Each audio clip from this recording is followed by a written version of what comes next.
Greetings, one and all. I'm going to be your conductor today on this monstrous train. How's it going, everybody? Good to see you, Ivy Blade, Zuthus, Fire Drawn, excited for some Monster Train. Zizivivification, good to see you. Nemesis Dragon, all aboard the crazy train. Casper B56, hello. How's it going, Villaressa? And everybody else. It's a joy to be here.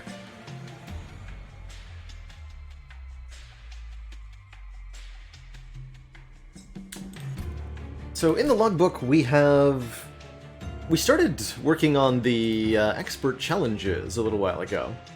There are 25 different ones in this game, unlocked when you beat Covenant 25 for the first time, asking you to play on the Max Covenant with some kind of special additional modifier. Some make it easier, some make it harder. Some just make it plain more fun. And that's what I want to try today. Is one of the expert challenges added with the Last Divinity DLC gives you a ton of shards. War is hell. Gain 15 shards after each battle. But your units get +5, +5, +5. And another +5, +10. And the Pyre gets more. So our units all have really good base stats. And my immediate thought is that there's a couple clans we can really abuse this on.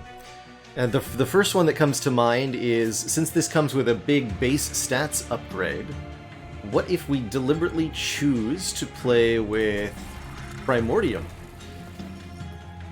Primordium adds their unit's stats to the Eater whenever they're eaten, or a morsel that gets eaten multiple times, and if we give Primordium, it looks like they'll gain +15 HP and +10 damage. That's going to be +15, +10 to the unit in front of Primordium every single turn. That's pretty cool. Let me just have a quick look at the logbook and see which Umbra clan combos we haven't gotten a C25 win with. We have never gotten Umbra Awoken or Umbra Remnant. Okay, so who would be a good candidate?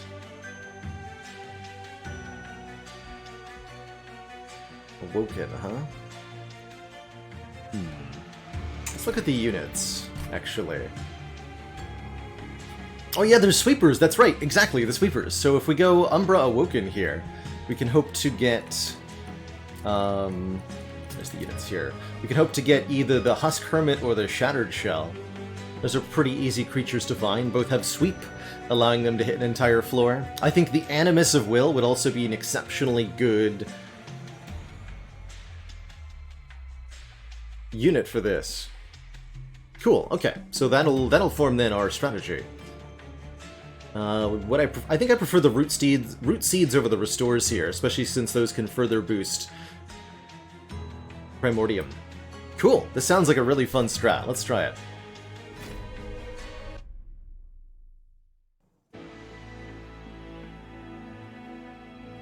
And we've got cave-ins to potentially overstack a floor as well, letting us descend friendly and enemy units, just everything, if we're planning on sweeping. That sounds pretty good. Sharpen could be a good buff passer with Superfood. Yeah, his Primordium here is 1318 to start. That is a beefy boy. So we start with the Hammered Chestplates for 5 health, the Scorched Steel for armor 5, and the Worn Grindstone. That also means we can't find these treasures during the run. And I feel like it only fits with the theme of this one to take a lot of shards. We should try to end this run with, let's say, 300 shards. Just to see what the game looks like when you have 300 shards. Gotta know, right?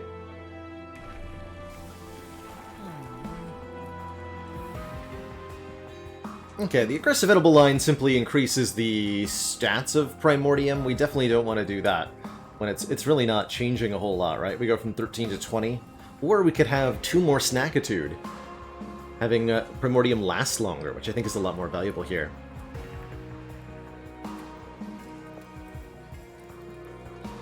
Hello and welcome, CO7. I find that this is definitely a addicting experience. All aboard. First time a friendly unit is healed, draw 1. We don't do any healing, so no thanks. We'll take the Faulty Loader, which applies Dazed and Melee Weakness 1 to the bottom wave of combat, giving us essentially a free turn to potentially set up Primordium, which is actually quite important, I think. Ooh. Morsel, morsel, morsel. Draw 1 when you play a morsel. We definitely have a few ways to get them, although these plinks are going to be truly tragic. Mr. Discord, thank you so much for 11 months of support. I find that the damage from Teeth of Gold is pretty insignificant. I think Shadow Box will be... This could be useful in late game. Let's take the Mask of Penumbra, though, for the bonus card draw. And let's just see how... Definitely want a unit draft. Let's just see how Primordium with a Train Steward does here. Now, Armor 10 is a very tough challenge here. Look at this dude. Oh, wait. Oh, enemy units also get these stat bonuses. I actually missed that. Dear God. That is a very powerful archer man. Okay, so plinks are going to be entirely worthless then, which does somewhat mitigate the usefulness of Primordium as a strategy. Noted. Very much noted. 14 by 2. Yeah, that's just going to KO the Train Steward. But they're days 3, so he actually can't attack me at all. So maybe that's exactly what we wanted then.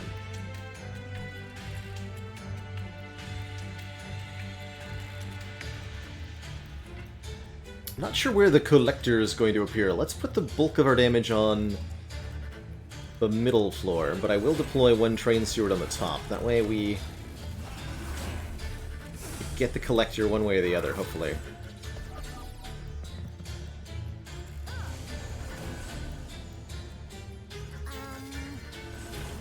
Collector also gets a bunch of bonus health. You'd love to see it? Question mark? Have some bumps.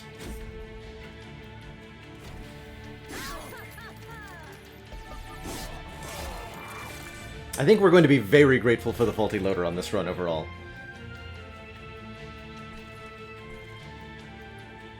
Look at our beefy man.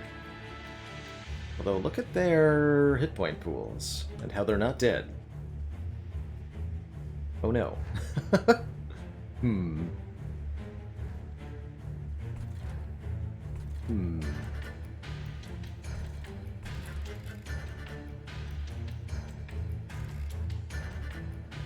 Spikes 4 would actually help a fair bit here. And then let's get a damage boost on you, so you can kill one of them next turn. Just to stop them from getting to the pyre before the boss. That's an interesting idea. Actually, that might have been the correct play. Although these two, we are going to draw... No, there's only 1 cave-in, huh? That might have been correct. I think the correct move now is to just play the other Train Steward, though. Up top here.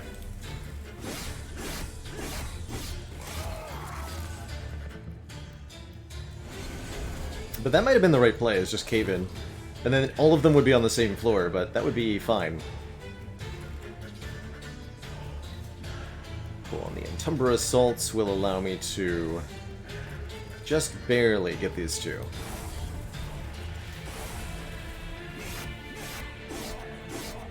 Perfect. Alright, that worked out fine. Can't do better than we did, after all.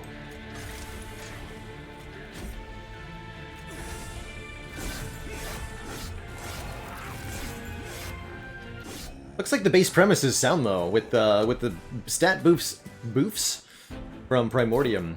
Basically any unit is going to be incredibly OP. This is just guaranteed card draw, so I do kind of like that. Lifesteal could be very important here.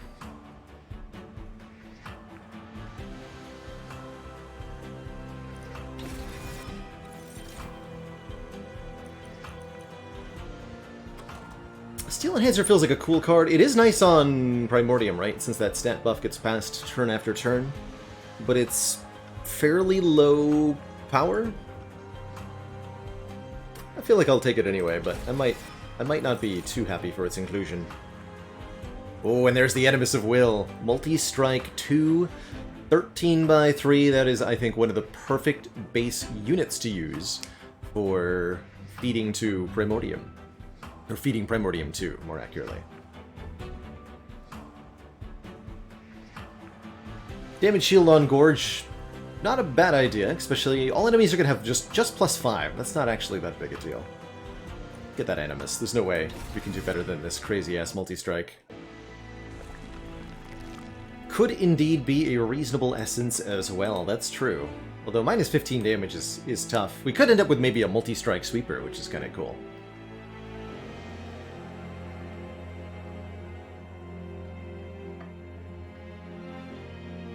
But right now, just these two paired together is already obscene. See if we can make it more obscene.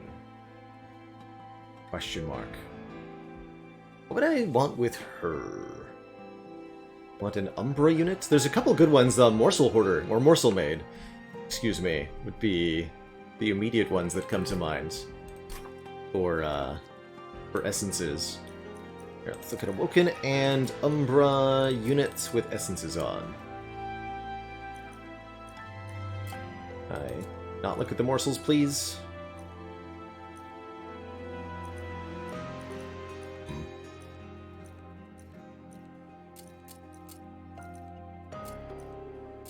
Dang it. Oh, I also can't have both of them at the same time. Okay, so of the Awoken essences, we would probably want... Shattered Shell would be okay, giving them scaling naturally. Don't think we would want a second Animus of Will. Animus of Speed infused into Animus of Will would be excellent. Getting Quick would be very, very good. We would also take Quick from the Merchant of Steel.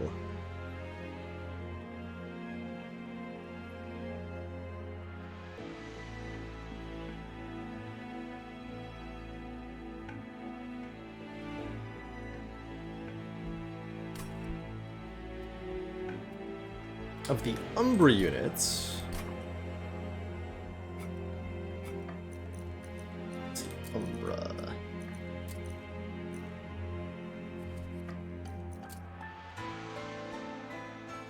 Don't think we want anything to do with the Morsel Master, the Alloyed Construct. Morsel Maid would be good. Morsel Maker would be okay. Actually, Morsel Maker would be quite good for Animus of Will. Shadow Siege would be probably worth it. Overgorger would be absolutely busted. +1 permanently on the Animus of Will. Can you imagine? If I knew we were going to see Overgorger, I would go here in an instant, but I think we have more good hits on the Awoken Banner. And I want to go to the Merchant of Steel, although I only got 150 gold, because we weren't offered gold and we didn't get a gold trial. I don't need a Merchant of Steel for a while.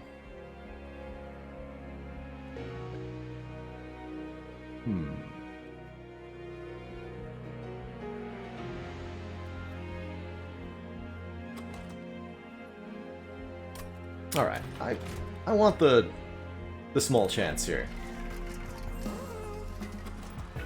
And do we want to put Holdover on Cave-In? That could lead to some strategies. Holdover Steel Enhancer is also potentially a thing to think about here. Let's look at our Umbra unit first. Got Shadow Eater, not Overgorger. I don't think I want either of these for our Essence. Okay, let's get these. Unless I'm trying to stack more units. It feels like with Primordium, you really want to go all in on one particularly good unit. Gracious Reflection is pretty interesting. Morsel units having damage shield is definitely helpful, especially against Last Divinity.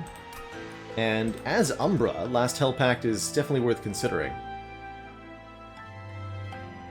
since there are a lot of X-cost cards in Umbra's card pool. And we're Awoken too, so also Awoken Rail Spike. I'll take the first Hell Pact, actually, even though we have no such cards currently. So, holdover on Steel Enhancer or holdover on Cave-In? I'm feeling on the Steel Enhancer. Is that going to be strong enough? I'm not sure. We'll find out. Well, let's get a cost reduction on one of these Root Seeds. I really like cost reductions on these cards in particular. Since they give bonus draw, you want to be incentivized to play them.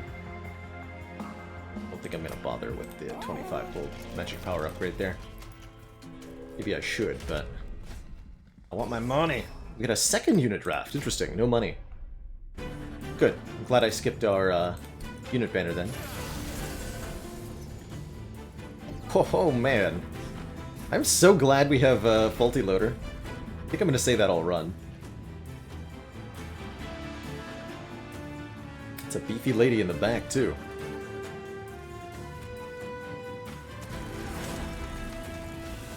Alright, good luck to you two.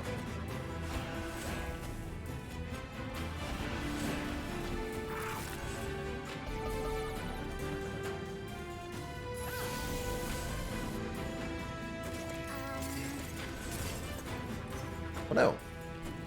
Lecture's gonna get away, as there's nothing I can do here.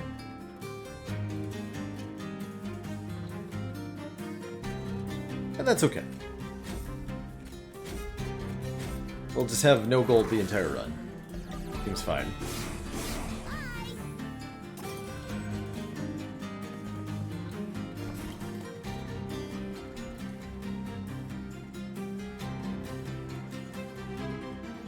Blonkus.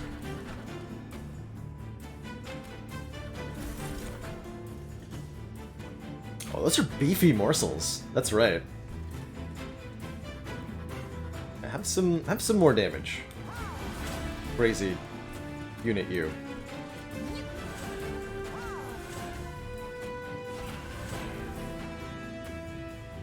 Can't even kill my own morsels with Entumber Assault because they're so beefy. Pretty entertaining.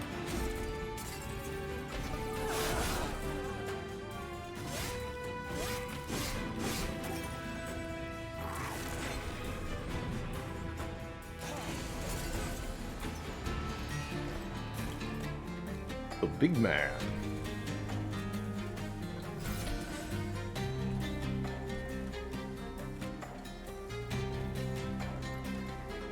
Send goes to the back, right? So we'll stop feeding to Animus of Will. This makes sense to descend, though. Get them all stacked up in one spot.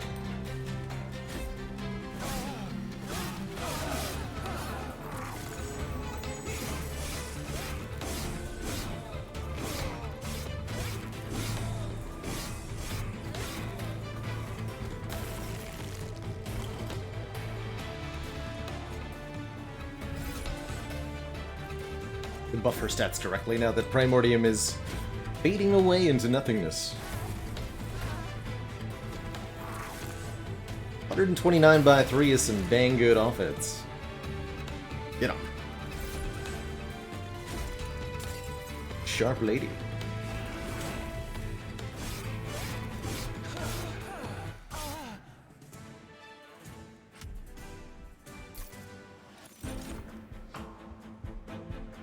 Second Cave-In is interesting. Mind Collapse does +3, but it's really not that much, right? 3 times X plus 3, that's 9 damage if we play it for 0, but remember enemies have at least 10 HP. So that's not killing anything. Otherwise it would be really nice for just picking off low health units and gaining energy at the same time.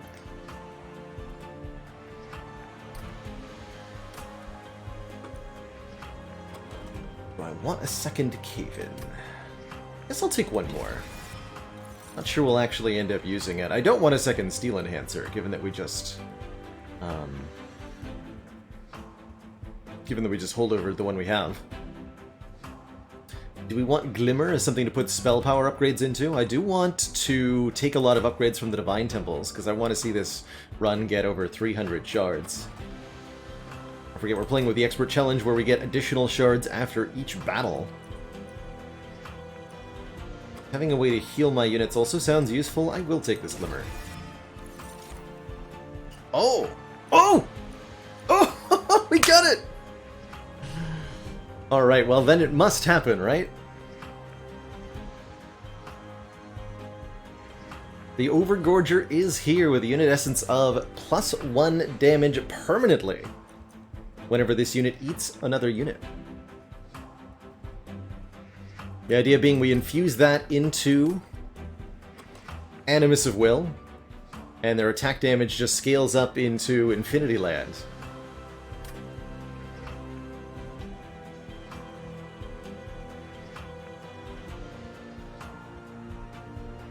Morsel Maid is also here, feeding instantly on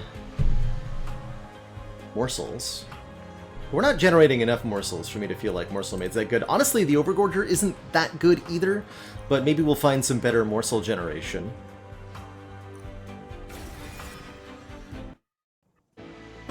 Either way, I'm excited. That makes me want to go Hellvent so that I can just duplicate the packed morsels and increase our capacity somehow. That's also a kind of interesting use for the cave-ins. We can play morsels on the floor above our gorge unit and then descend them.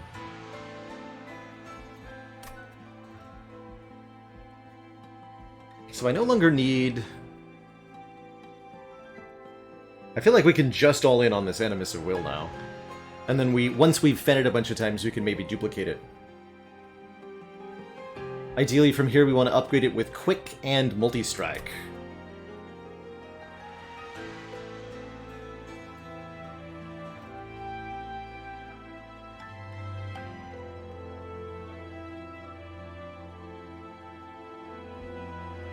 Probably going to take more capacity after the boss in the hopes of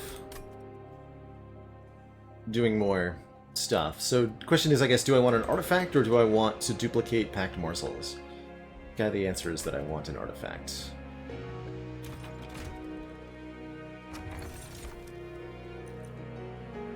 Yes!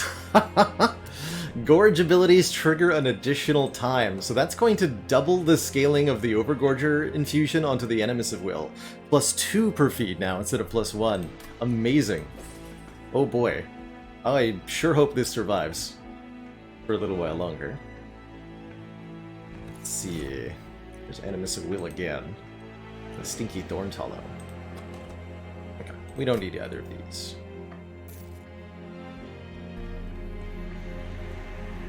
Engage the Pact.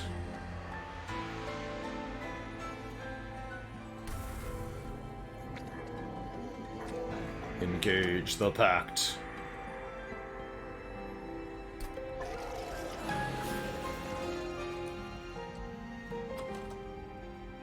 Interesting that it shows it directly on the card. Normally the infusion effect is just on the mouse over text. Cool.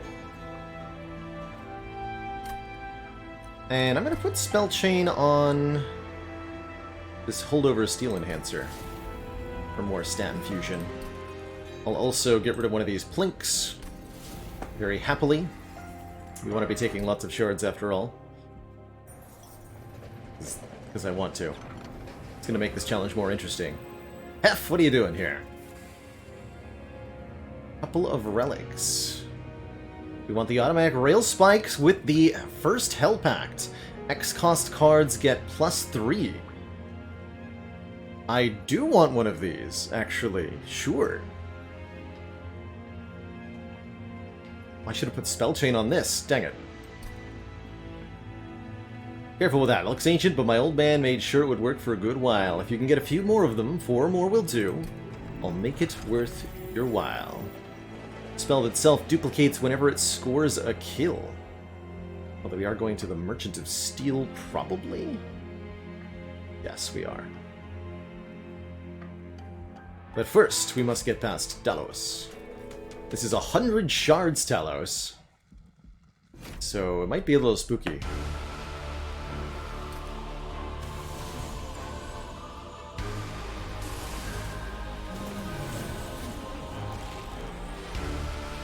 $23 damage and attacks every turn.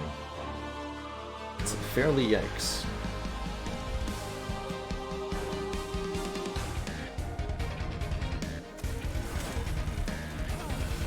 Go up top here. Yeah, they'll stop duplicating once we get 4 more copies of them, so we don't have to worry about that too much. We want the damage to get amplified. And yes, you saw the permanent +1/+1 there.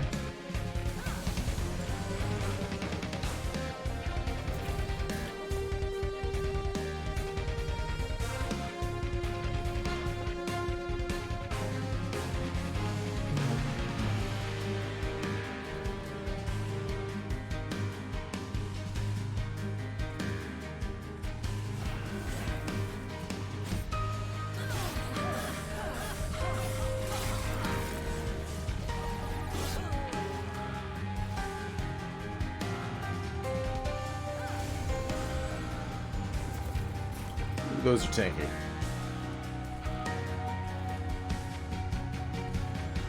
Don't want to make any copies yet.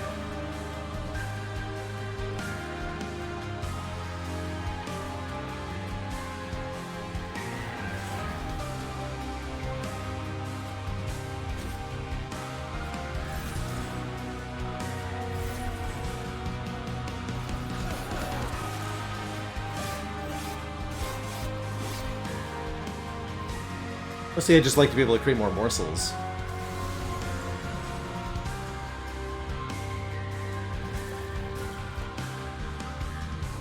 My plinks are completely useless. I'm just never gonna kill anything.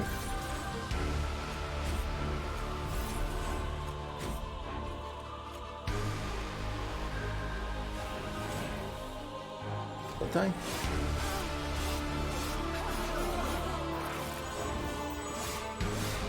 Ooh, also, our frontliner here is going to run out of health real quick, actually.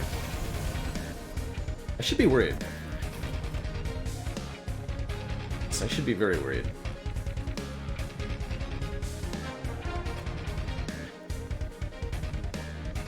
This is the last turn of stat buffs, and then we're not going to get any more HP after this. Uh-oh. Okay, lifesteal will help a lot. Lifesteal would help immensely here. Let's get rid of this card forever.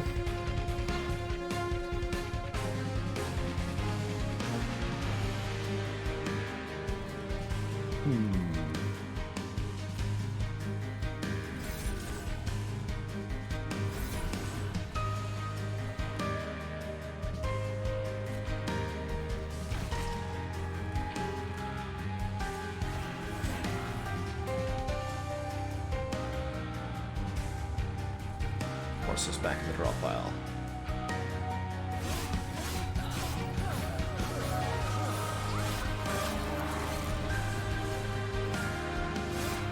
Question is, can I survive the attacks of this wave?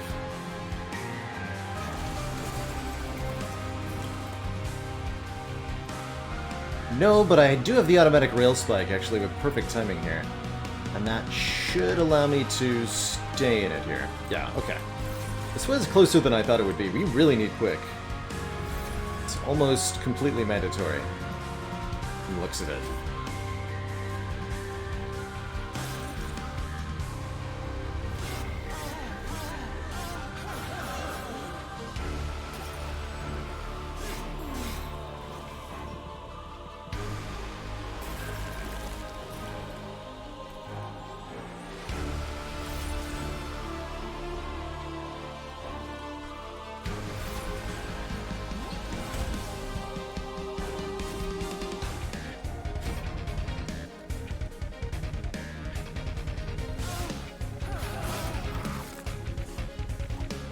Okay, looks like we're fine.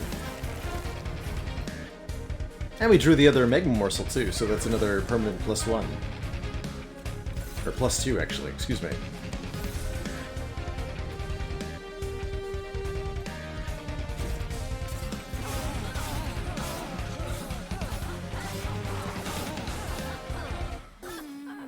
Whew. Okay, actually, no damage taken through all of the first kind of act. Wretch is incredible, returning eaten units to our hand. That includes potentially Primordium here. I'll definitely take this. Adaptive Mutation can be pretty good too. Don't need any of these. Hey, Bionel, the permanent buffs are coming from the challenge. This is the War is Hell Expert Challenge. We get big stat buffs to all of our units, but so do the enemies, and we get more shards after each combat. Meaning that the enemies quickly get very big. I'm going to take the plus capacity. We're going to look for more ways to get more morsels into this deck. Do have to, and I mean have to, go Merchant of Steel, though, as discussed. Endless was not what I was looking for.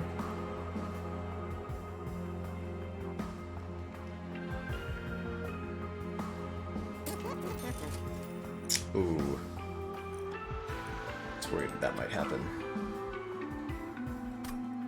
Plus 40 HP is a pretty decent buff to the base stats of the Animus of Will. I guess we can afford the additional capacity thanks to Light of Seraph, but that was not what I wanted my Merchant of Steel to contain.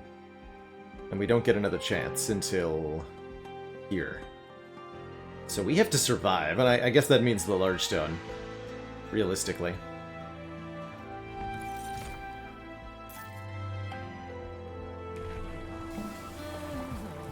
Okay, not offered superfood, so we'll just go buffet 8, that's good. That means more turns of permanent stat buffs on, whatchamacallit anyway. We're looking for, ideally, quick, and multi-strike is second best, so to see Endless and Large Stone does sting a little bit.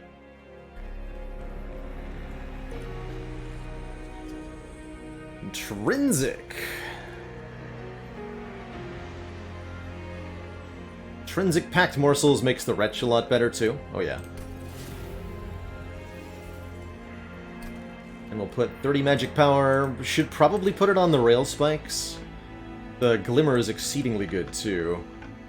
Or the Antumbra Assault, so that I can actually, you know, get a kill with it here and there. Although a lot of stuff is going to have... Right, the Glimmer. A lot of stuff is going to have... Spell Shield.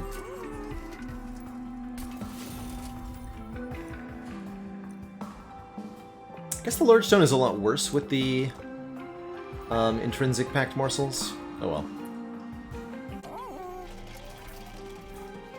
Let's see if we can win another fight. I should have paid for a Plinker move there. I'm gonna take the money. This might go badly. We'll see. We'll see.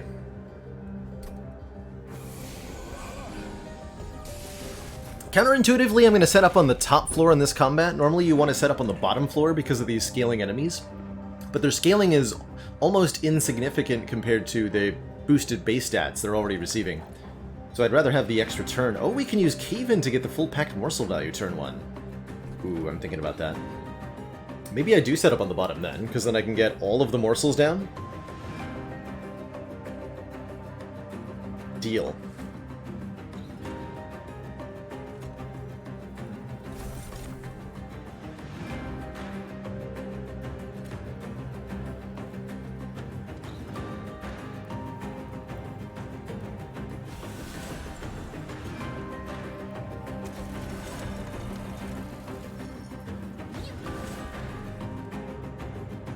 Nice try, Plink.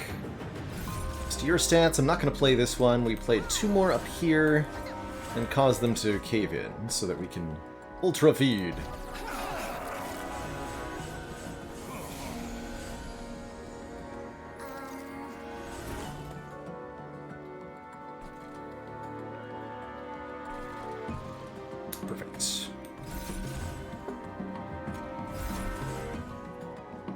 Just gonna play the Glimmer up top.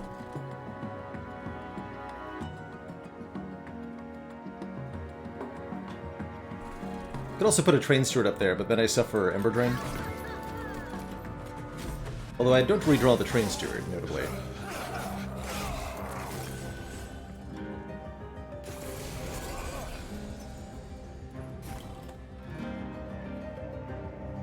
Begin the retchening. Bleh.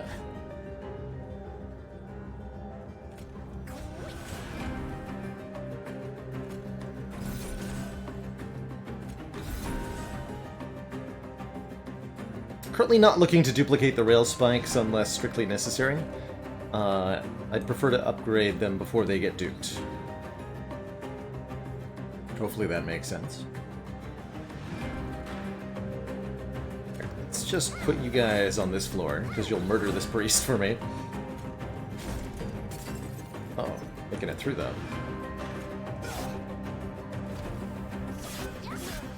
They'll kill that guy for me too.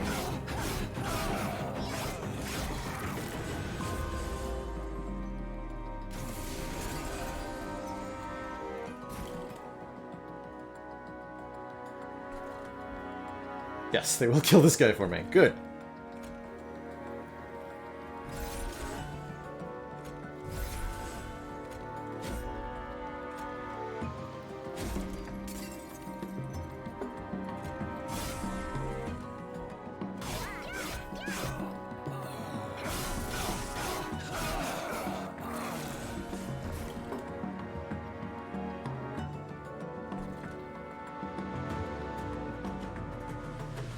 So close!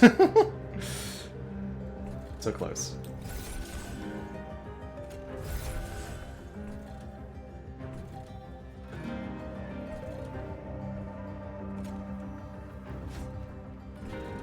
Dude, my child.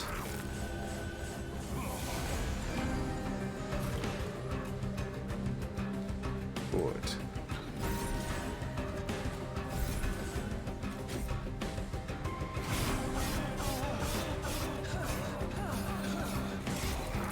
But note that we're only, like, barely having enough hit points to stay alive. And we're not exactly doing anything that's gonna dramatically increase this health scaling later on, but here's Gem Trove. Perfect. Damage shield 1 to all units on the floor and adds morsels to our hand. That's exactly what we want. Sure, Prism Retrieval says X cost, but it's not actually helpful. Only problem with Gem Trove is that it's 4 cost, but we can hopefully fix that. Ooh, Pyrogrow could help with that. +1 energy per turn for the rest of battle, if we're willing to give up a couple of draws.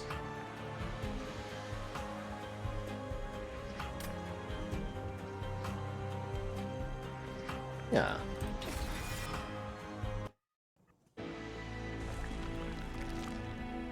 Oh, there's no remove 2 being offered here. Interesting.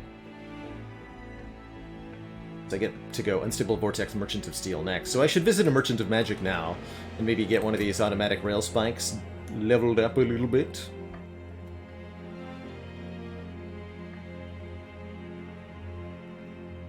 Or we could look at the Merchant of Trinkets.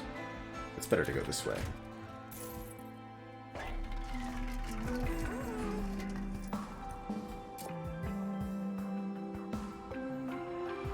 Not cheap enough to actually play. Armor Frost lets us retain a card. Would be good for Wretch.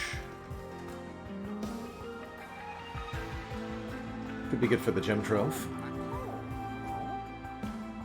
Could be interesting for the Rail Spikes. If the Rail Spikes have Retain on them, I can just accumulate them in hand until I'm ready to play them. Kind of interesting.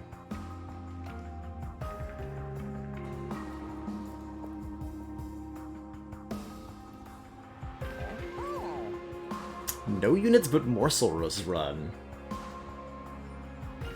You can reform Morsels if they die. Right? If they're not a cardless Morsel, and they die from a non-eating source, then they're a valid reform target. And there lies an avenue to scaling, right? So take a bunch of Morsels with Hollowed Halls, I guess, would be one way to get there. The kill everything and reform everything. Play that maybe 20 times per turn, and you're there. No problem. No problem.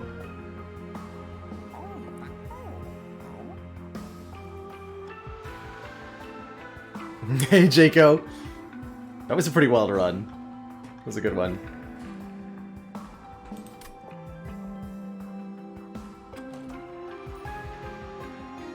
Glimmer is also a really good one to actually... Yeah, let's put Permafrost on Glimmer. That way I have access to the heal when I need it. That feels good. And I will make one of these maybe strong enough to kill something at some point. Maybe. At 33 damage can maybe kill something. I didn't upgrade the rail spikes at all? Decided I guess I'm not doing that. Noted.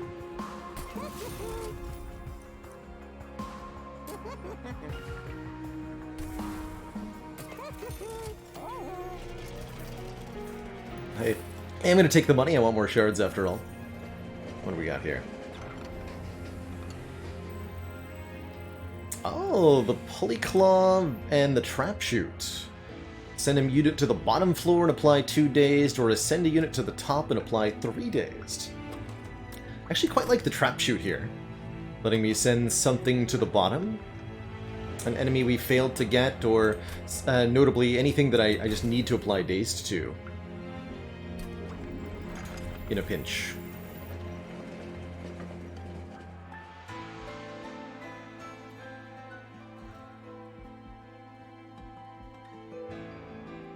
Okay, good luck to us. We're finally gonna get to remove some... Oh no, it's the stealth guy. Do I have an answer to that?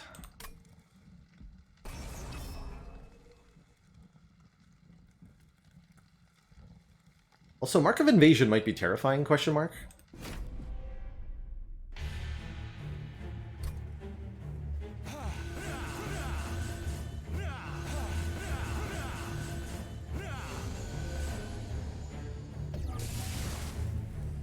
All 4 of those guys are shard enhanced? Yikes.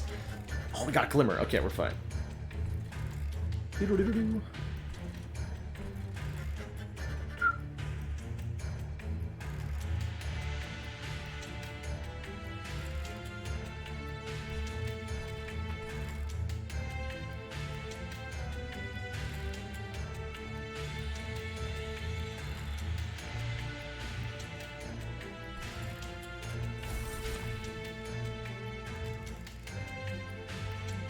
So we're already up to 68 by 3 base stats on this Animus.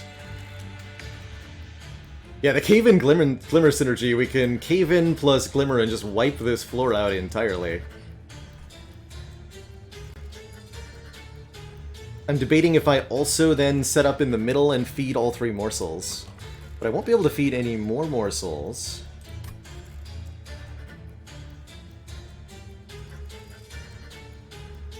And yeah, we can afford the Animus. These are all 1 costs, so we can play everything here. I think I'm gonna go for the greediest possible play then.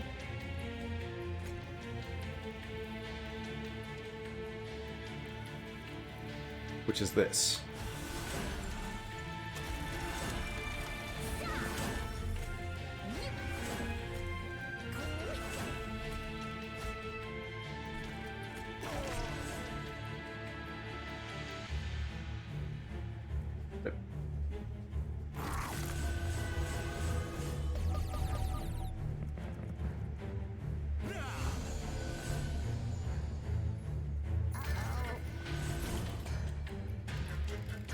Hey!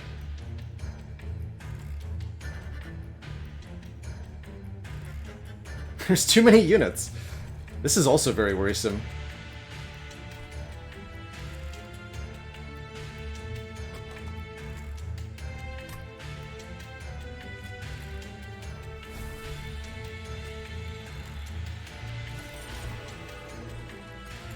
Emergency morsels.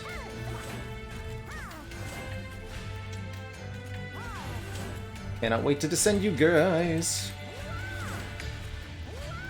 This is a fun strategy with the cave-ins.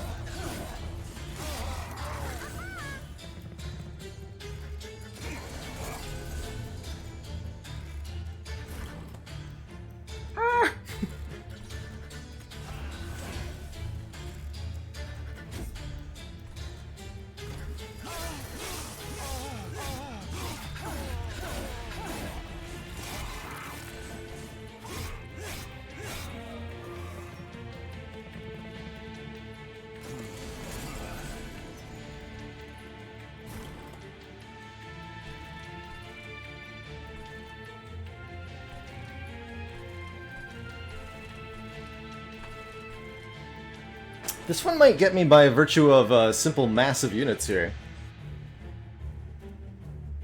Yes, that's why you use sweep for the challenge. Indeed. We unfortunately didn't see any sweep units. But I get it.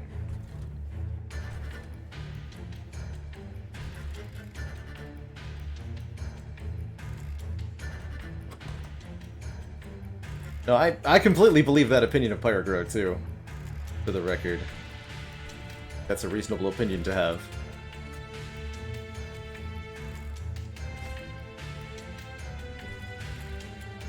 Oh crap. Oh no, what have I done? Thought you would be tanky. Alright, well that's just gonna be GG then. Actually didn't do the math there. I thought she would be able to survive that. Oops. Alright, well with no quick and yeah. That's unfortunate.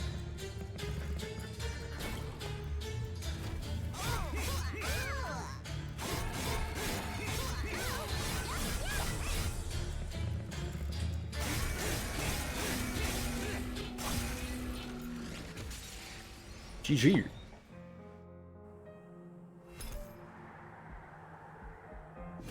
Alright, let's give that challenge another go. Ultimately, I liked the Primordium idea, but the problem is that Primordium's starting cards are completely worthless. The Blinks. And that is a no bueno. That is no bueno at all.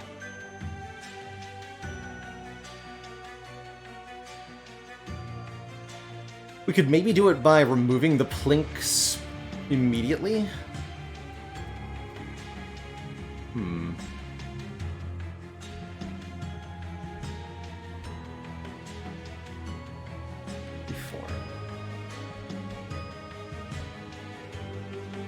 I'm gonna try this clan combo one more time, though. Ooh, Feast is helpful here. Let's see if we can get a sweep unit. That would make it a lot different. This time we're offered Superfood. And this unit's status effects to the Eater as well. So that can be pretty bad with Burnout. We're offered Advanced Prototype. Very interesting. I think I'll take the Root Split Mask, though. This is a crazy, crazy good... crazy good artifact.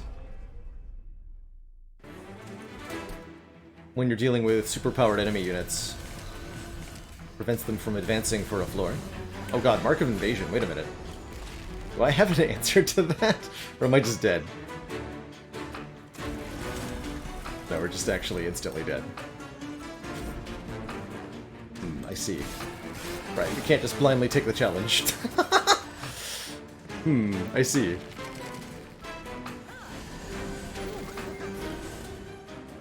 Get him, Stewie! Wait, what do you mean it's not enough?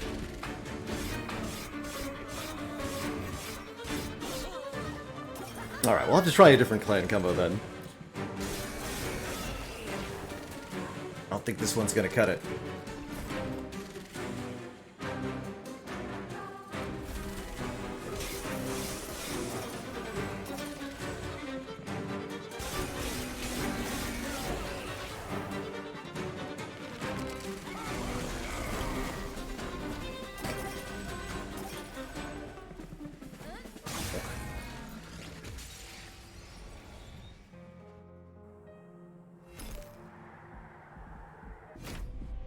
Okay, so who can we make good use of, then?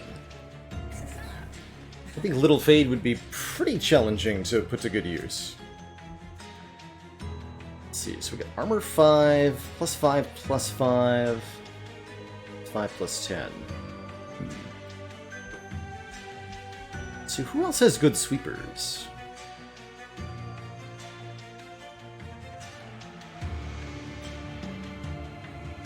There's Glareminder in Wormkin. Wormkin could be interesting. And yeah, there's good sweepers in Stygian Guard, although scaling those sweepers I think would be quite a bit of a challenge.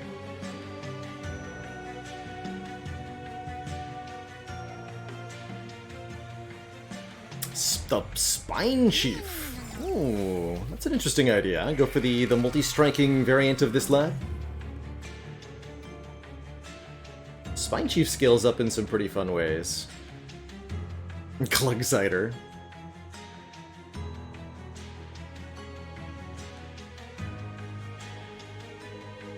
We also want a way to deal with enemy units before they land their nasty attacks on us. Spamming lots of spells could be a way to get there.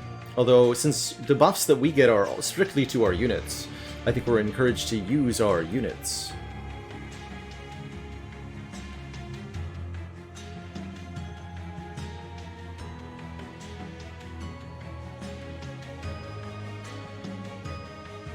I also think going with Wildington and taking the quick line is going to be a good idea, since pretty much it seems kind of necessary to me to have quick as our defensive strategy.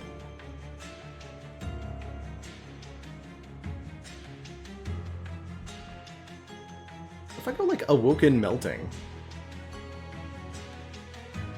sounds weird.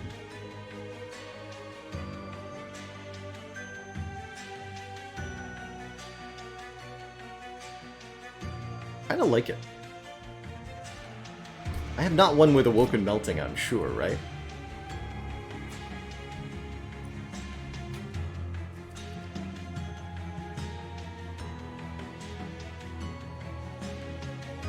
No Awoken Melting Remnant Divine, although I have done Melting Awoken, interestingly. And I want, I think, the dregs rather than the primitive molds, question mark? The root seeds naturally pair with Reform.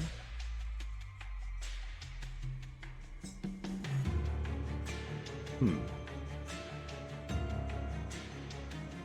sweepers, other than, of course, Wildington himself. The dregs will pair nicely with the quick infused version. Whereas Reform lets us get back Wildington when he inevitably gets killed. Hey Azoth, let's try this particular combo. 2 Glimmers, the Wildwood Custodian's kind of interesting. Not sure about Purifying Cleanse. Though that could let us extend burnout timers. And there's the quick version. That's what I want. Quick. Grants quick to everything else on the floor with 30-45 base stats. Wildington's a pretty beefy boy. Ooh, Resin Block. When a friendly unit dies, give it +10. Currently no way to get those dead units back, but that could change. Or the Root Split Mask, which is of course pretty dang good too. I'm gonna believe in Resin Block. I want to see that do some stuff here. And there's the Faulty Loader again, or the Pyrestone Housing, giving us an extra upgrade slot on units. Let's take the Faulty Loader though, for that same initial protection that we so appreciated on our last attempt of this challenge.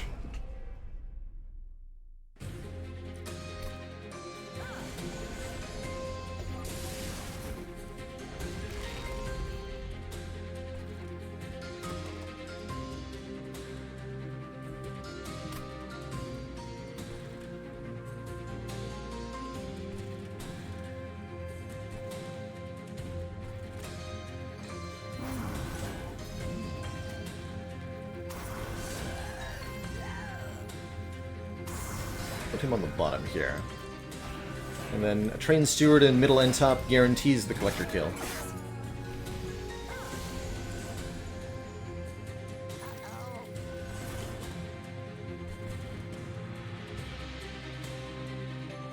The immediate move is real. B plus 19, not quite 55. You can really feel the agony here. The suffering.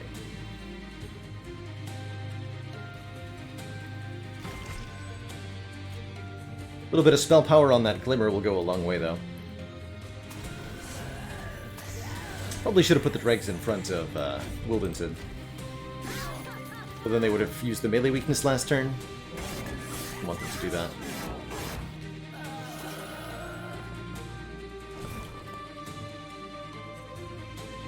Of course, now they can go in front.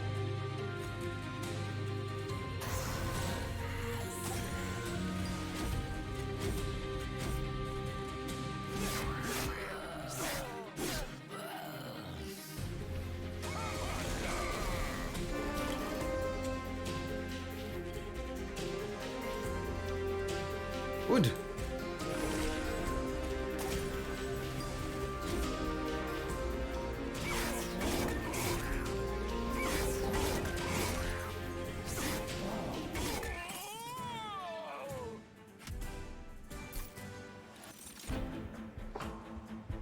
Okay, these stat buffing cards seem so insignificant in the face of what we need to scale up to here. Maybe Steel Enhancer? Again, with holdover spell chain like last time, it's +6/+6 every turn. That's decent. It's a big investment for decent. But if we're sweeping, we're gonna need something. And this is also a kind of stat scaling that is sustained through reforms, so I guess I'll pick one up. Only one. Early Subsuming Blade can definitely be a thing. Drafts also seem crazy strong, given their base stats here. 20 times 2. Burnout 1.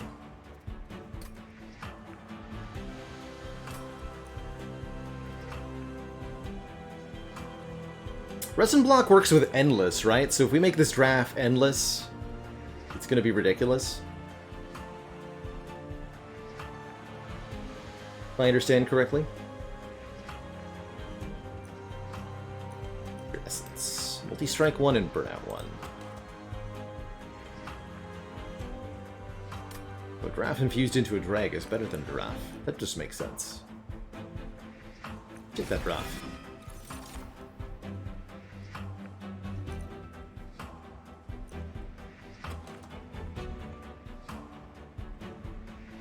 I might take Quick for the infusion. I know we have Quick Wildenton, but that would let me do stuff on other floors I would like to do. For example, we can make the draft quick. How well can I scale Subsuming Blade with the extra health everybody has? Not that well. It would need a spell power upgrade to really get started, but once you got it started, it would be pretty reasonable, I think. Would hope. Anyway.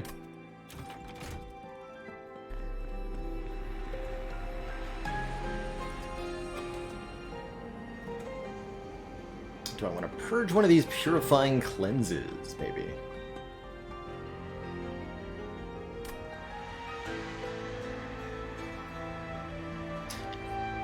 Yes, Pen, if you make a the Enforcer have Burnout, it'll give itself Rage, which is quite useful.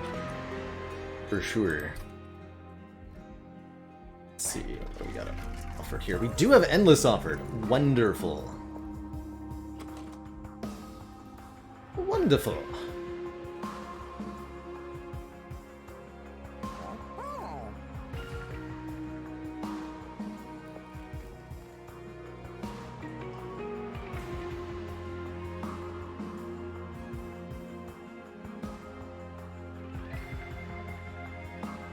So here's what I'm thinking then.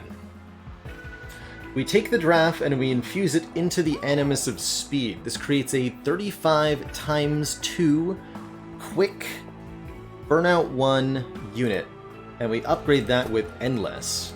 Since the Animus of Speed is the base unit, this is now a unit with priority draw, so we'll see it guaranteed on turn 1, 35 by 2, with quick, Burnout 1, Endless. We redraw it every turn with plus 10 stats. That's a start.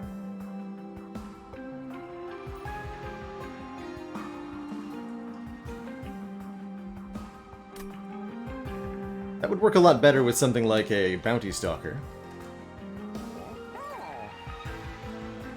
But that's a start, and most importantly of all, that's a unit that doesn't need to operate on the same floor as Wildenton himself. So we can, like, do other stuff. What I don't want to do is give the Wickstone to the Animus. Because then it would have Burnout 2, and I want it to die every turn. I think. But I don't necessarily want to have to play it every turn.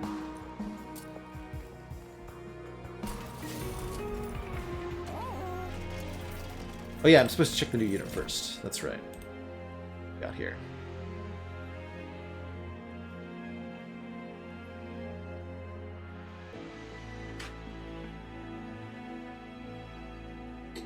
Big lady.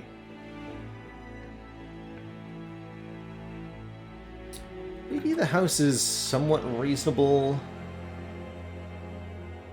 This is a big unit to pair with Wildenton.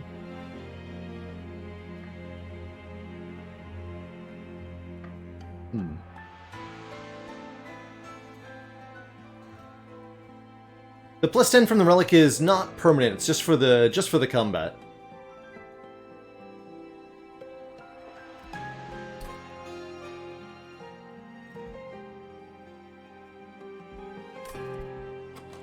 What if I had 2 of these? But I would have to play them every turn. It would be my entire strategy. How does that scale for boss? It doesn't.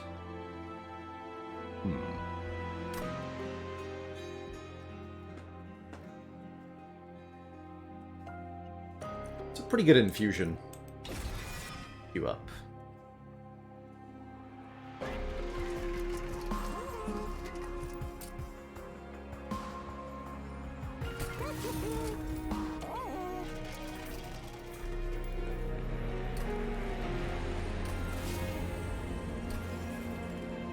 Do I want to purge a purifying cleanse? Like, vaguely useful? Actually quite good on the Lady of the House. She's going to be our frontliner for Wildenton. We're going to engage Pact. Sacrifice the draft, apply it to the Animus of Speed. Multi-strike 1, burnout 1. Lady. I guess I'll get rid of one of these root seeds. They're not that good. Onwards.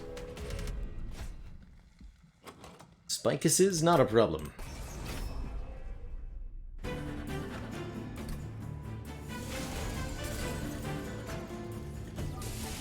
Really curious to see how this performs this time.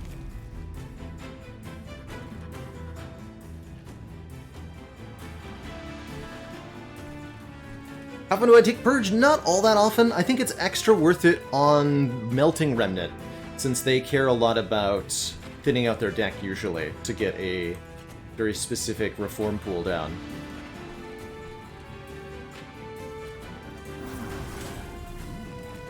But generally speaking, I don't care much for it.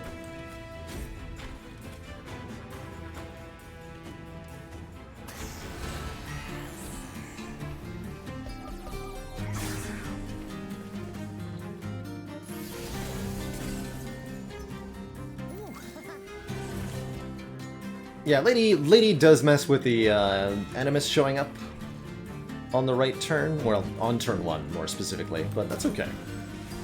Turn 2 is just fine.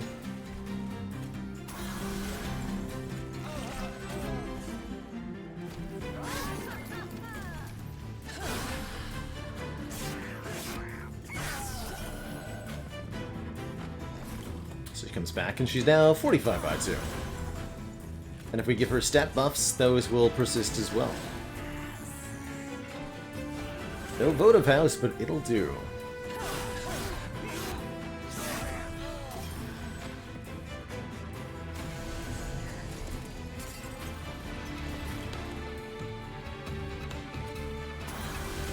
She can just kind of harass stuff.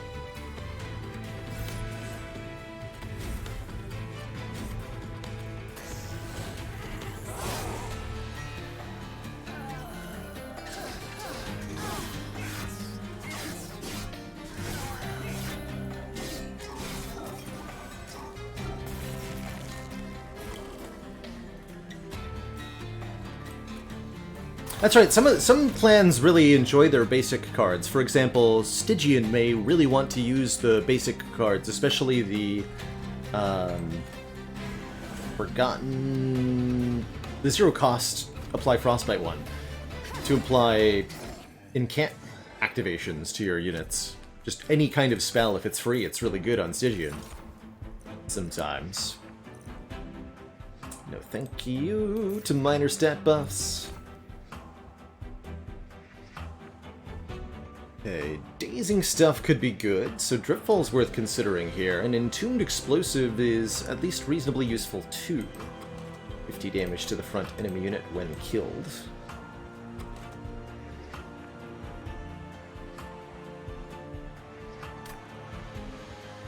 Let's take Dripfall. Dripfall can let me deal with extra tanky units that are in the way.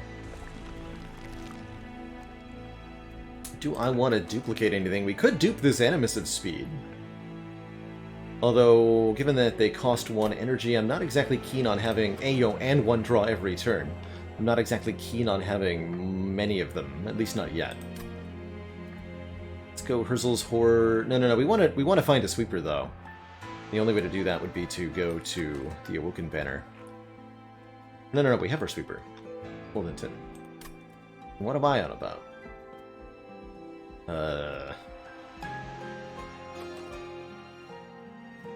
Dupe the Glimmer.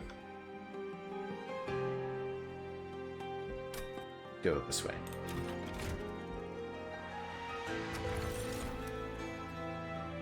Whenever you play a spell that would ascend or descend an enemy unit, also apply Dazed 2. So this Dripfall now becomes descend a unit if it's an enemy, apply Dazed 3. That's pretty cool. Hey Duras, the specific rules of this one are 15 shards after each battle. We start with these 3 treasures, plus 5 HP, plus 5 armor, plus 5 damage to all our units. And then in addition to that, all units get another plus 5 damage, plus 10 HP. That includes the enemies. So lots of bonus stats on our units, slight bonus stats on enemy units, and lots of shards making them very, very, very scary. So scary. Dang it.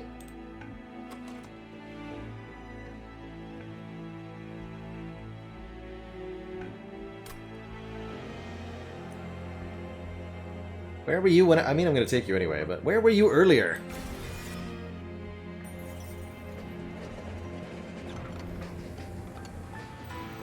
I'm not even sure I can actually use that. Good old Wingmaker.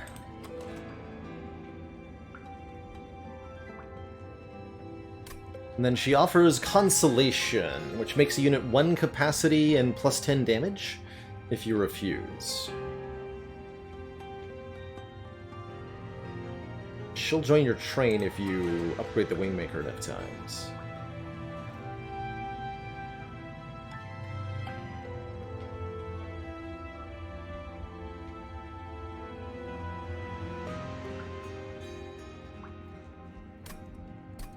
Consolation prize.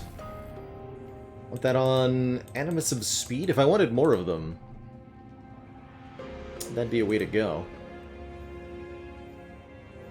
Or on the Bounty Stalker.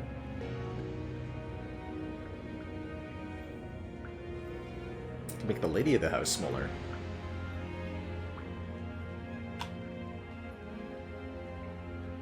Shame we already used the infusion.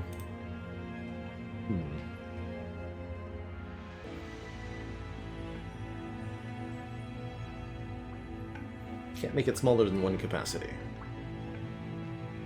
Do that on the Animus.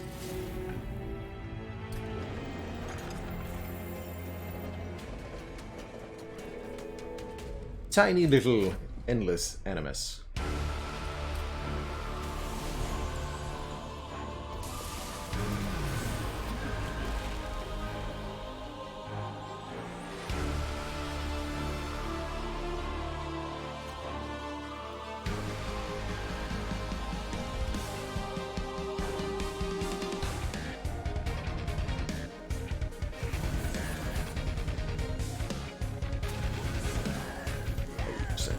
Oh, Talos gets you, that's right. What? 29. Dazed on attack. That's pretty brutal.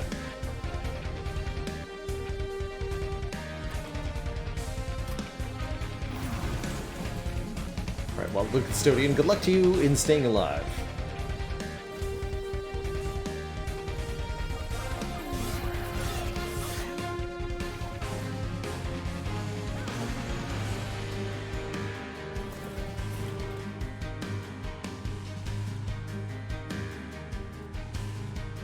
Get drop caged.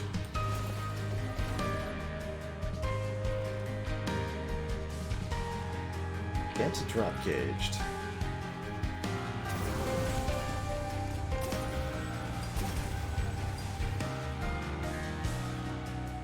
Yeah, Sweeper's gonna shut down our bonus draw pretty shortly.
Bit rate. I can actually look at the... I've got a graph of my bit rate usually I can look at. Sometimes, some weeks it's more well behaved than others. But you're reminding me, Spicy Noodle Bucket, to look at it right now. Let's have a look-see. How have we been doing?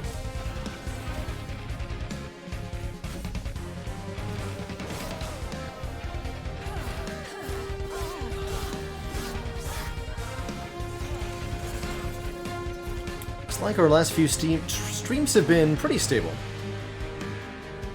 A little noisy on the bitrate side, but not bad.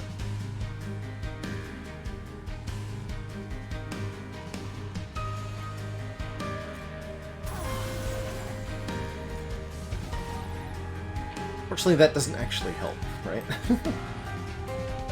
Wait, but I can extend your burnout. And that does help. That kills. Oh... Actually quite like that. Those purifying cleanses allow us to extend the burnout of this Animus in a very important way. Good.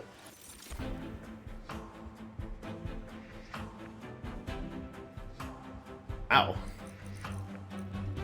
Fly Endless could be very good for our Bounty Stalker.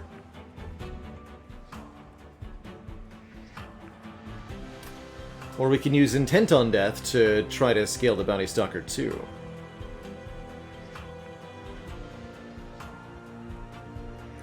Grab the Remnant packs. Double Bounty Stalker.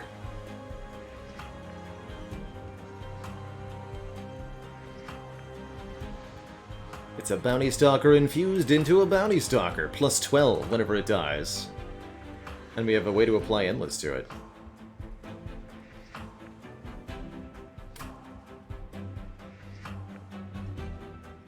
Is that gonna work? I don't know. I don't know. But I do know that we need more card draw. Big time.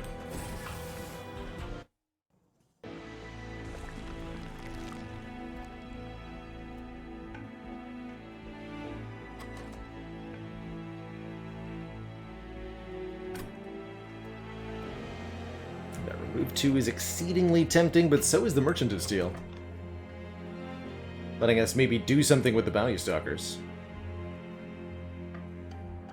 It would be stealth too, that's true. But we can potentially give it burnout at the Merchant of Steel, and that would fix stuff. Kind of. Ideally, we give it burnout and endless at the Merchant of Steel, and that would be the freest. Although it's only attacking one time then, right? That's where the Bitsy upgrade's taken up.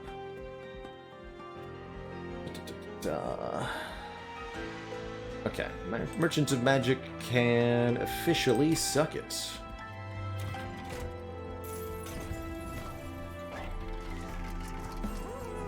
Oh, we got it!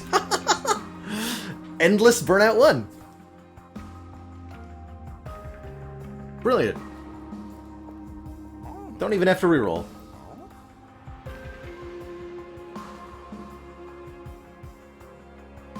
So you're telling me the Remnant Pact was worthless? Dang it. Dang it.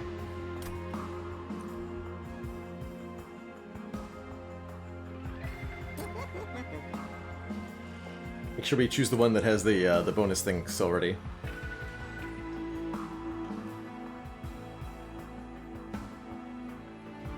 And just like the other one, we can extend that burnout with various effects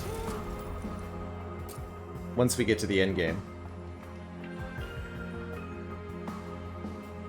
We can make our champ endless, I suppose. It's a reasonable choice. But yeah, this guy's gonna scale super big. Indeed. Now where's the Waxer Snuffer when you want it?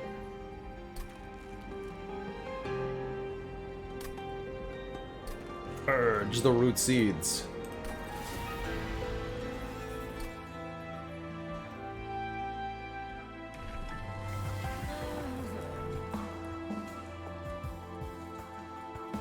I'll take multi-striking Goldenton. So, what else can we do with the Merchant of Steel? We can do stuff with the Lady of the House.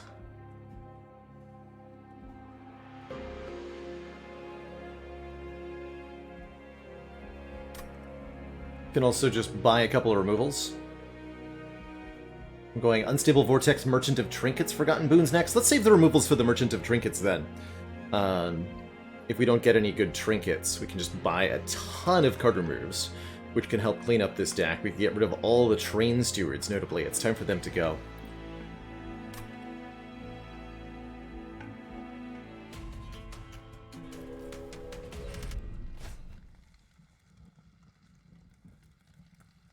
I mean, we don't really care about multi-strike, right?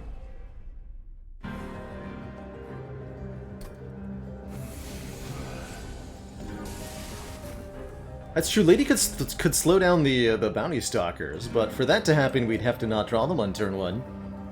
Easy game.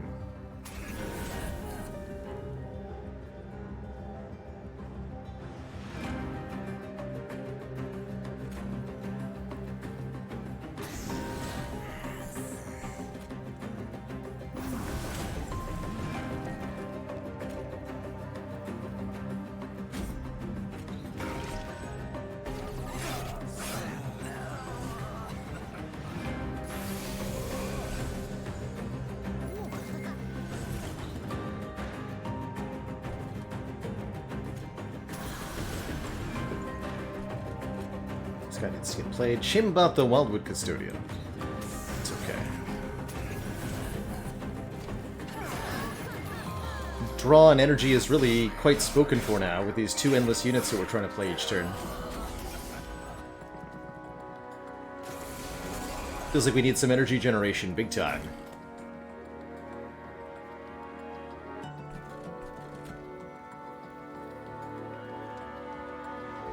I could Purifying Cleanse the Animus of Speed. I don't need her necessarily to die each turn, although it looks like it's pretty helpful right now. So... right then.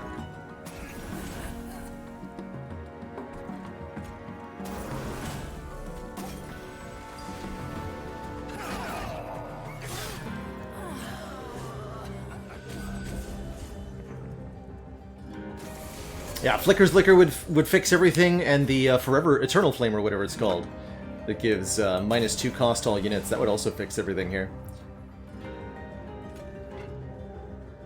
5 times 2, that won't kill the front guy here. Or here.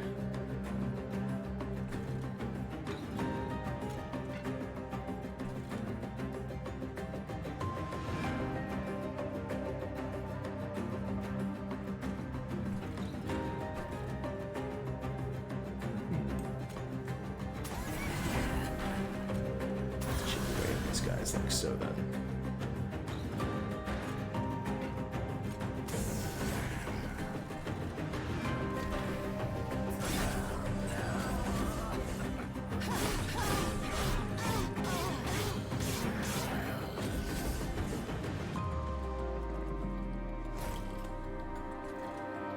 Did I do it? Oh. Don't think we have enough damage while we're trying to scale up here. That's not good. It's not good at all. I think this one guy actually just kills us, unfortunately.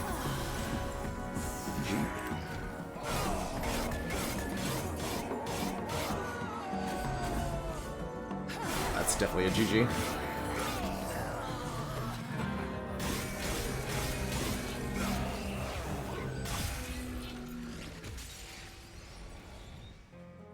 Dang, you really need a huge damage output for this challenge. Once you start getting so many enemies with big hit points. Dang. Dang. These expert challenges are tough, man.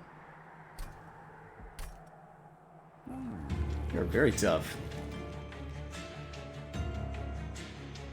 The multi-strike did kill me, actually. That's true. I was under the impression that I would have enough damage to not care about that challenge, and I was completely wrong. Let's try a different challenge. This one.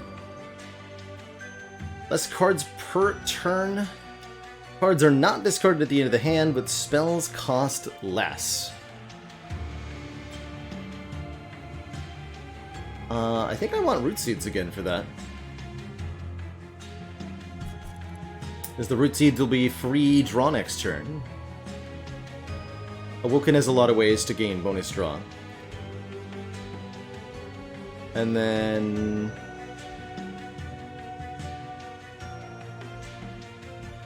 have I done Awoken Wormkin?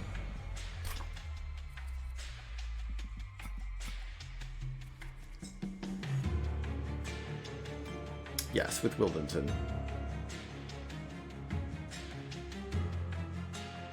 I've done Wildington with everybody except Remnant.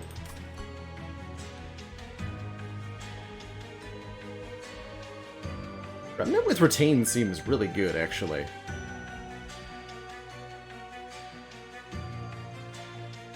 Let's try this. Very similar deck to last time, but also different.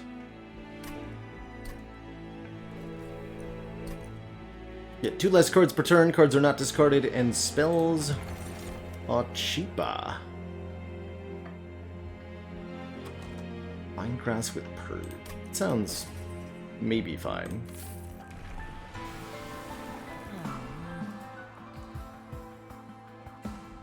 Incant version of Wildington actually seems kind of interesting here.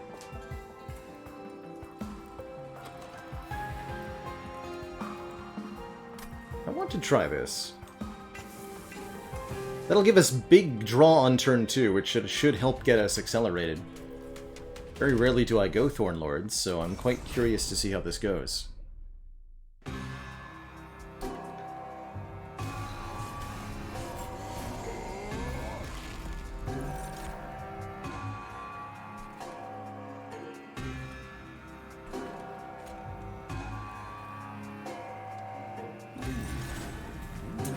Drain. We don't really care that much about the energy loss, since almost all the cards in the deck are free anyway.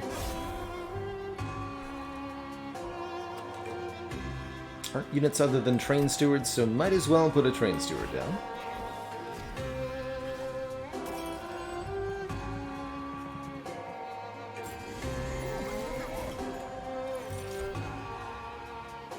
Good.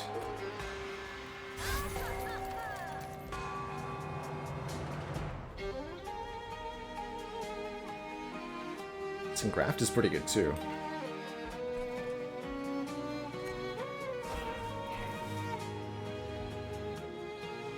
Did 2 fire damage. Not a really big deal.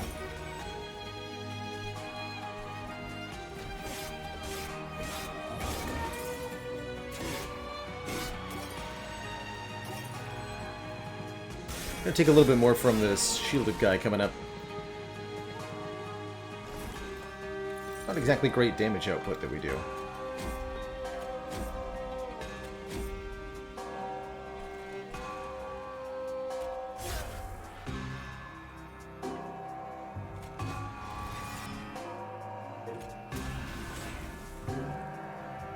Okay, not bad, not bad.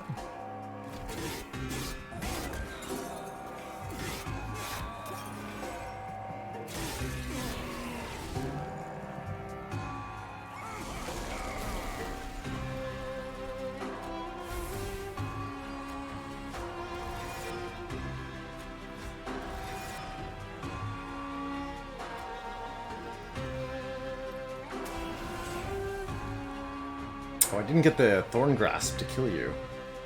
I understand.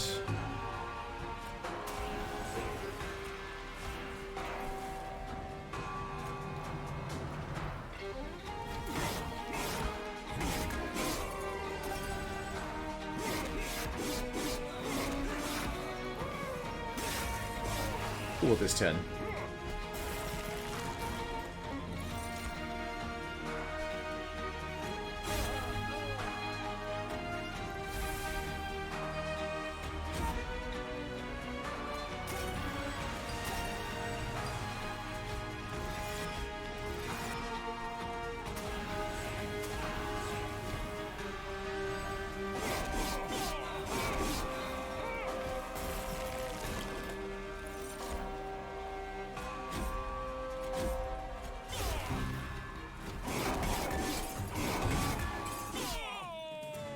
Bunkus.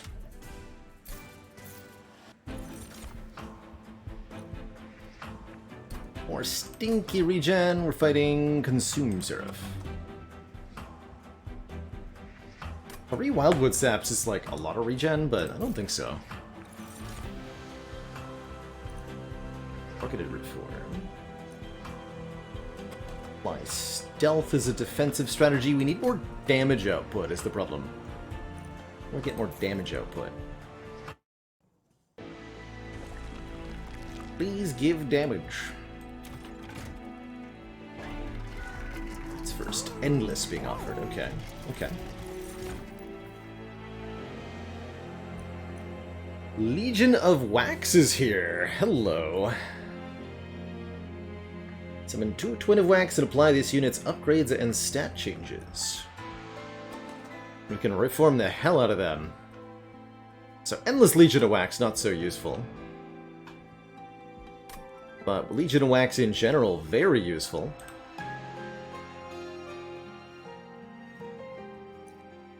And summon a basic copy of Mote of Wax. Kind of a cool infusion, too, they gave to it, but we'll definitely take the Legion of Wax here.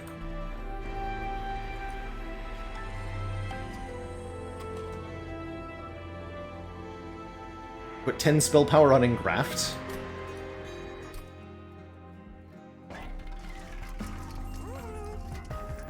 What if I gave Legion... Actually, spikes on Legion of Wax seem kind of reasonable, huh? Then they just become like this thing you have to kill? Endless... endless spikes Legion of Wax? Spike it forever. Multi-strike is pretty reasonable, too. Or just stat upgrades. I'm gonna go with Thornstone, though. I quite like the idea. of spiky boys.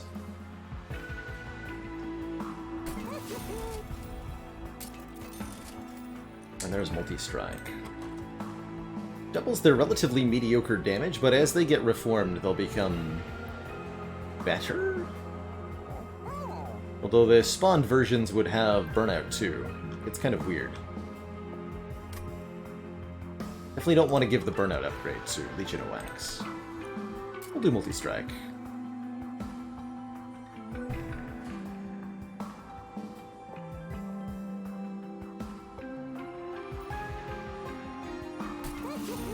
Kind of a weird set of upgrades, but I like it.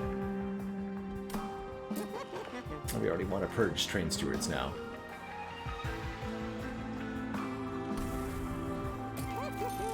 Just one to start. Really curious what kind of infusion we can give to... Spikes 10 would be a fun infusion, and we'd have Spikes 14. Be fun. Have at. Good luck.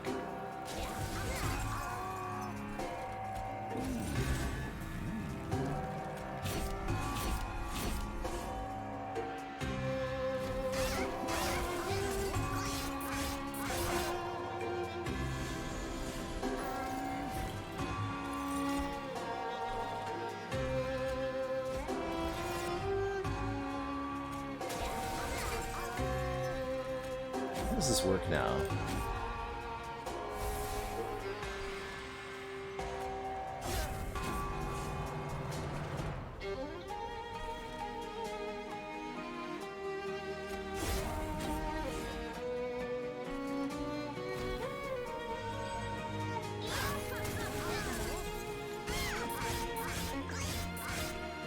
Summons 2 constituents that also have Burnout 1. And then we can reform the original one again, if we want to. This is fun.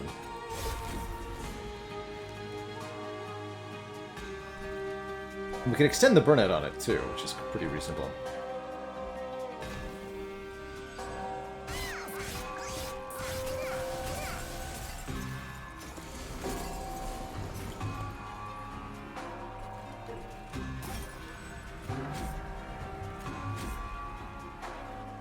Not really sure what I'm doing, but I like it.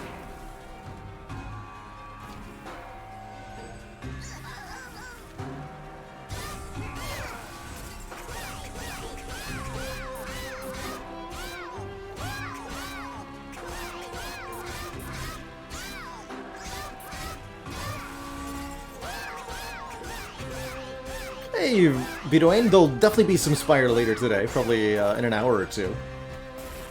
Win or lose after this run, I think. Definitely.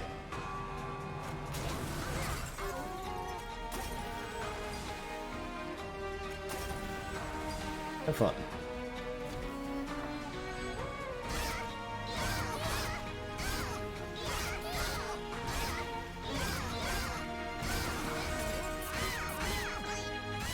EG.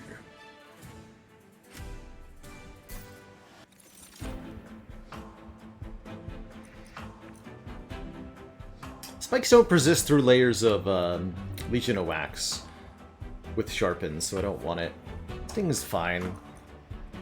Astro Detonation is fine.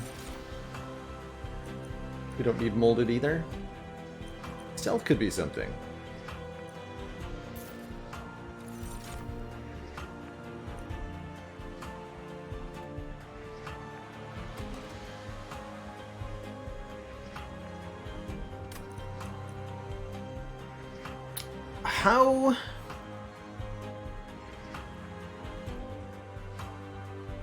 How does Wickless Baron's scaling work with the Legion of Wax, I wonder?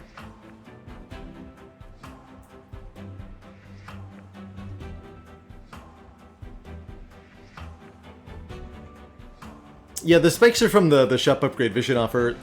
Sharpen as a card, the plus damage will persist, but the spikes won't.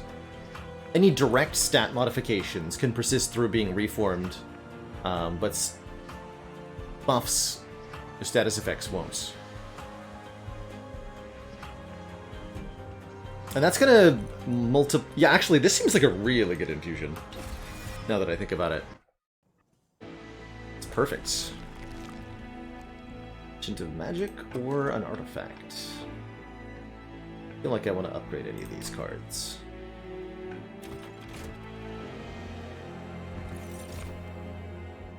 Ooh, Wilting Sapwood is here.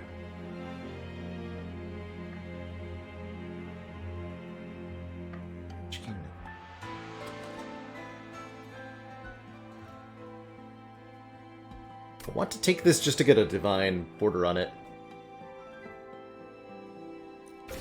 I know that'll mess with drawing the Legion of Wax turn 1. Conscription Notice. Interesting. This is also quite useful. We got a random unit alongside our champion. Draw until you have 10 when our base draw is only 3 on turn 1. That's quite good. Or Gnarled Root gives friendly units more damage per stack of spikes. That's notably +4 damage to the Legion of Wax. But I think drawing 10 on turn 1 is going to be much better with what we're doing here.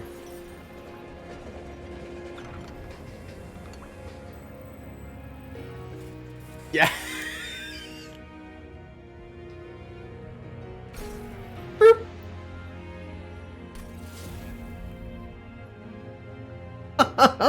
Oh, yes.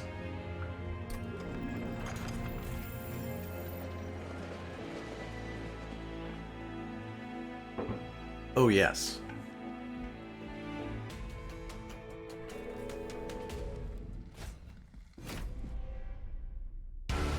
So we just, like, keep stacking them? And as they die, they're gonna scale each other because they'll have the harvest bonus from the Wickless Baron once I infuse it. That's gonna be really broken. I don't need to copy any of them. All we have to do is reform the one that we have. Just observe. I almost don't want to play Wildington.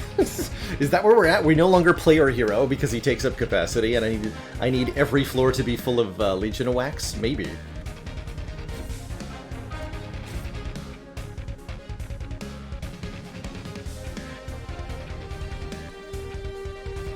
Put Wildington down.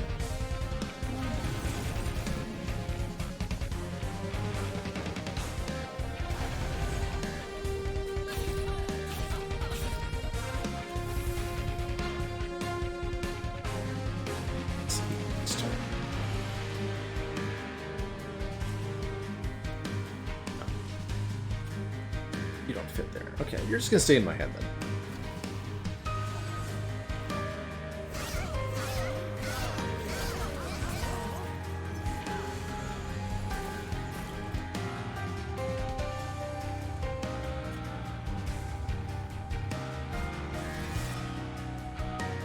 Alright, reformed unit is also 0 cost.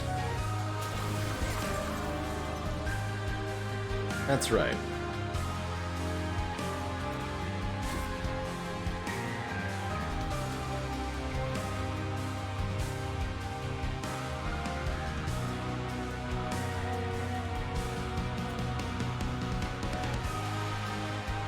I have to remove these units from my deck.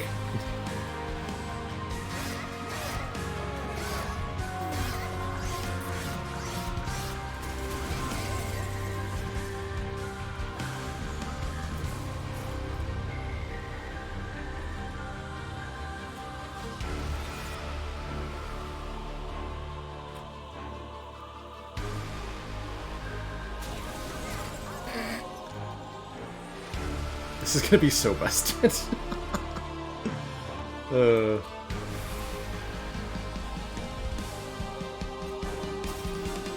Live longer, please.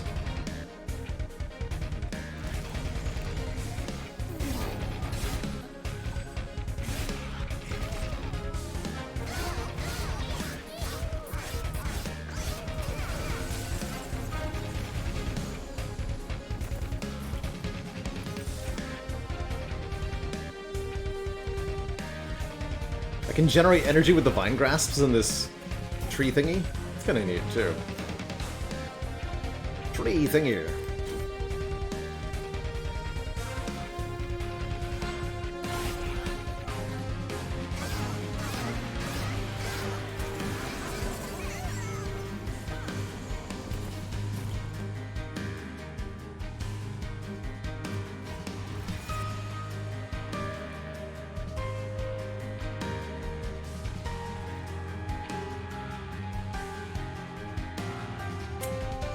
My only sadness is that we didn't get the... I mean, the stat scaling will be out of control, but I'm just imagining the harvest gain gold guy would be like thousands of money per combat, I'm thinking.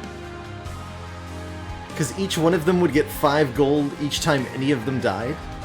So one death would be... oh god. Well, it's going to be that much stats instead of money, so that's good too. Beautiful.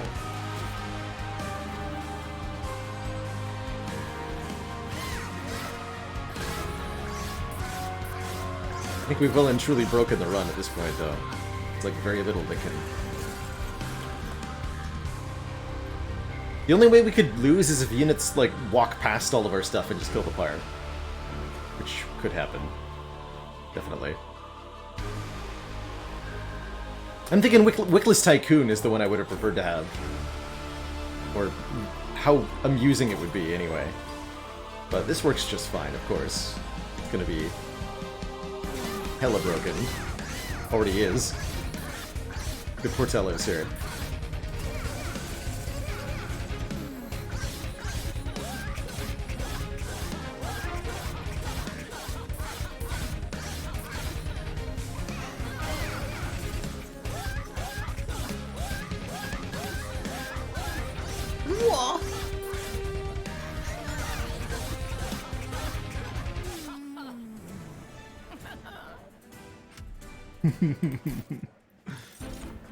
Oh!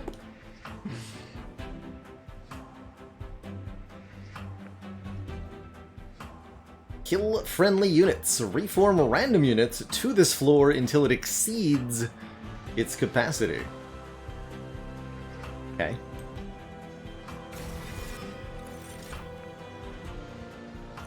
Another Wickless Spire. Don't need any of these. No, thank you. I'm actually not 100% sure how Hallowed Halls is going to work. It will kind of dismiss the small legions, but I can tell it's going to be worth it. So we're overdrawing most turns. We're breaking the capacity game entirely. I probably want more Ember then. More Ember makes it easier to play the Legions of Wax in the first place. Not a whole lot of utility, though. It's only like on a couple of turns I'm going to want this, but especially on turn 1. I want more energy. Do we dupe? That is the question. I think the answer is hell yes. You dupe this Legion of Wax, make 2 of them. That'll also be a good reason to have 4 energy per turn.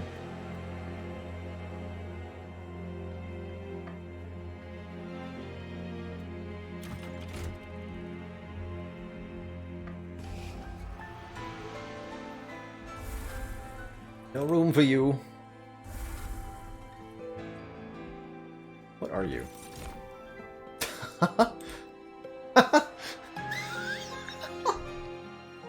I could infuse a Legion of Wax into the Legion of Wax, such that anytime any of them take damage, they'll try to spawn a new Twin of Wax.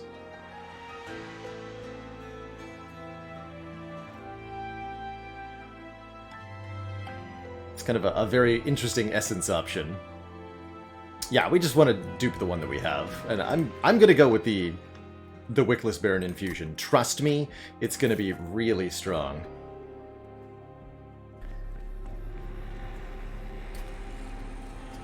Like entirely way too strong.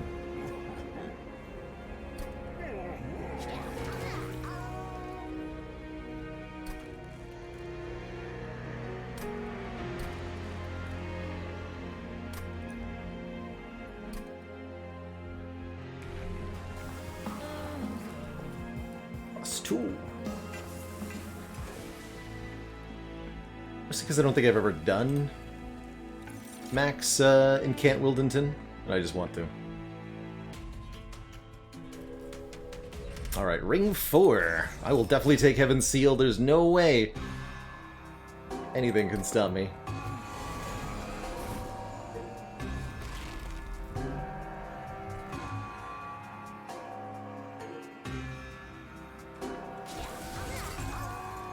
No, you have to die, sir. Can't do this.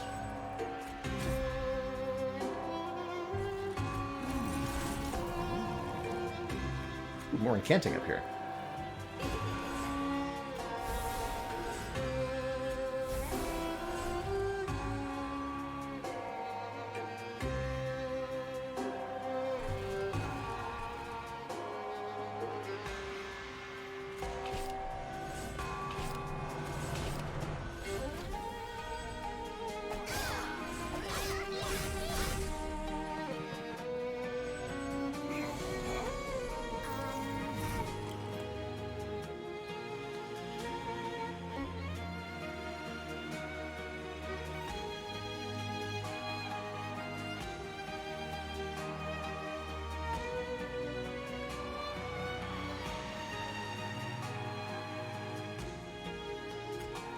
You in the back?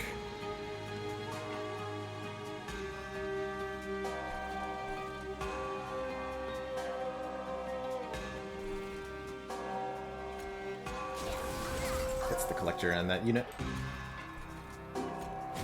Nothing you. So how does this work?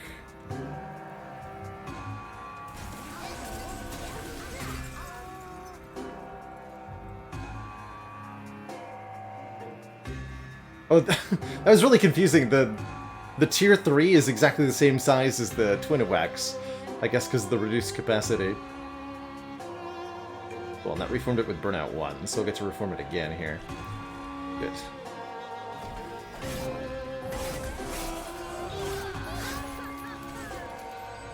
I've also played a couple of these primitive molds.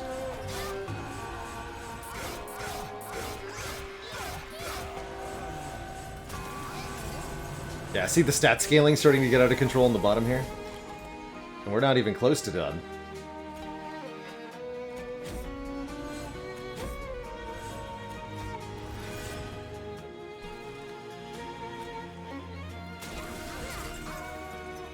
But maximum shenanigans ensue.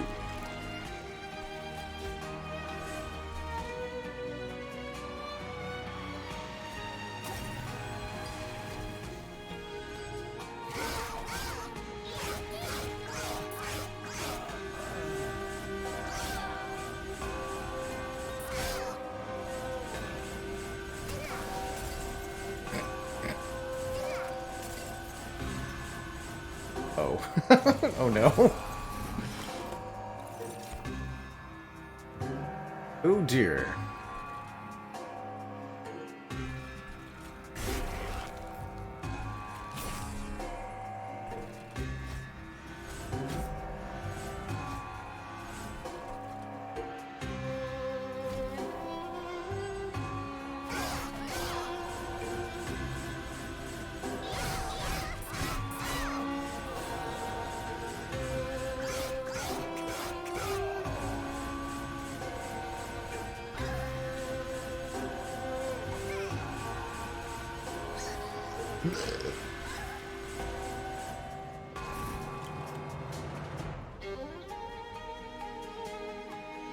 So that's the original one, so let's just Hallowed Halls again.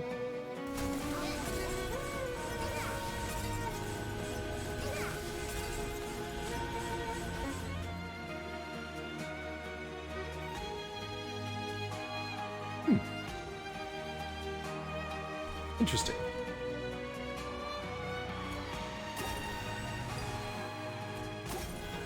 Not actually sure that was helpful, but I liked it.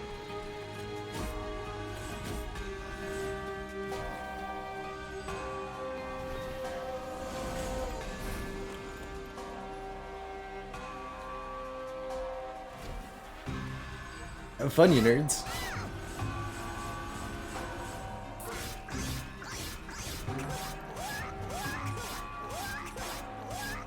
Now that I think about it, this would also be a really good way to defeat the challenge we were trying before, as the Legion of Wax card benefits massively from the stat buffs.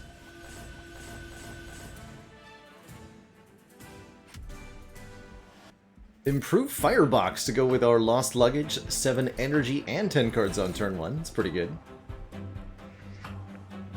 Draw a unit and apply +20/+20. You're missing a Divine Stamp channel song. Come on board then. Remove all debuff effects from friendly units and all buff effects from enemy units. Also very good.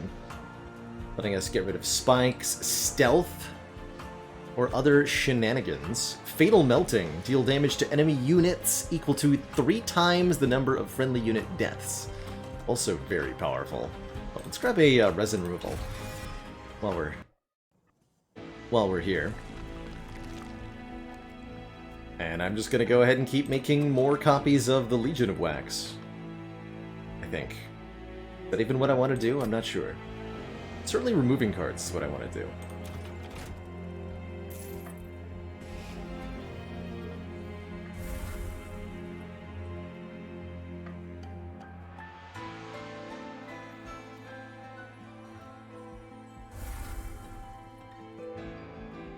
Fewer cards, please.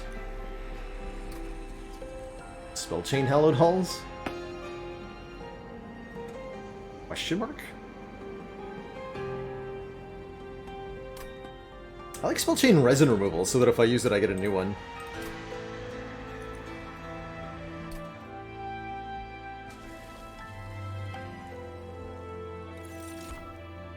Would have been a reasonable dupe target too.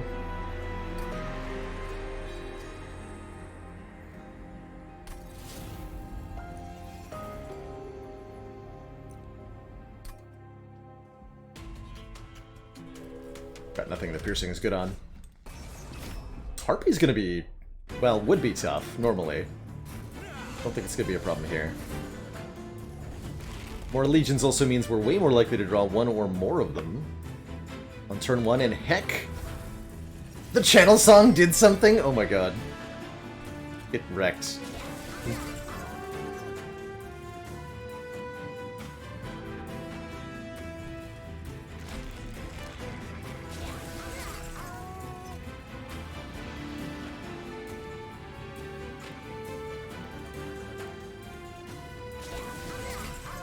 Back one to be the big scaling one.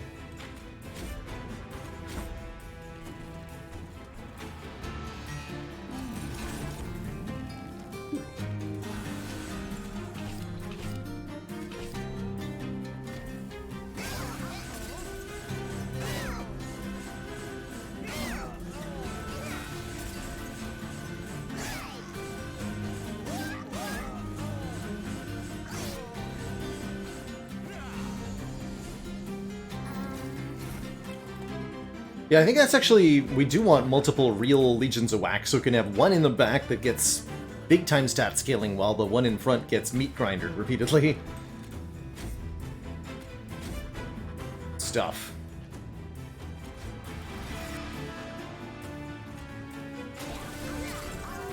Behold the power of grinding. Or something.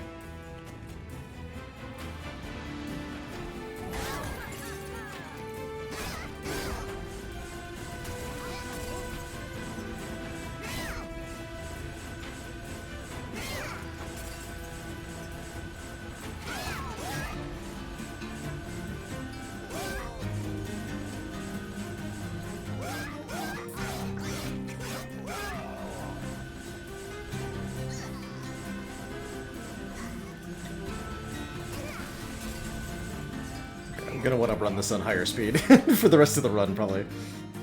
And I don't think I want to use Hallowed Halls here.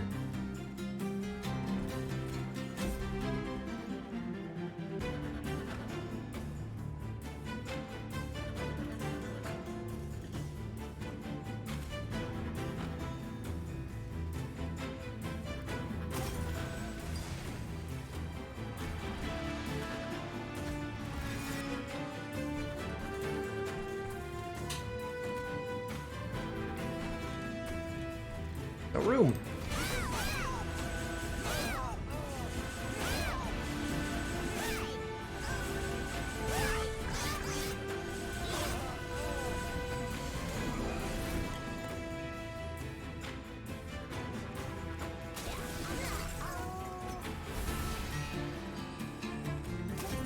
No burning out. Ever.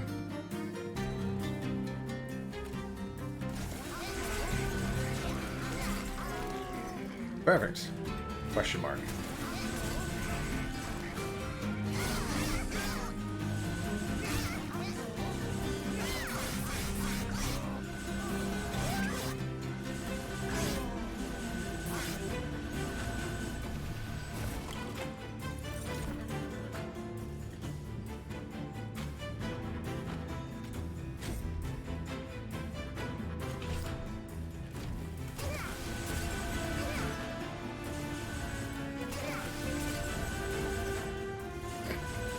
They just do it automatically. It's so good.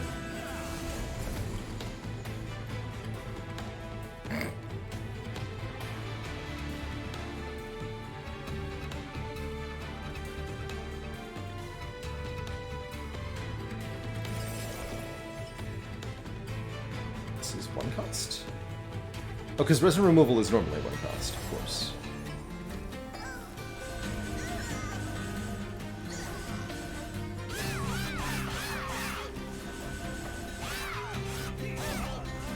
Just making them stronger.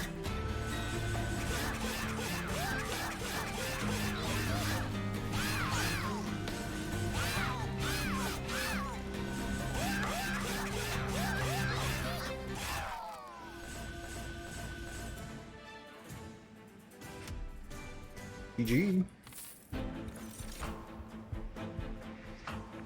Thanks. This could be a good way to get more card draw, but I think we've got the card draw sorted. Somehow I have 800 gold.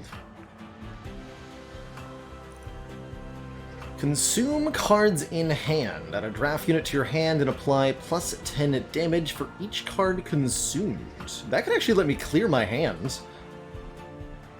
So I'm going to take that. And it also is lacking a Divine Stamp, so we want it anyway. This is just going to be the run where I take every card I see that is unstamped. Yeah, it's a good way to get rid of these deadweights, indeed. Indeed. Just to get rid of the champion, just to get rid of the stings. Merchant of Steel offers me nothing. Let's just keep removing stuff.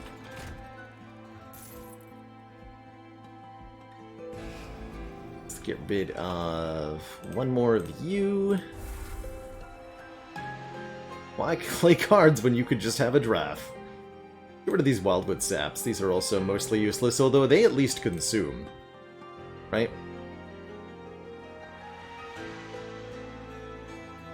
And Graft is pretty bad, too.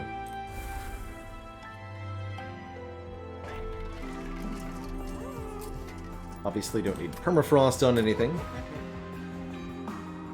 Care about the, right there.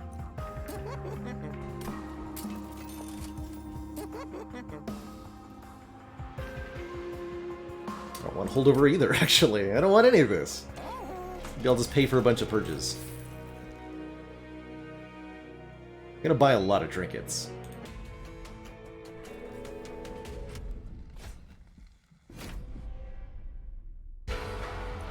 I do think this is one of the easier challenges.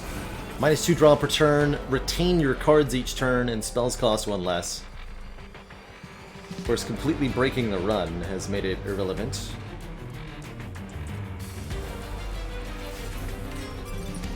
Actually loving this channel song. Oh.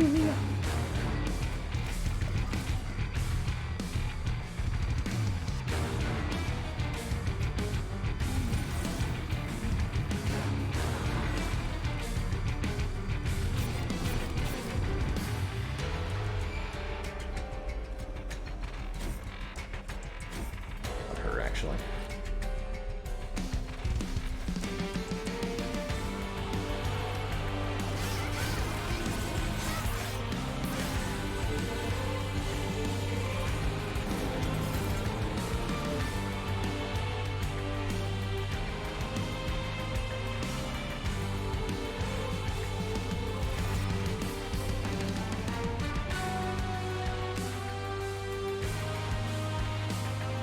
I'll try putting him here. Curious if that's the correct ordering.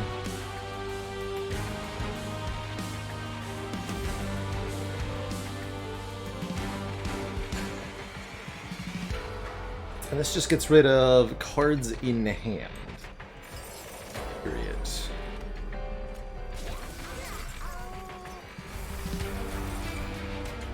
Get a really big draft. Love it.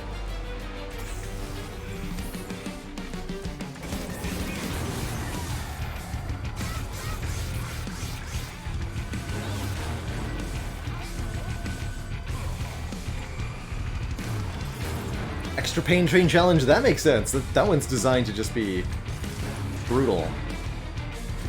Brutally murderous.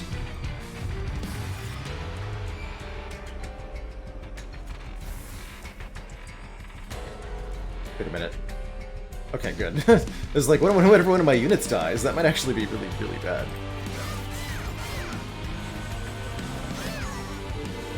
How many Weight of Contritions can I get in one turn?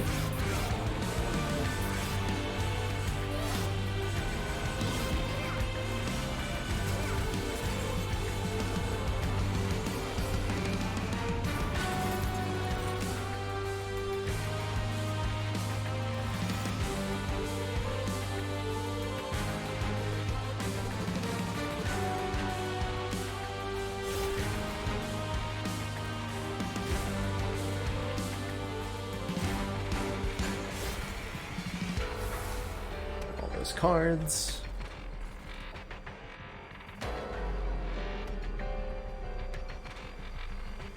I mean, I can always just not replay the draft, right? We can reform it and then it just sits in hand.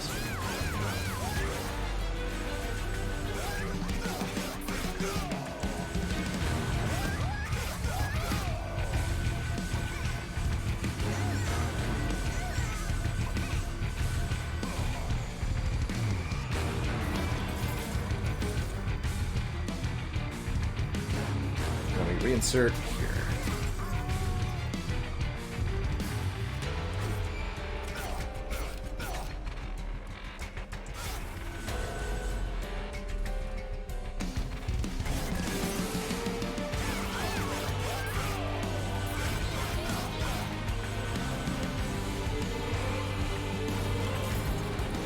It's not actually that much damage output before the Relentless phase. Could be a little bit warning. Splitting Wicks. Uh-oh. I get a couple of those, but what if I can't draw your stinky curses? Because I can't draw anything at all.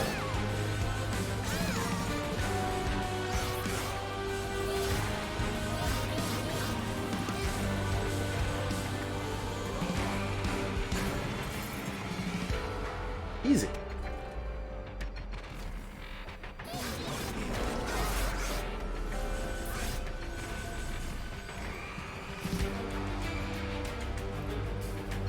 GG.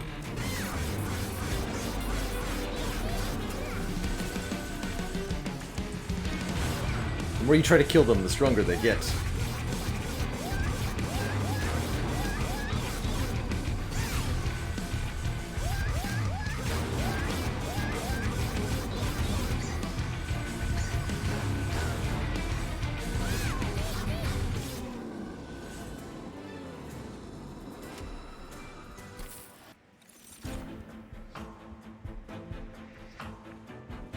Formless Child could be pretty funny.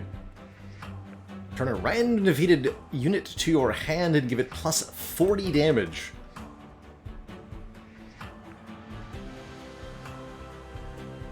It's pretty easy to get stuff killed, too. Yeah. We have pretty good control over the reform pool. Let's do it. Do I add one capacity, or do I feel like we actually want more card draw now? I think I want the card draw.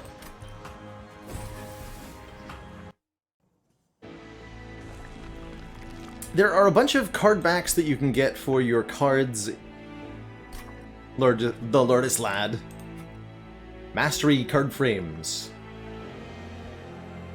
You're able to choose these after you meet certain conditions. The one we've got first requires Divine Victory with all clans with the DLC.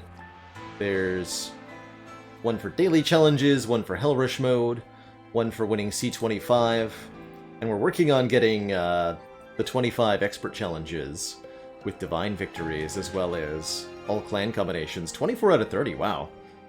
Pretty close to that.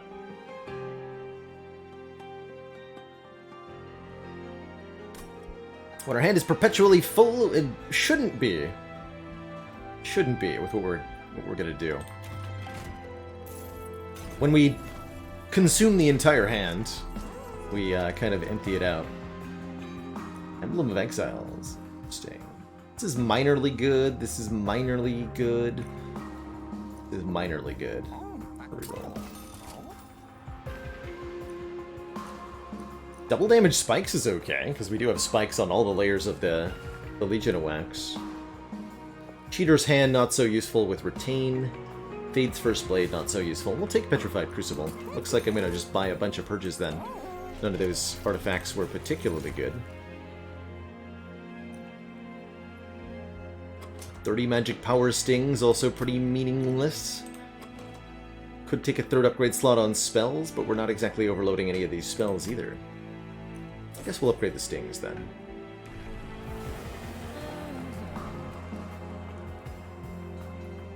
And I'm going to give Sweep to Wildington, just as kind of a backup. In case there are any enemies that decide they can slip past my defenses, Wildington will stop them cold. That basically turns every combat into a relentless combat. Good.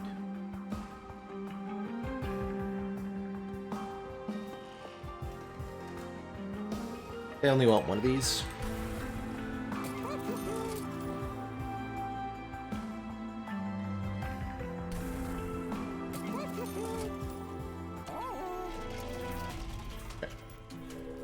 Could get more removals, but they become increasingly expensive.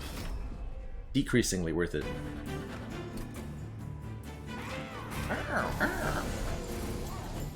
Maximum caca.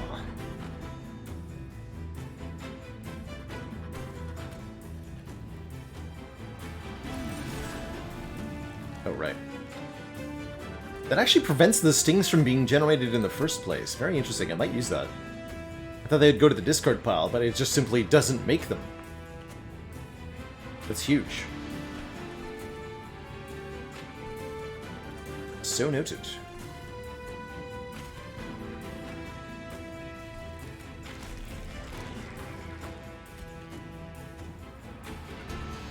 It also didn't make my conscription notice unit. Looks like the stings take priority. Double noted.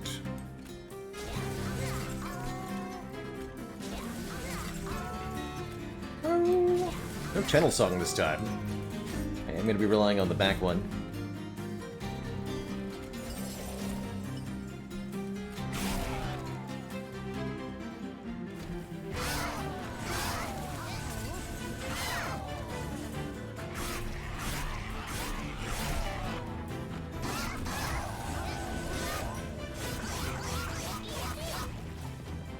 Yeah, note this 200 hit point lad.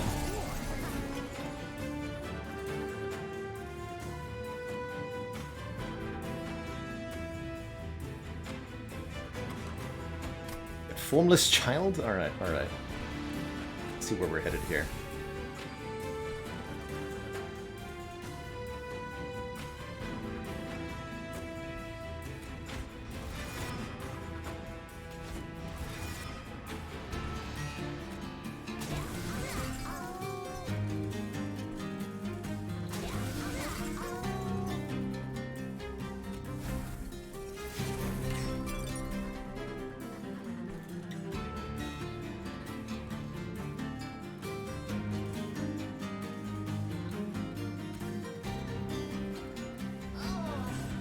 We're gonna go in there.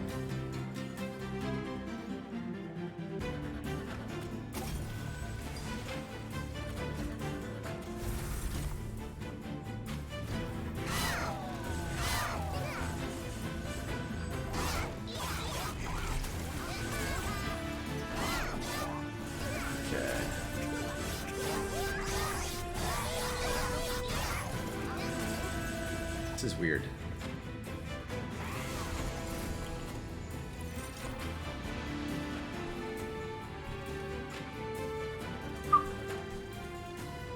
Okay, yes, and here we're extremely grateful for Wildenton's rooted.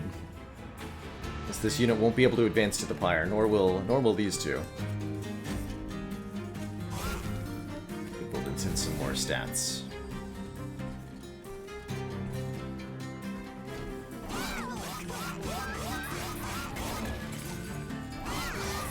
Yeah, random's definitely one of my favorite ways to play Monster Train. We've been picking clans for some of these expert challenges, and to get some of the uncompleted combos done. But random's where my heart lies.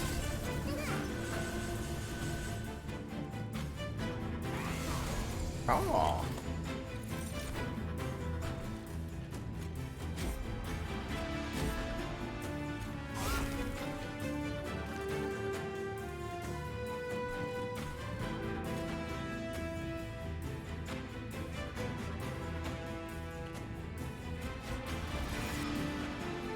More wax.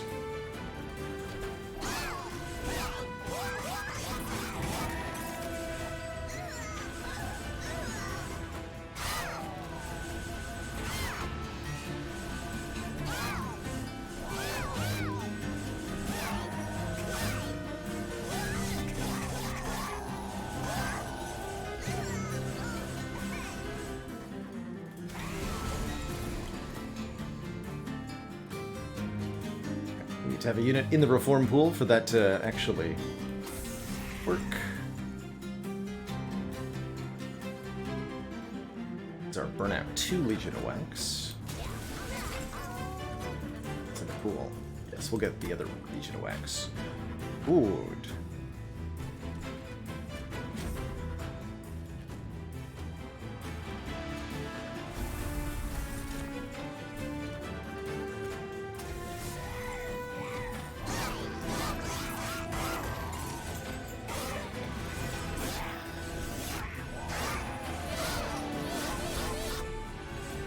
That's right. You don't actually get reform when the child dies.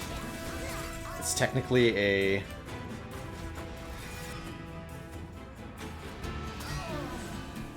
just puts it back into your hand, technically. And here's why we took the bonus card draw, as we're often ending up now with empty hands, as we are able to clear out the junk.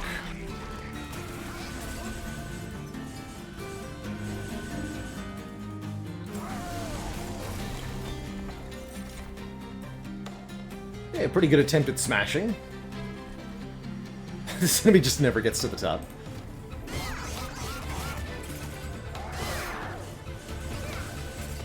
Hey, I'm so glad to hear that, Auntie. The channel really has come an amazingly long way since we started barely 2 years ago? 3 years ago, actually, excuse me. Wow.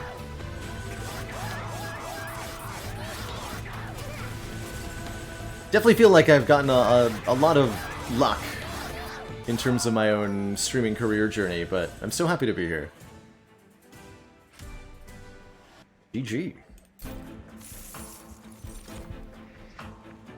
Good old cyber discs.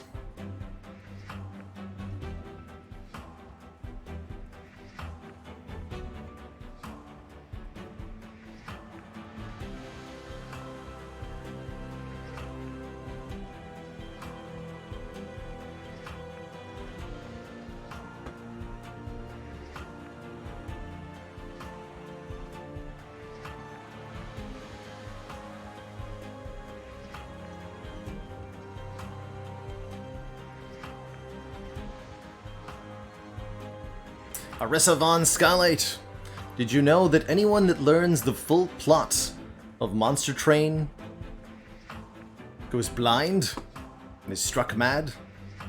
That's right, no one can access the story arc of the Covenant.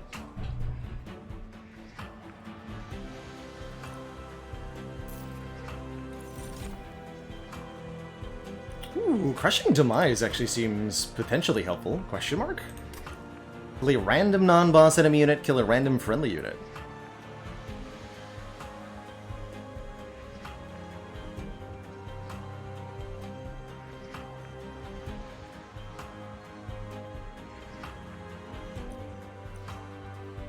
But do we need it? We don't.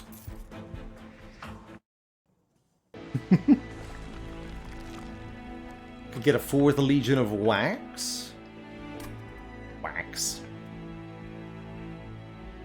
I mean, I don't want to go this way, so yeah.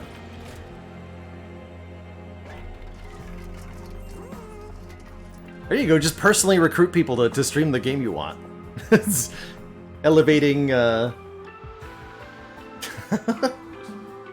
elevating getting your favorite gameplay to the next level. Take the Winged Steel. Priory's Cloak is useless. Precious Plating should be useless. Resin Block. When a friendly unit dies, give it plus 10 damage. Perfect.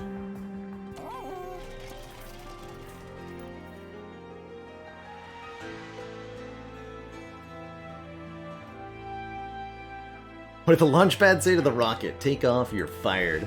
I like it. I like it. Alright, I'll just remove both of these Wildwood Saps so I don't have to draw them in the first place.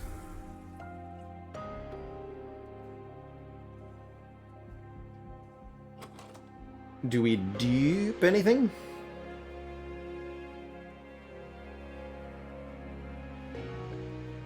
I think I might just leave this Hellvent behind. I could get a 4th Legion, but to what end? I guess we'll grab one more. It's more shards, too. Hooray.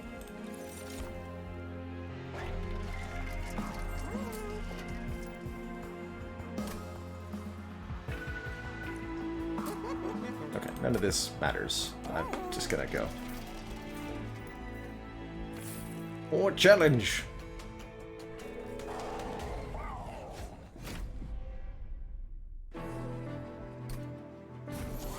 Our first spell played each turn gets Consume added to it. We gotta be a little careful here. He did add 3 Vengeful Shards, which we must be careful not to mess with too hard. Perfect.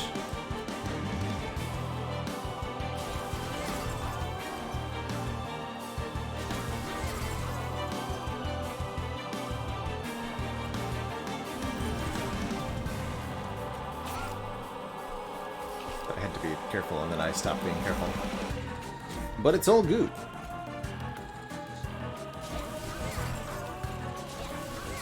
Have one of these on each floor.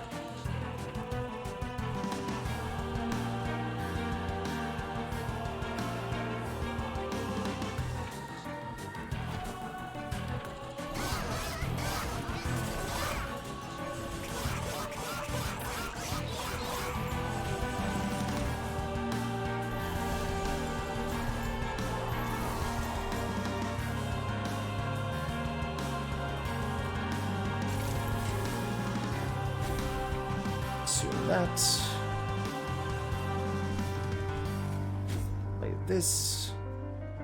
There's our Sacrificial Resurrection. We've got both dead weights, but I want to hit at least one of these Vengeful Shards, too.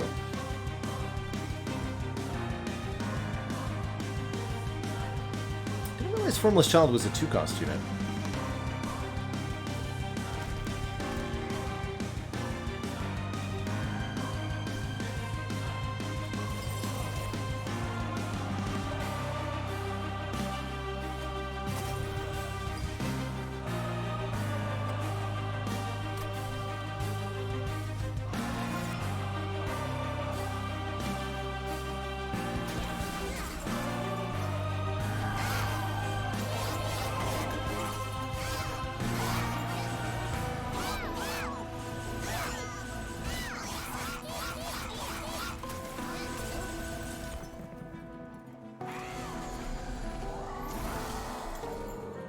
Perfect.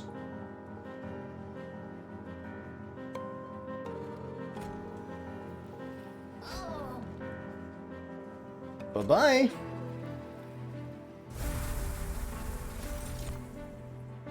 Glorious.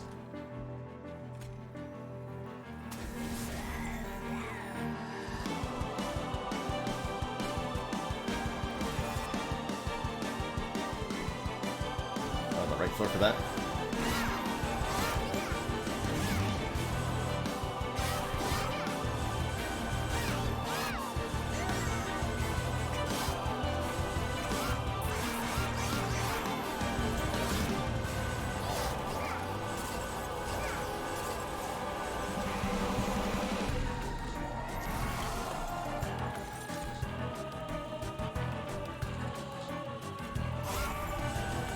Play those.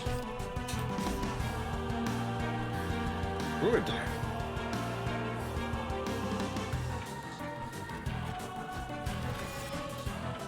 Got some legions to play, but I can't actually play them.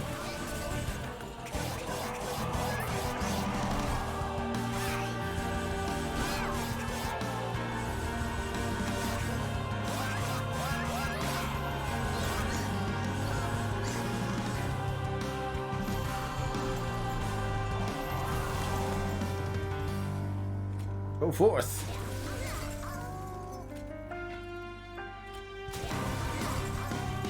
Delete one of these stings.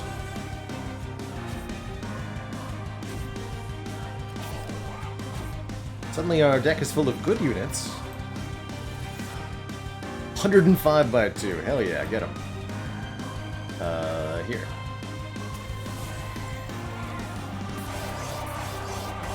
Unit actually just dies, but dying is part of our strategy.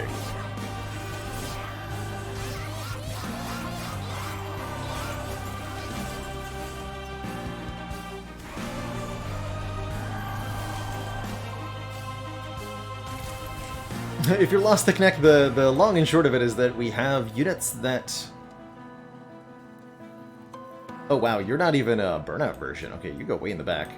We have units that duplicate themselves when they die, and they also gain bonus stats whenever any unit on their floor dies. So they're all boosting each other forever. I think I'll be avoiding playing the Sapwood in the final battle. I need more capacity on this floor.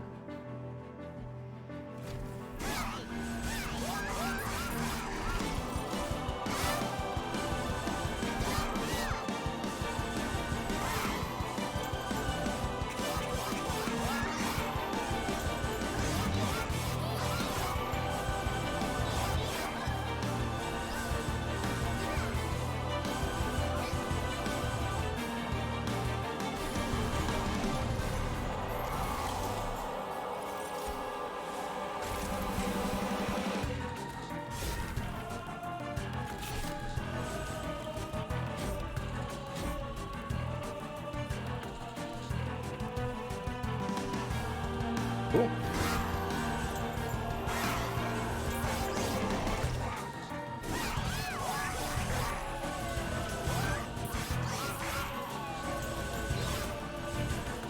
And the more enemies there are, the more our units scale up too, so the last Divinity fight's gonna be extra good for that.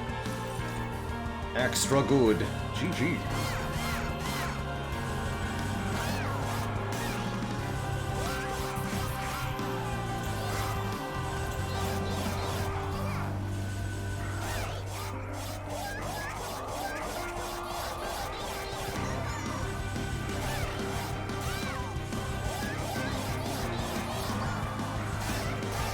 Down to the final two chunky ones.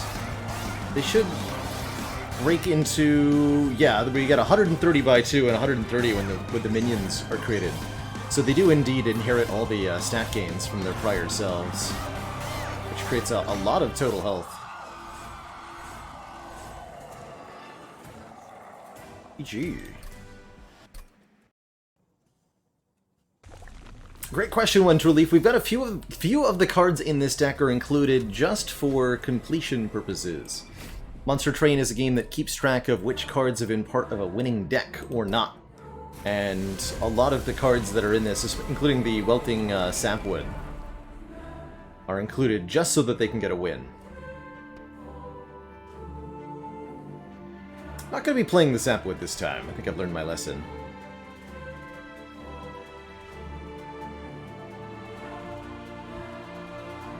Let's just go... let's see. triple Legion of Wax on the bottom.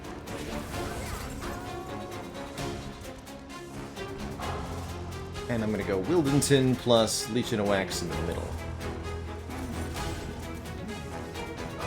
Avoid the conscription notice, as before.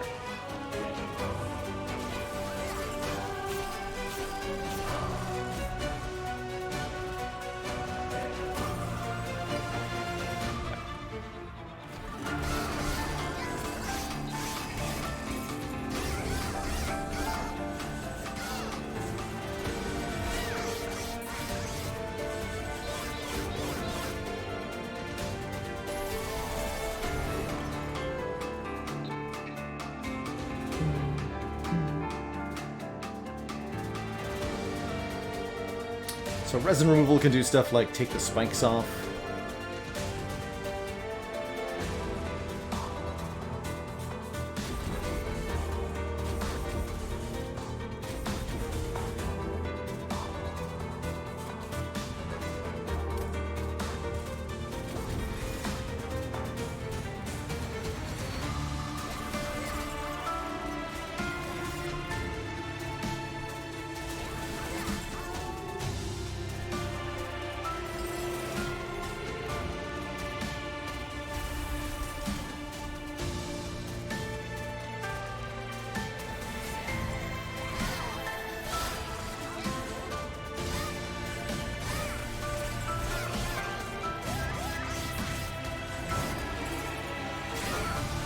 Crazy stuff is happening now.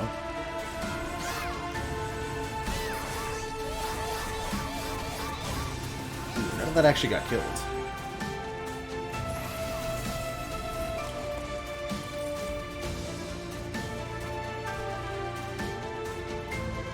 Okay, this looks fine though. I'm gonna strip all of these spikes.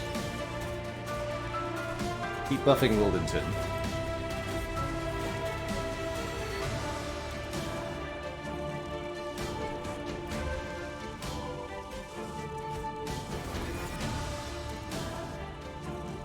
Oh, what?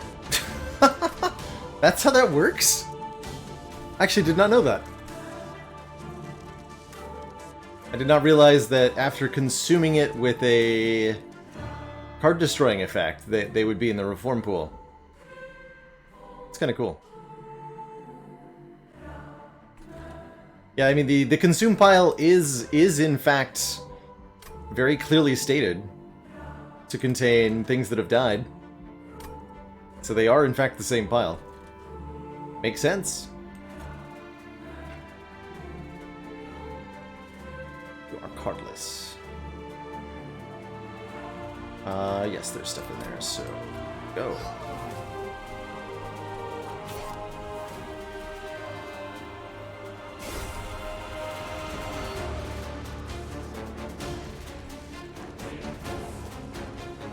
Plus 114?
Spooky.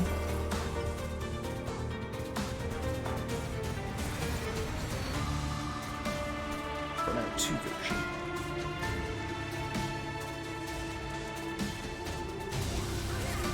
Go top there. It's actually okay if we lose Wildenton. We can just remake him too.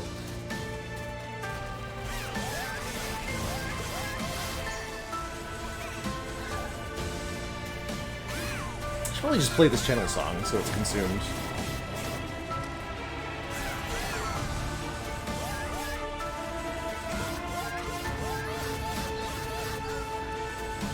As chat says, Real Linu, I think that Monster Train's a little bit easier than Slay the Spire, if you've got a similar grasp of their deck-building mechanics. But both very, very fun and very, very challenging games. Especially if you're looking to win with every clan combo. Some of them are real stinkers. Makes it very tough.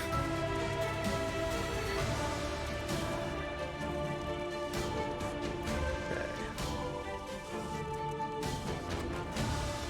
Into the draw pile. Kind of up to... Like I said, though, it's fine. Although, if he dies, they go to the next floor. Uh-oh.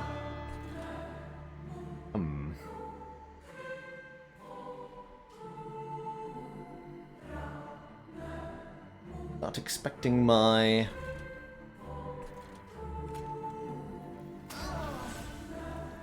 pool to get messed with, so...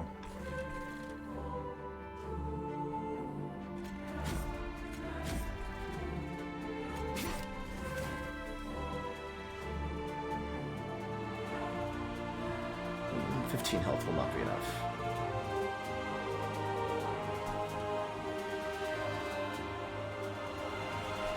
No, you don't even fit. That's right.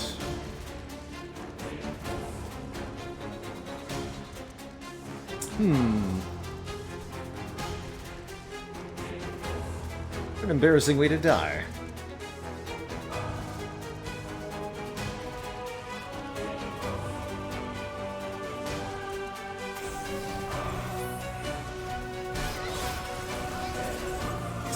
Top here.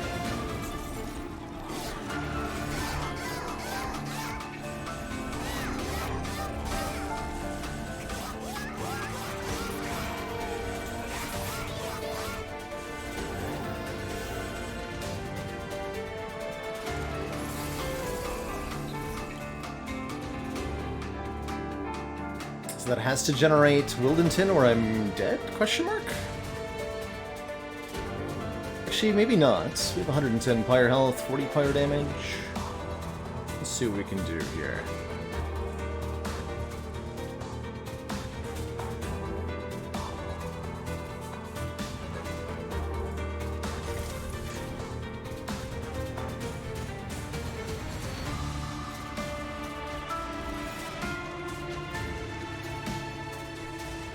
It's 71 by 2.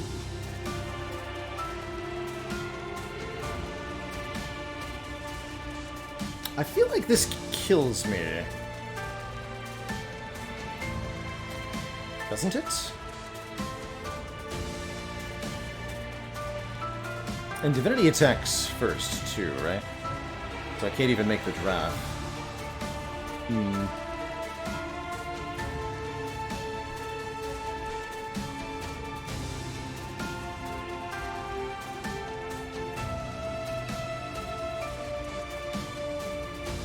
So what did I do wrong this combat? This feels super winnable.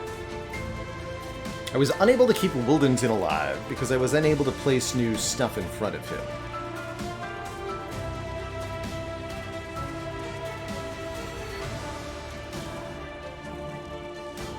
Okay.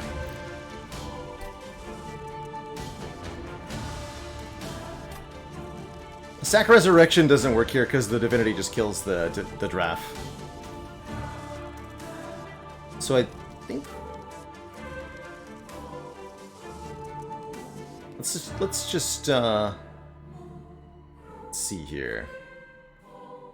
You want them to go in back? You can see exactly how much progress that makes. The answer is not a whole lot.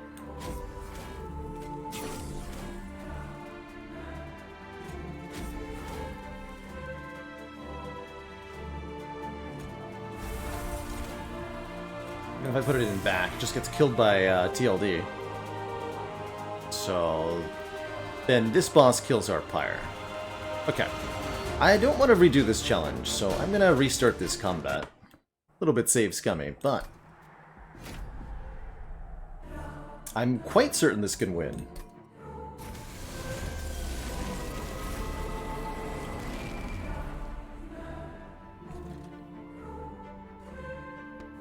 So the correct play is... Oh yeah, I understand what happened. We put Wildington in the middle with only one capacity in front of him. That was a mistake. I think Wildington's supposed to go on the bottom?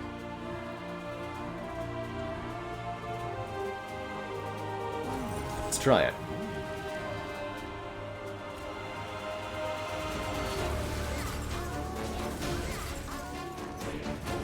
If you get played anyway... Try something like this.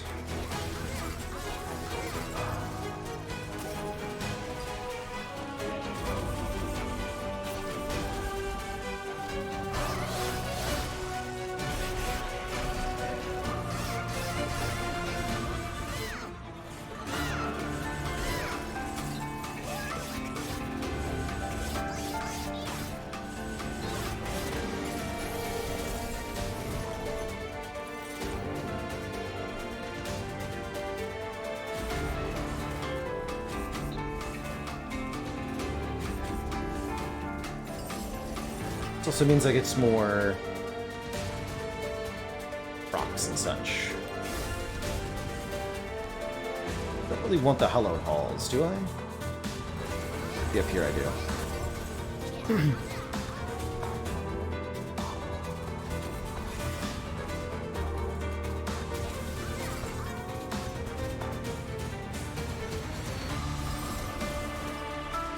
Just get rid of the deadweights for the moment.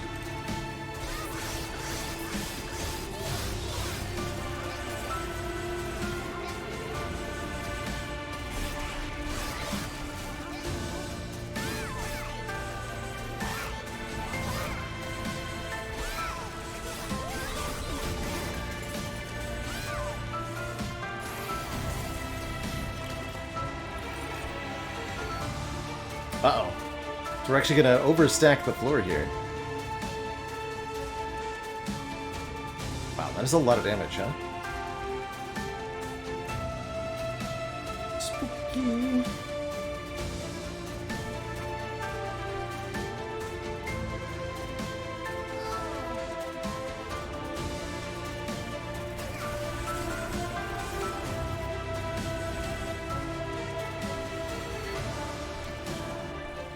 It's its own problem.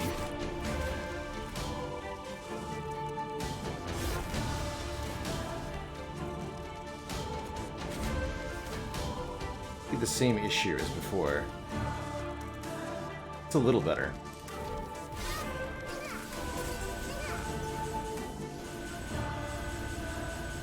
Silence works on harvest enemies, yes, but not resin removal. This deck unfortunately doesn't have access to silence.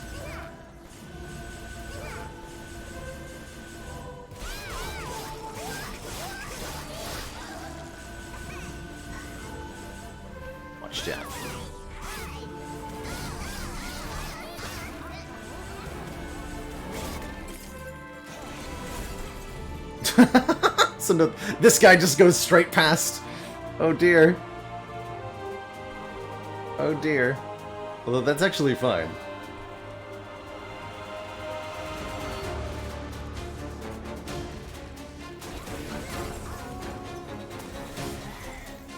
I think.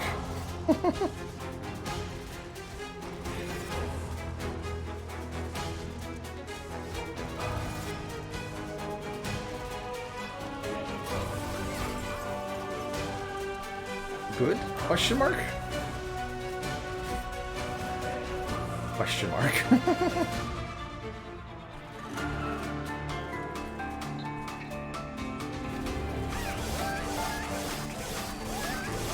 Wow, that is a lot of damage.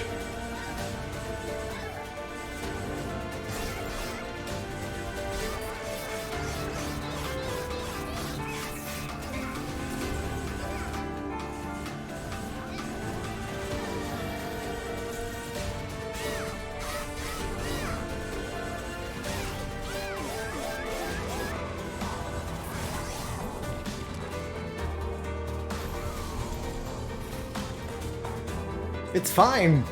I swear.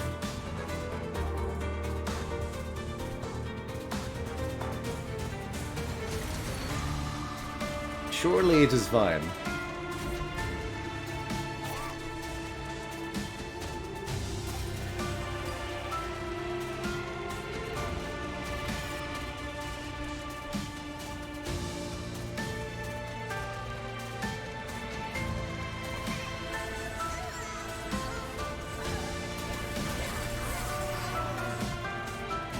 Get him.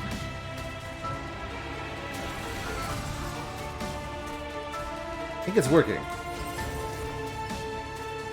Maybe.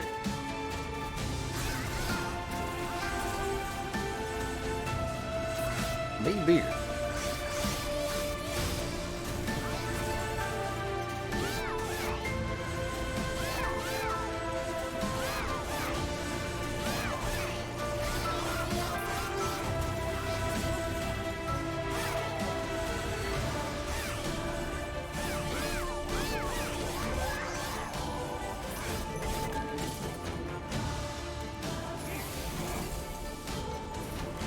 God. Hey, good. Okay, the overflow is getting killed. So this is working? Question mark. Big question mark. Wow, you've got good damage.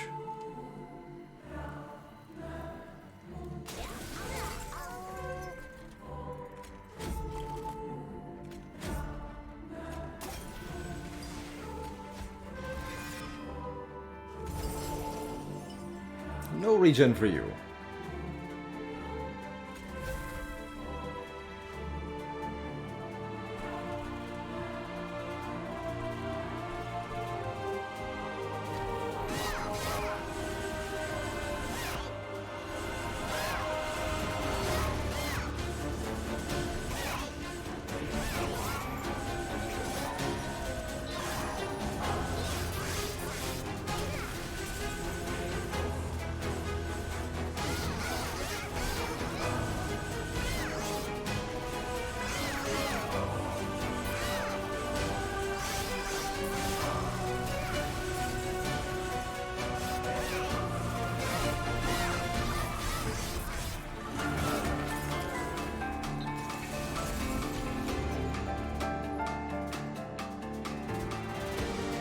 Be in there.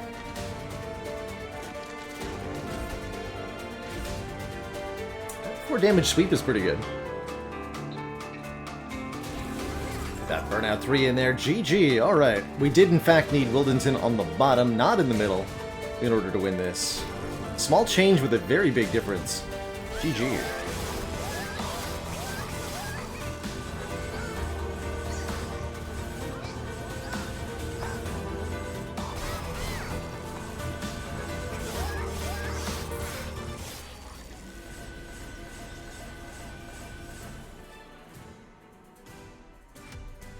Be in there.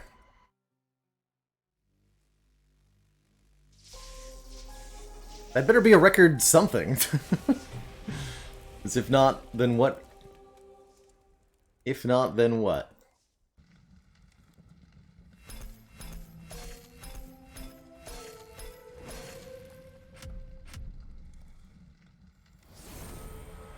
We do get some pretty important Divine Masteries on Channel Song, a stinky card I never have to take again. The Wilting Sapwood, kind of similar there. And Sacrificial Resurrection. New PB of enemies killed on the first floor. Interesting. Makes sense with the, the Sweep Wildington. GG. GG.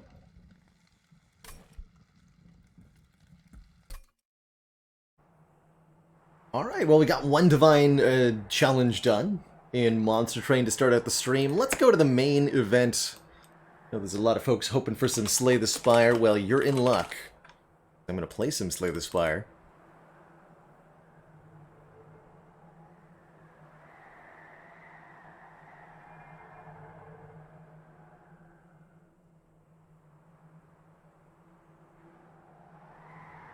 I'll be starting out with the Spire with something a little unusual. I've got a YouTube video to record. I've been encouraged to do this while live, so I'm going to take maybe 20 or so minutes at the start of the Spire content to talk about some rare cards.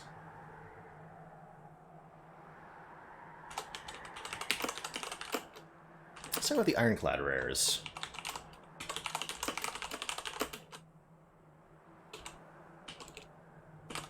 But before any of that happens, I'm going to take a quick break, refill my legs, stretch my water, and when I return, we'll do some Spire stuff.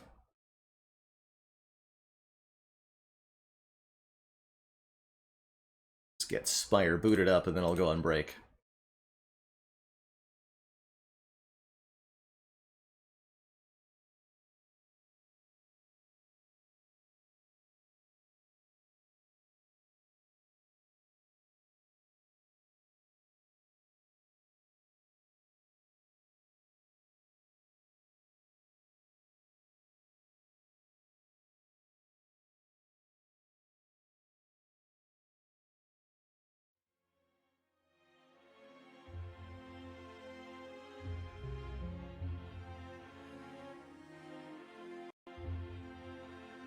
Perfect. Okay, I will be right back when I return. Talk about Slippery Spire. Urge you all to stand up, stretch your legs, look at something other than a computer screen for just a couple of minutes. I'll be right back.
Alrighty, everybody. Thank you so much for your patience during that bit of a longer break there. Appreciate being able to grab a sandwich midstream and keep the old brain going. So, in our boss swap challenge, unfortunately Defect losing with the busted crown again. Turns out seeing 50 fewer cards is a downside. Who knew? Who knew? This one had a decent chance. We were able to get all the way to the second Act 3 boss. But ultimately felt like our scaling just wasn't quite enough. We had a Ring Capacitor, a Defragment Plus, and a Data Disk. But not enough Frost Orb generation. I feel like we lost something important to falling. Maybe that was in a previous run.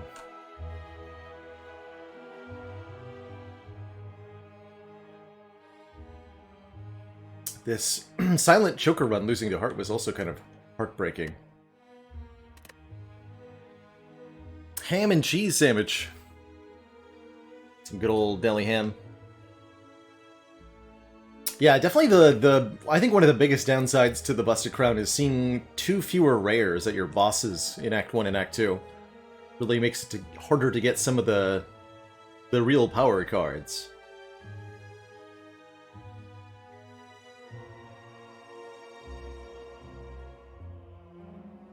But my hope is that we'll get a win soon. I guess you could say, Iwoto, that would be a crowning achievement when we finally get it. However, before we jump on into any boss swap runs, I do want to talk a little bit about some cards. Specifically, I want to talk about the rare pool of the Ironclad. There's only 16 cards here, so that shouldn't take too long. Previously on the YouTube, I have done some breakdown videos where I talk about the common card pools for the Ironclad, the Silent, the Defect, and the Watcher. Kind of giving a base evaluation of each of these cards, what they're good for, some situations where you might want to see them, situations where you might want to take them, and what would incentivize you to upgrade them. And that's pretty much what I'd like to talk about as well here, essentially kind of spending about a minute on each card, talking about what I like about the card, what its advantages are, what its disadvantages are, when to take it and when not to take it. That's going to be the idea here. Just make sure I've got lots of water before I start talking.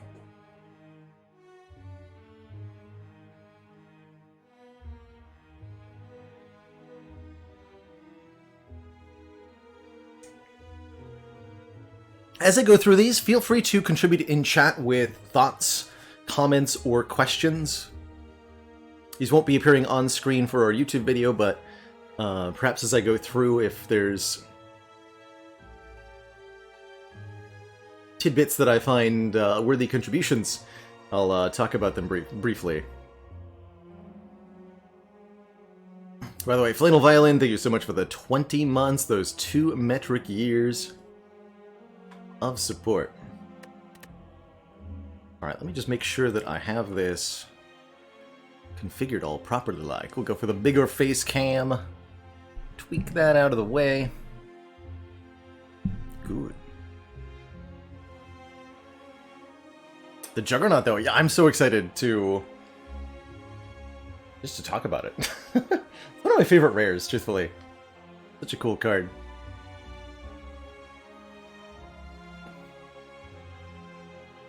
Omni says, you recently found a chance to actually pick Berserk. It was a deck that needed the energy but had a good barricade combo, meaning the Vuln wasn't very impactful, and you were able to get the barricade down before the Vuln?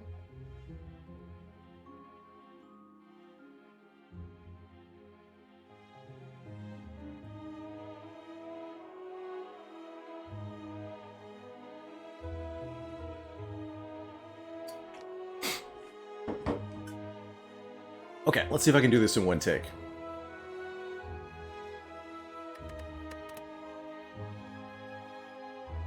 Hey everybody, Baylor here in the big cozy chair, and today I want to talk about some of the rare cards of Slay the Spire. Specifically, the rare cards of the Ironclad.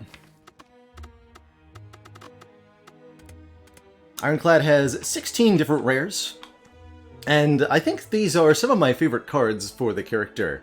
Such a diverse and powerful set of effects here.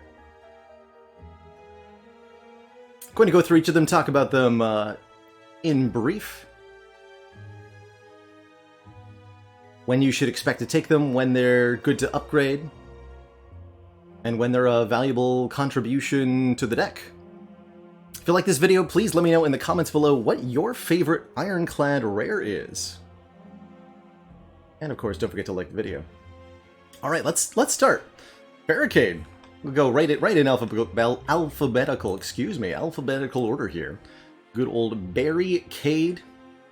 Lets you retain block from turn to turn. It's a very expensive card though. 3 cost. 3 energy plus of course the card draw means that it's pretty tough to get Barricade into play, and once you do, you still need to generate more block than the enemy is doing damage. That makes Barricade a pretty bad addition to your deck at the start of the game, but as you get more and more sources of block, if you've got upgraded block cards, I find that Barricade combos especially well with the card Impervious, since it gives you a lot of block all at once. It also pairs really well with the colorless card Panic Button, which gives you a whole bunch of block at once for 0 energy.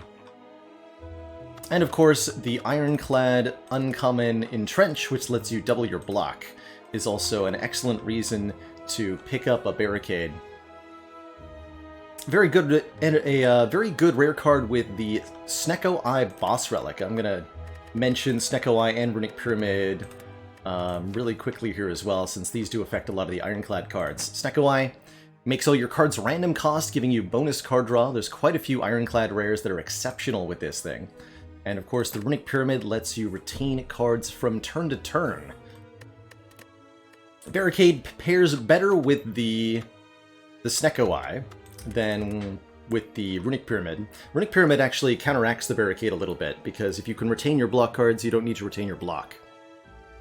Overall, I think Barricade is weakest in the early game, and the further on you go, the better it gets, being an excellent way to build up block against endgame bosses, particularly the Heart. Berserk gives you energy every turn. Problematically, no energy until the turn after you play this. Meanwhile, it comes with an immediate downside of 2 vuln or upgraded 1 vuln. I tend to think that Berserk is one of Ironclad's weaker cards. Opportunities to put this card in play without suffering immense damage can be few and far between, and the style in which the energy is granted to you can be a little slow or ineffective. Still, it can be useful in a pinch. Keep in mind that you can block this vulnerable with Artifact, you can remove it with the Orange Pellets Shop Relic, and that you can lower the amount of additional damage taken if you have the Odd Mushroom Relic from the Mushroom events in Act 1. Overall though, I tend to think Berserk is not a frequent take. Of all the Ironclad rares, probably the least frequently taken, at least by me. Bludgeon, this one's pretty good. I like Bludgeon. It's pretty basic. 3 energy, do a lot of damage. Another great one with the Snecko Eye, of course, making the cards randomly costed. But also just a very good addition to your deck right at the start of the game. If you're offered a Bludgeon on floor 1 from a rare pick, I think that's actually when it's kind of at its best. Because for 3 energy, Bludgeon Plus kills just about anything in Act 1. Instantly kills a sentry, takes off half of Gremlin Knob's health, bonks a Jawworm, bonks slimes. It's great. It's great. Does not scale particularly well with strength, so this can really struggle to be good in the late game. But one of the ways to make it better in the late game is to, instead of trying to numerically impact it, simply play more copies of Bludgeon, either by getting cheap copies with something like the Snecko Eye, or you can even use Madness to make a 0-cost Bludgeon, and then start duplicating that. You can also play it more times with something like Double Tap. Overall, it's a pretty good take. It's definitely an expensive card, but if you can afford it, by all means. Brutality, this one I like quite a lot. This is a really good check. How well can you value the power of card draw? I think a lot of players, at least initially, are really hesitant to take cards that do damage to themselves, especially the form of damage each turn, which can feel really intimidating, especially if you're telling yourself, I've got only 10 turns before I'm dead. I can't afford to play this. But the reality is that if you had the option to lose 1 health to draw 1 card at any time, you would click that button a heck of a lot of times. And extra card draw is always a good thing in Slay the Spire. This lose 1 HP effect can also be a really useful trigger with other cards like Rupture on Ironclad, giving you strength each turn. It can also activate certain relics like the Self-Forming Clay, which gives you block each turn after taking damage. In general, getting more cards in your hand, Ironclad does not have a lot of card draw effects, so Brutality is quite useful there. And of course the upgrade makes it innate, so that you can have it on turn 1, which can be quite useful. I particularly like an upgraded Brutality if I'm trying to run Runic Cube as my boss relic. The boss relic Runic Cube is Ironclad only, and gives you 1 additional card draw whenever you lose health, so the Brutality becomes draw 2 cards per turn, which is really, really exceptional.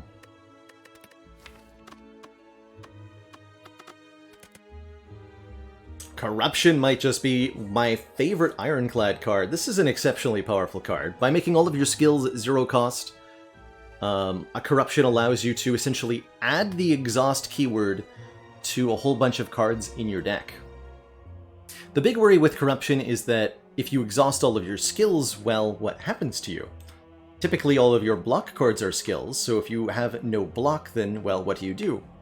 And the answer is that when you take Corruption, you should look to build around what it provides, which is an instantaneous boost of power and energy. You get, you can play all of your cards, but only 1 time. So you need to get yourself into a position where playing all of your cards 1 time causes you to win. The way to do that is to scale up strength and then play a lot of damaging attacks with what's left. You can also pair Corruption with Barricade, allowing you to get all of your block at the same time. And of course, Corruption is most powerful when it's activating other exhaust effects, particularly from Dark Embrace, drawing you a card every time you exhaust something, which is every time you play something, or Feel No Pain, giving you additional block for every card.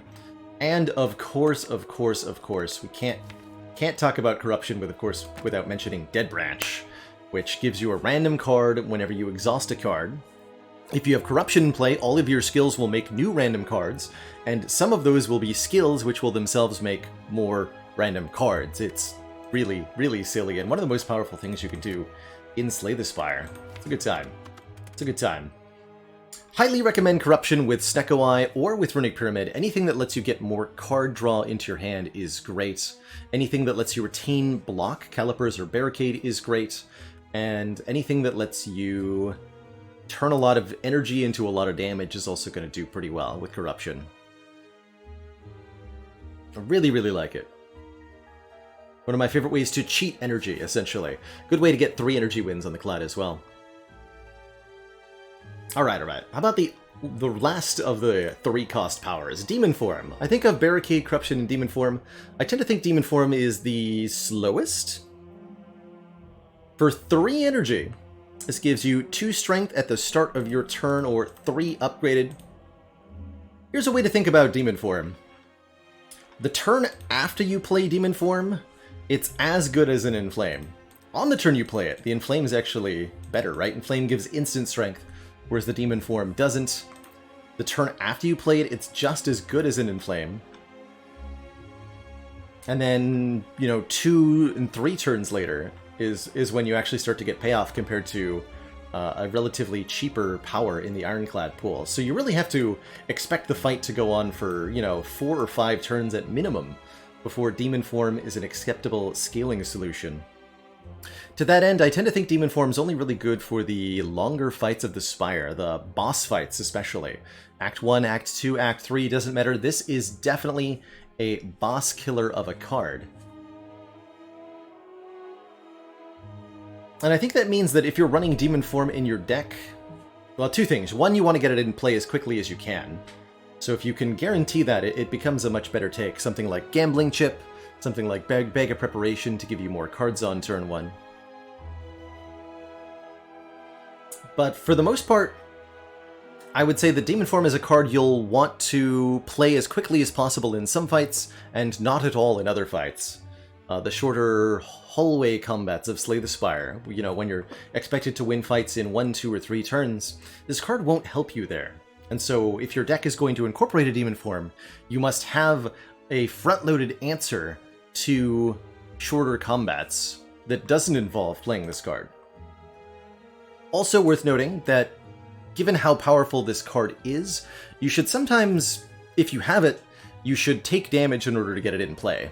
It's, I think, frequently better to just take 10 damage and play your Demon Form than it is to play 2 Defends and try to avoid damage. You're just going to draw the Demon Form again on a turn where you're either blocking or playing the Demon Form again, and you will make the same choice of not playing it. It's a losing prospect. Just take the damage, get it in play. Same goes for Barricade. Just take some damage, get it in play. But overall, not the greatest of strength scaling, but it definitely works for the longer fights, and particularly against Heart. I think this can be good. Demon Form also a very good card to get randomly generated. Maybe not so good to have in your deck, but because Demon Form exists, Power Potions for Ironclad are better. So that could be a good time that you want it too. It's not actually, I want this card, but hey, look, a free copy of this card. And of course, one Demon Form beats Champ too. Good stuff. Alright. On to the next one. Double Tap! Might start with a D, but it's more than a D-rate card, that's for sure. Letting you play an attack twice or upgraded 2 attacks. And the upgrade is really, really impactful here. Although I don't think you want upgraded Double Tap until you have 4 energy, generally speaking. Because you want to be able to play 2 other attacks, and usually those will be 1 or 2 cost. Double Tap can be a great way to get double value out of Ironclad's really big expensive cards: Bludgeon, Immolate, Reaper, Uppercut, Clothesline, the Starting Bash. It plays really nicely with Whirlwind, it scales Rampage 2 times, it can be pretty hype with Body Slam or Pummel Strike. But when Double Tap doesn't work is when you're drawing Double Tap without other attacks in your hand. So you must have some amount of decent attack density in order for Double Tap to be good. Of course, it gets a lot better if you can hold on to your cards with, say, a Runic Pyramid. Searing Blow, yes, plays extremely nicely with Searing Blow, too.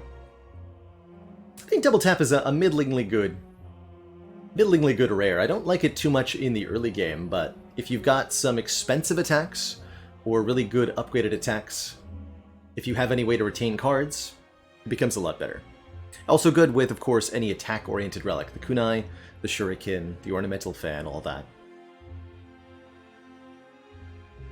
Exhume. This one can break the game in some fun ways, letting you get a card from the exhaust pile back into your hand. I encourage you to be very creative with what Exhume can do. There's a whole host of different options, right? Any card that exhausts, and including cards that don't normally exhaust, that got exhausted somehow. Like, if you exhaust any card with Burning Pact, it can come back with Exhume. Exhume can be used to feed multiple times in combats. You can use it to Limit Break twice, Offering twice, Impervious twice, Disarm twice, just to name a few of its many, many, many uses.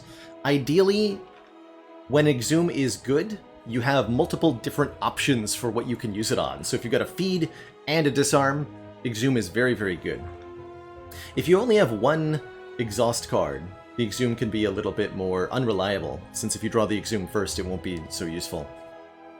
With Strange Spoon, you can get some particularly interesting interactions. That Shop Relic that says, cards that exhaust when played instead discard half the time. The Strange Spoon can save Exhume multiple times, and the Exhume can then get back cards that exhausted, and you can kind of like infinitely play exhaust cards if you're lucky enough.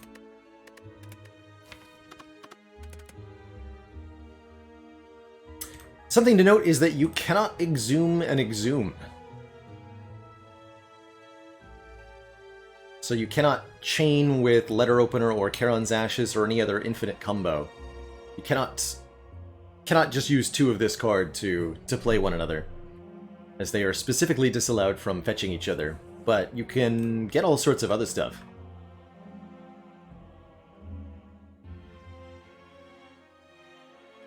It's pretty good.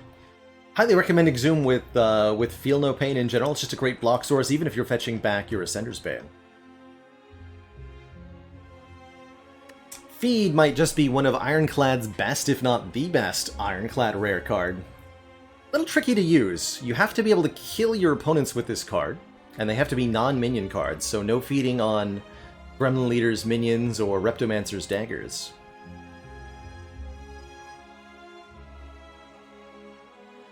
If properly babysat, a feed from the start of the game can easily be 100 max HP by the end of the run. The upgrade makes it even more max HP, although I'll note that the upgrade is frequently unnecessary. It's often better to upgrade your other cards. Feed gets better the more control you have over how long your combats take, so the better your blocking game, the better feed is, because you'll be able to ensure that you always can survive until it's time to feed. So naturally, feed pairs quite well with Barricade, and pairs quite well with Runic Pyramid. It's also nice to have other card manipulation stuff like Headbutt to get it back. Dual Wield can make more copies of feed. This is a very notable interaction here. And just lots of card draw can help too. Fiendfire, also a really fun one. Fiendfire does damage per card in hand and exhausts the entire hand all at once. Yes, you can exhume feed, and it's one of the really strong interactions. These pair really, really well. You can also exhume anything that the Fiendfire destroys. Because Fiendfire is exhausting every card in your hand, I really like Fiendfire in situations where you have more cards than normal.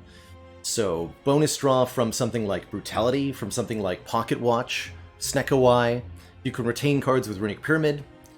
If you have Strength, if you have any exhaust interactions, like a Feel No Pain or a Dark Embrace, these are all things that make Fiendfire a lot better, but even without any of that, Fiendfire right at the start of the game can do 28 damage if you delete your entire hand. And that's pretty dang good, so even on floor 1 I think Fiendfire is a great pickup, and a very, very good upgrade. +3 per card can easily be plus 15 damage for a 1 upgrade, which is absolutely enormous. Very good Act 1 card. I also really like Fiendfire in the Heart Fight a lot of the times, because if you've got Feel No Pain, it can delete all the statuses and full block at the same time. It's great. Very good. But generally speaking, when I look at a copy of Fiendfire, my first question to myself is, how many cards are in my hand on average? Answer that, and you can answer how well the card will do for you. Alright, down to the last row here. Immolate! This is the best area effect card. Ironclad has access to 21 damage to every enemy, and upgrades for +7 to everybody. It's a just fight smasher of a card. If you can double tap Immolate or play it with Vulnerable, it's enough damage to instantly kill the 3 slavers encounter of Act 2. It's perfectly valued with the upgrade to kill Reptomancer daggers guaranteed. Extremely good against the Collector and their minions. There's very, very few sources of AoE damage in the game that are more efficient and more powerful than Immolate, and Ironclad has a lot of ways to really take advantage of that. It puts a burn into your discard pile. Frequently that's not an issue, but what it does mean is that you'll usually want to abstain from playing the Immolate if you're in a longer combat. For example, not a good card to play in the early rounds against Hexaghost, or early on against the Awakened one, because that burn will haunt you for a long time.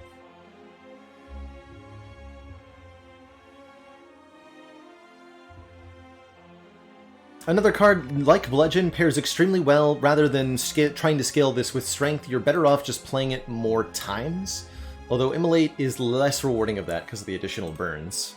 Note that you can combo those burns with stuff like Evolve and Fire Breathing if you want to. I think Immolate is the earlier on in the game you are, the better an Immolate is, and it's almost a must upgrade if you have it. Very, very good upgrade. Impervious, it's like the Bludgeon of Block. 30 block or upgraded 40 block. Almost always happy with an Impervious. Generally speaking, an Impervious in hand is a full block, barring some crazy late game situations, but 30 block is perfectly... kind of the perfect value to cover almost all of the threats throughout the whole game.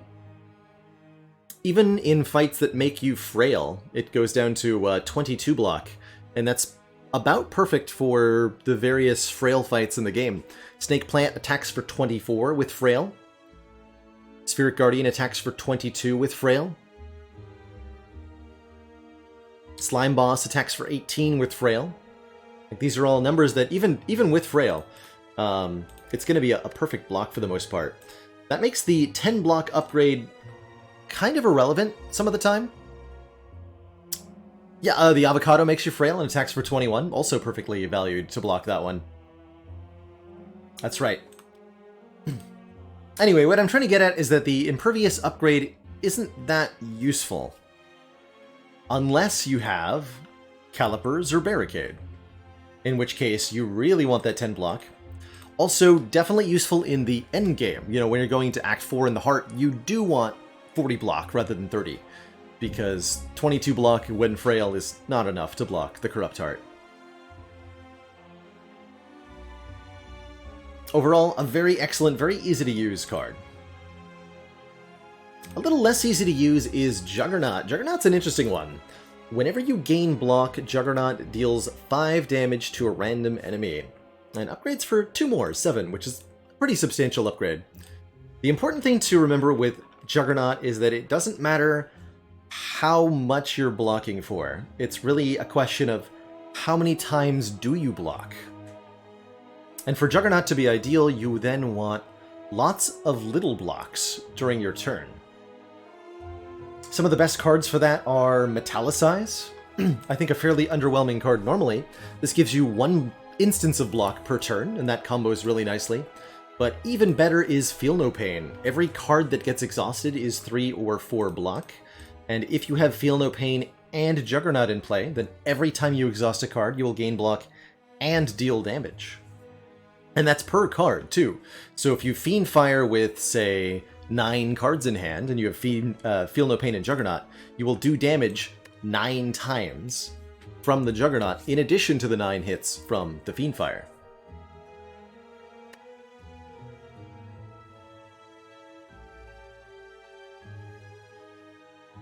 Also works really well with Corruption and Feel No Pain, since when you play a block card, you'll gain the block, and it'll exhaust, you'll gain the Feel No Pain block. That'll be 2 Juggernaut procs.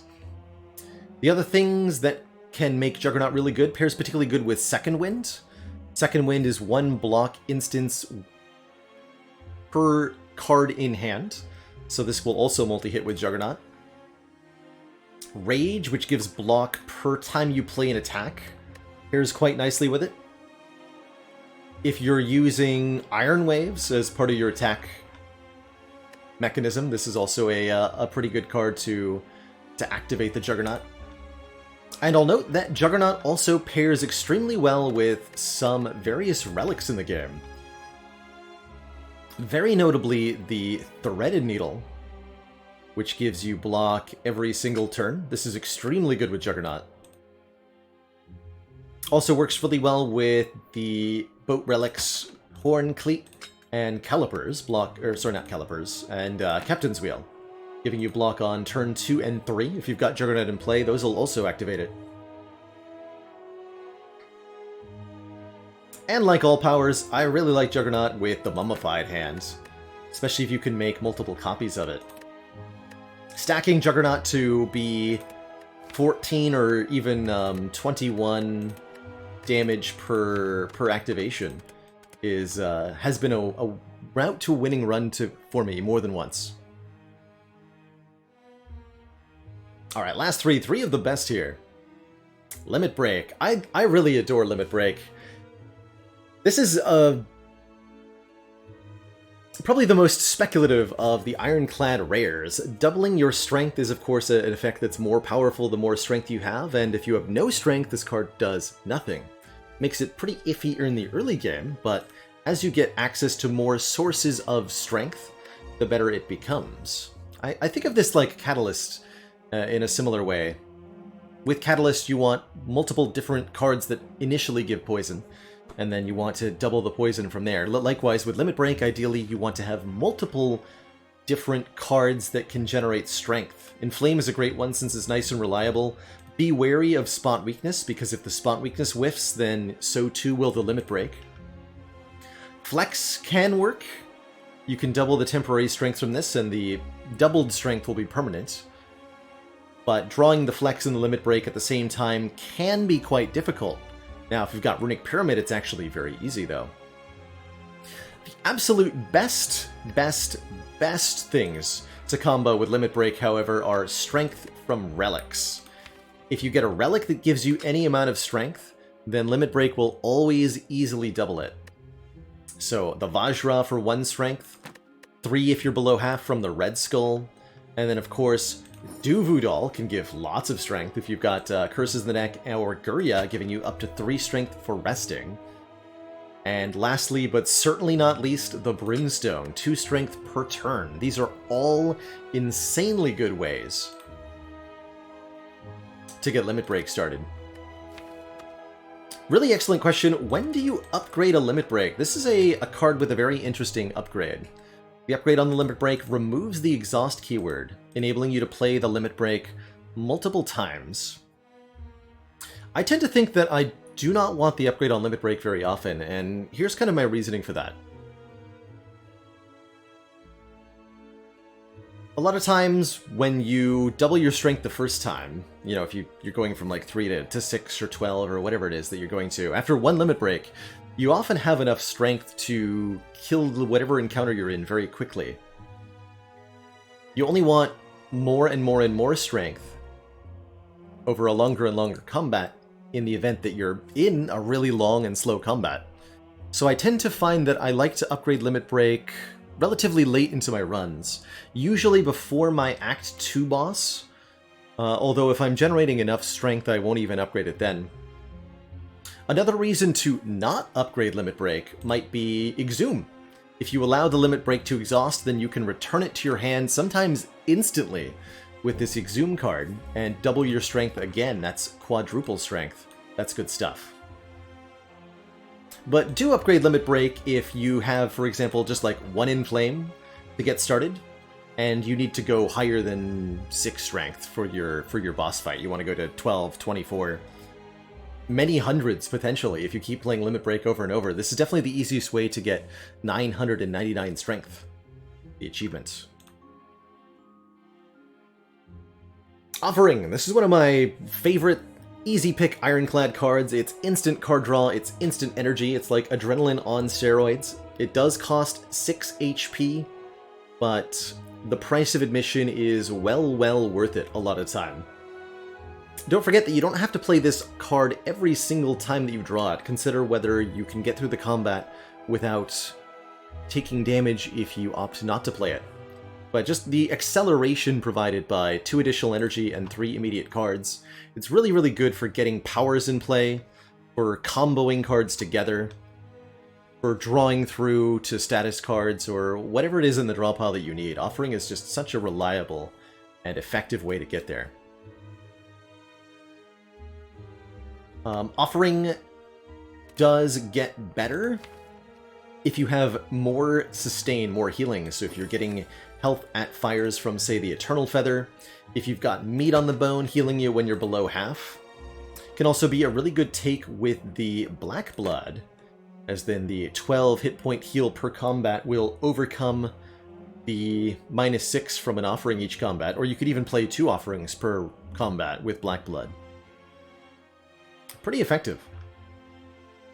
I really like an offering. I'll very rarely skip it. I think it's only kind of bad if you've got the Snecko Eye or the Velvet Choker, and even then it's pretty good. If Burning Blood didn't exist, I would still take Offering most of the time. Yes, I think it's usually worth trading away the hit points for the energy and card draw.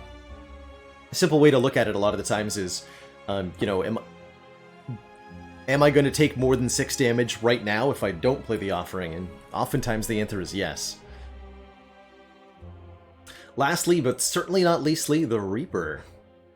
Does AoE damage, although not very much AoE damage, and then heals you based on how much damage you dealt. Reaper is the ultimate strength card combo.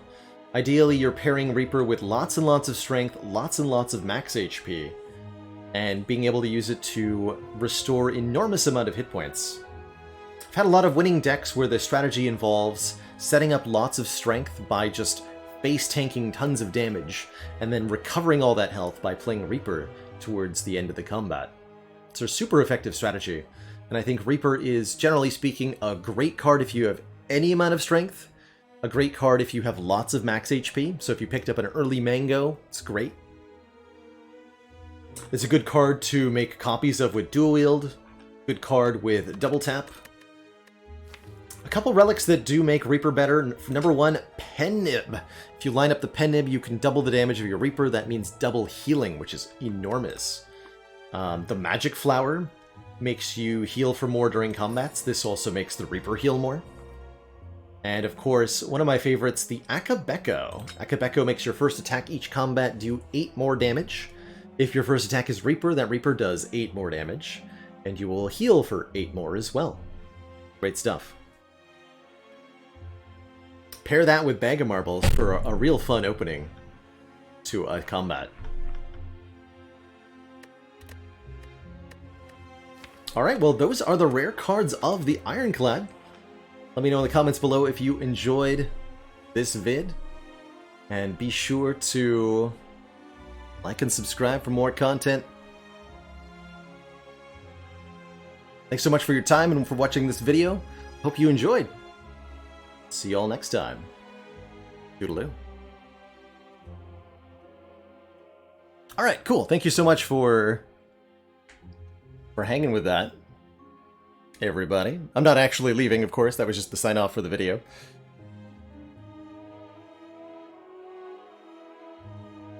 But I'm glad you were all here to catch that live with me, everybody.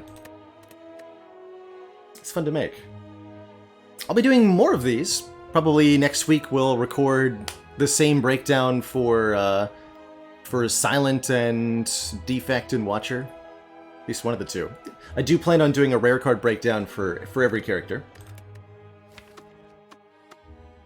Uncommons, I'm not sure are gonna happen, question mark? There's more uncommons than there are rare, commons or rares. So to talk about the uncommons, I would have to split it into 2 videos per character, I think.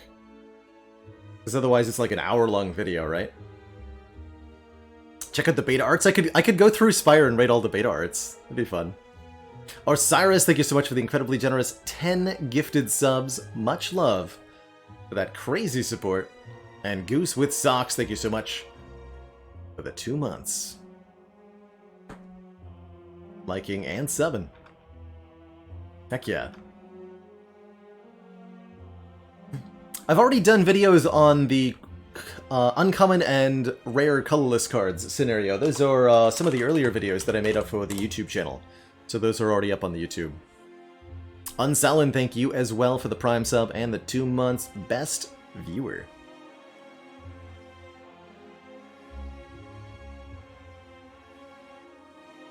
Oh, actually, I really like that idea, Omni. I could do like a top 10 uncommons for each character and talk about which 10 I really like, rather than trying to talk about all of them.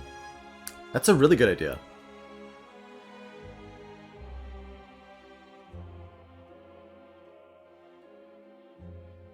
That's a really good idea.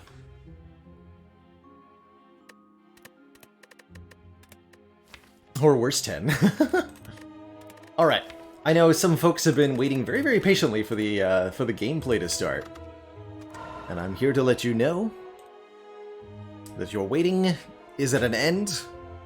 Small Baylor is here.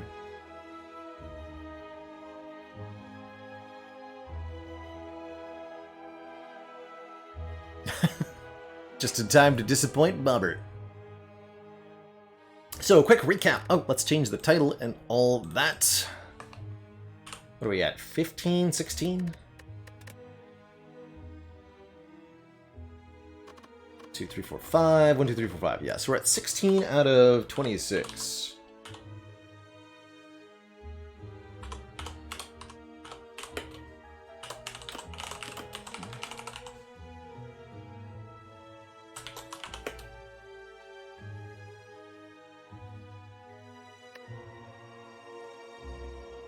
The damn crown is still there. We've had 5 attempts with the busted crown. Heckin' 5.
Okay, after much deliberation, I've come up with the worst possible joke.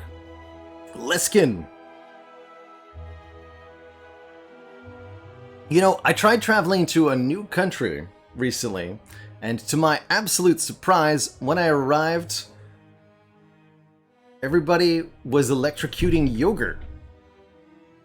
It was a serious case of culture shock.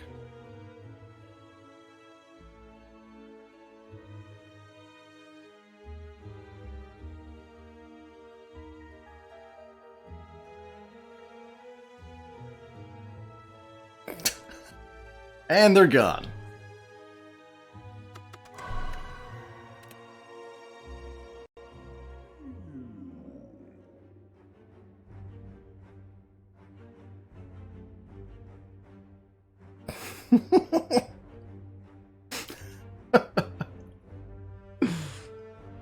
Yeah, there's a reason there's no refunds allowed.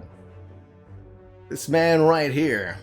As punishment, I will not be allowed to upgrade any cards during this run of Slay the Spire unless I get a lesson learned, in which case everything will be easy. I do think Watcher, well, of course the existence of the card Lesson Learned does make Watcher more viable for Fusion Hammer starts, I think. But currently we don't have a Fusion Hammer. Currently we don't have a Lesson Learned. There was what I'm trying to say. Apotheosis is, of course, the other big way around the downside of the Fusion Hammer. And there's also the option of upgrade all at the Mind Bloom event. So there's a couple ways to kind of work around the downside of the Fusion Hammer compared to something like, say,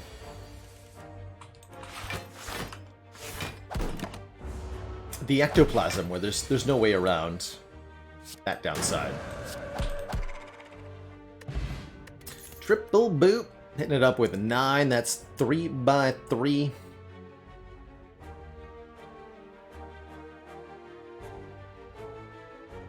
Apologizing for the yogurt joke. Well, there is a first floor pressure points here. Could try that again. Didn't work out so well last time. Well, that's partially because we didn't find energy. I suspect the Empty Fist would be a much better start, so immediate damage and some stance control.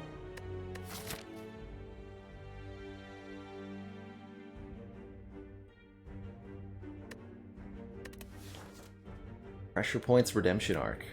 Yeah, it's only good if you really lean into it, and then it can be very strong, but you kind of have to, like, just has to go. I don't know. I'm not feeling it with the Fusion Hammer. Take the Empty Fist. Can have some hindsight plays. Free Vigilance upgrade is sweet. That's going to be a ton of free block. Big ton.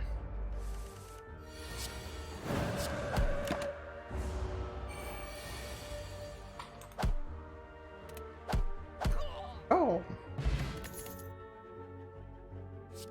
2 Empty Fists? I think I'll happily grab a Bowling Bash. Good against multi-enemy combats like the 3 Sentries. Great against the Slavers of Act 2. Great against this particular louse.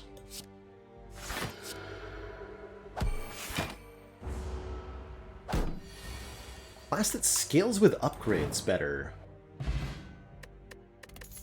I might say the... oh my god. I might say the Defect. There's a lot of Defect cards that have really, really meaningful upgrades to them. Especially Defect's powers are almost required, upgrade-wise. Gonna go ahead and take the rare card. Shame that wasn't a lesson learned, I guess, but Scrawl is still pretty good. Feeling confident enough to tackle this elite at least. But I might go for the Burning Elite behind, so we'll see.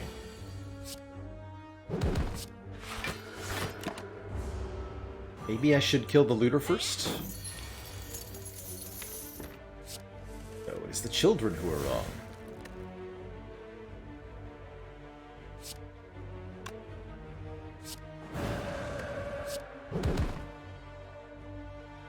So close.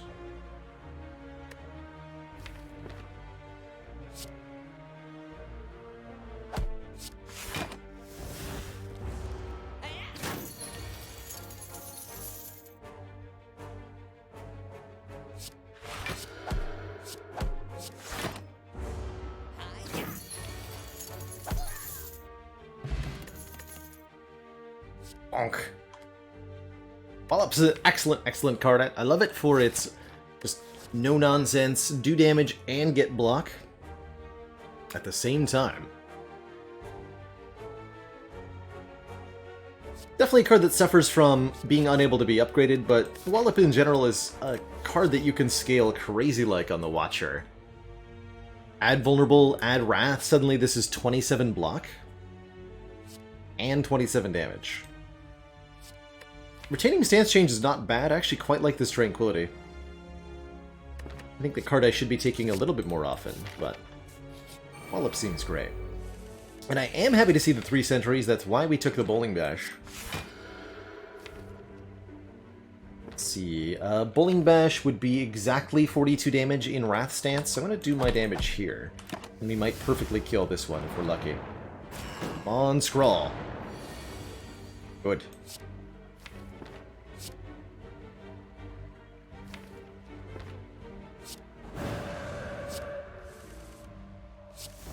Exactly 42.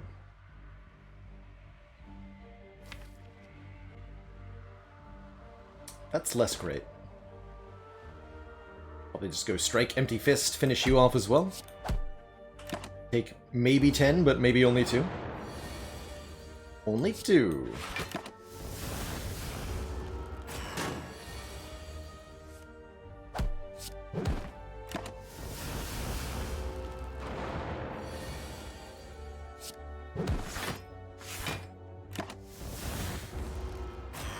Overall, a very, very good first elite fight.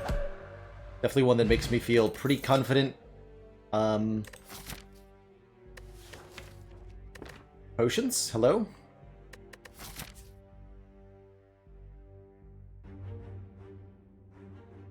Are we at 90%? I think we are.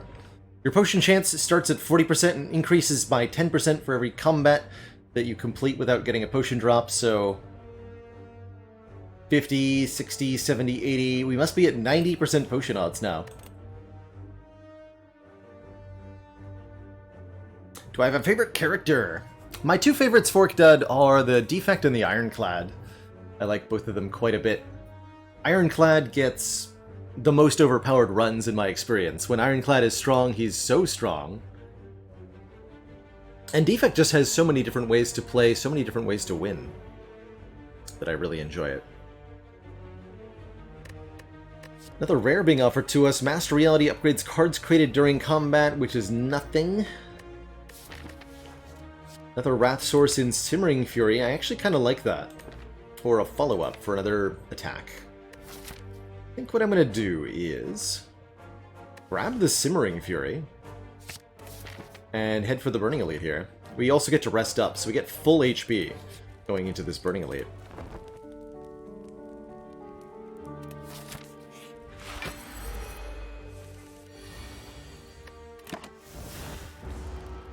Simmering Fury can set up some really powerful turns.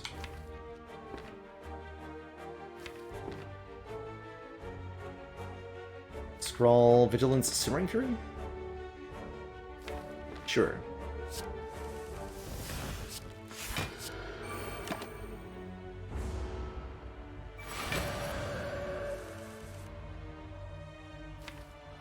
Actually.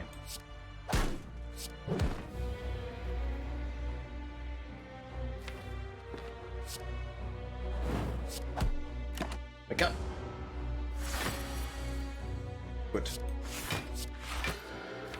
Metallicize on this leggy Voolen. Let's give us a little bit of a problem. Perfect Simmering Fury draws overall. Just being able to have these big turns of 6 energy, 7 cards while in Wrath that are so good. Wow. Okay, I made that look easy, but that was very good draw order for that fight. Still, the deck is very strong, and with 14 more max HP, it's extra strong. Another Wallop on offer, or a Third Eye, giving us Block and Scry. Scry being such a useful manipulation, mechanic for the Watcher.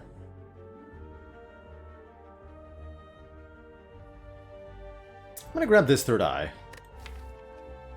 Pretty heavily. Letter Opener lets us play 3 skills to do 5 AoE damage.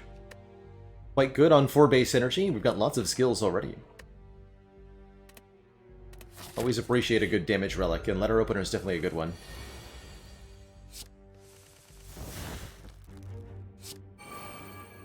Okay, do I do 15 damage, or would I rather have 2 energy next turn? This is the draw.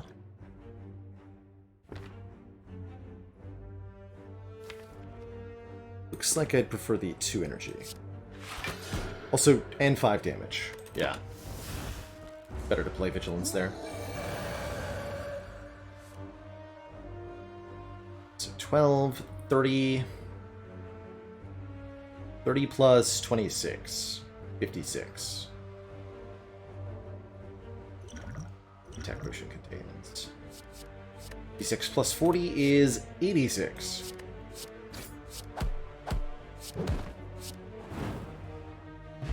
Dead. Kunai rewards us for playing 3 or more attacks in the same turn. We'd love some free attacks now. And 2 more potions in the Entropic Brew. There's the second pressure points. Nirvana gives us 3 block from Scry. I'm not a huge fan of Nirvana in general. Don't think I'm going to take it. Weave, however, with Kunai, 3rd pressure points. Actually, we could have had a decent run here.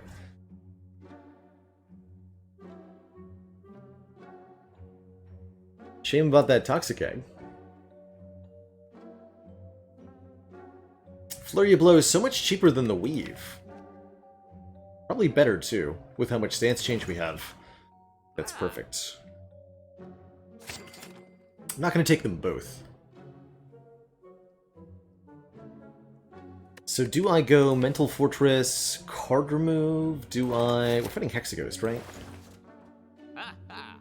Do I Clockwork Souvenir to block debuffs? Let's Clockwork Souvenir here. This means I can't afford a removal, but with a Kunai I'm less interested in removing the starting cards. And I'm sure I will... And I get one anyway. And I'm sure I'll be grateful later for...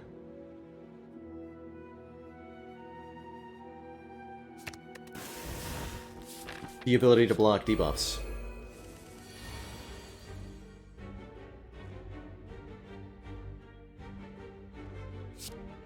No.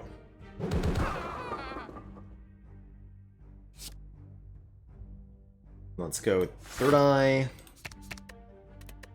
Defend Simmering Fury. Activate the letter opener. Draw a bunch of cards next turn.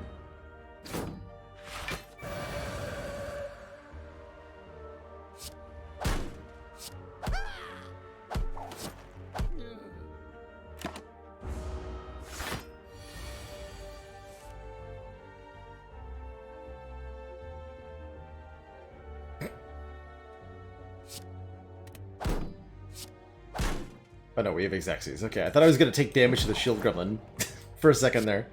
How deeply embarrassing that would have been. Oh wait, 4 pressure points. Wave of the Hand lets us apply a weaken. Without being able to upgrade it, I don't think it's quite as good.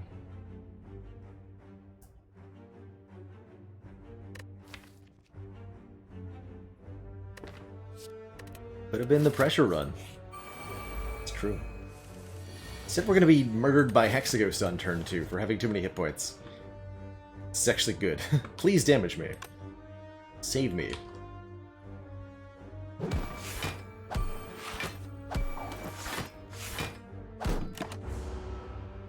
Guess I could have killed the front one, probably. Oh, it shan't matter.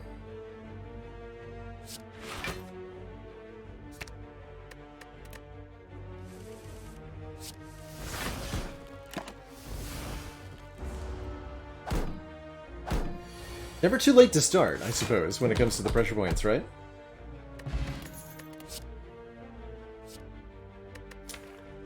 Rotate's not bad. Gets a card back from the discard pile, puts us in calm, and retains that card. Much better card with an upgrade, but still good with our stance swapping, good with the kunai. I have enough exits I'm willing to Simmering Fury here.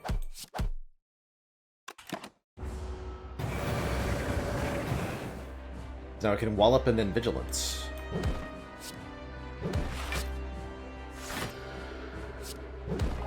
Get a kunai proc. And if we didn't draw our exits, I had the Distilled Chaos to look for more.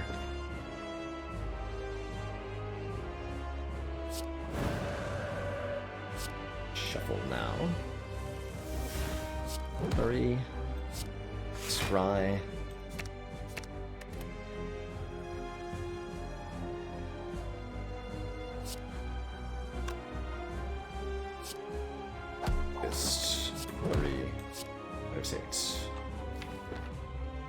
Being attacked for 6 times 2 next turn.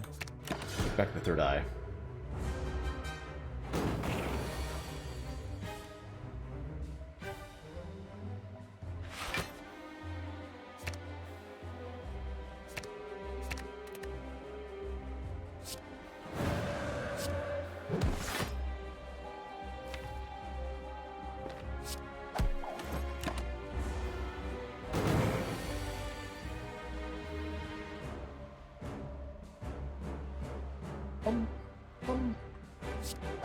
Should just stay in Wrath. Next turn we're not being attacked, so it's a good turn to end in Wrath.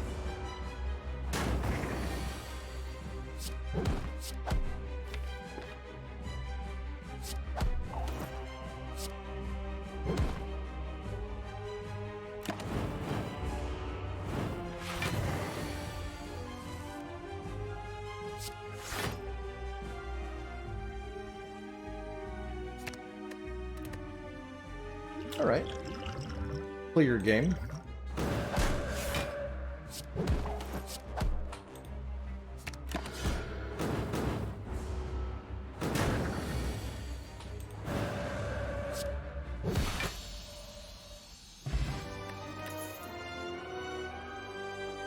So, despite the 4 energy and the pretty well functioning of the deck, we kind of felt that our damage was a little bit low, and that's actually the lack of upgrades. Just not having any of these damage cards upgraded. No upgrade on the Flurry, no upgrade on the Wallop, no upgrade on the Empty Fist means we're not the fastest at killing stuff. We take a Ragnarok to try to do damage with that. We'll try to do Alpha, Beta, Omega as well. Also completely happy skipping these cards and looking for upgraded cards in Act 2. The Strike Plus Plus does 3 more damage than a Strike Plus.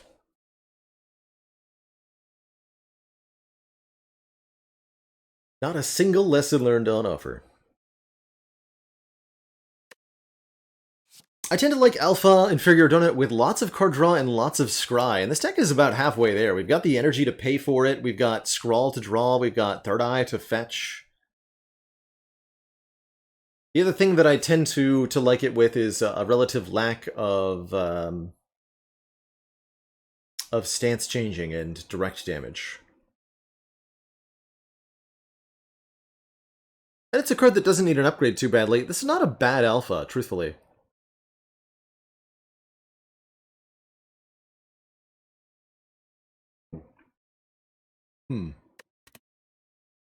If we can't gain strength somehow, really, realistically, all we need is a little bit of strength, maybe mutagenic stuff, or we can get a fasting. I think we have better ways to scale our damage in Act 2 here.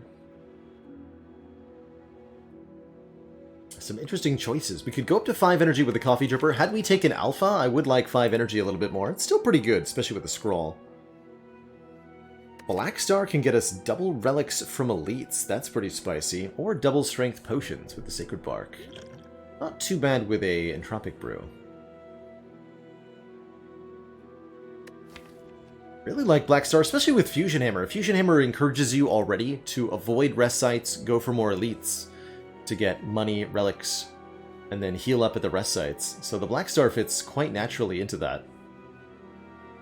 Because the Coffee Dripper will make the letter opener pop off a lot more. We'll grab a Black Star. Black Stars are some of my favorite runs. I think with the high max HP that we have, we'll be naturally pretty well off.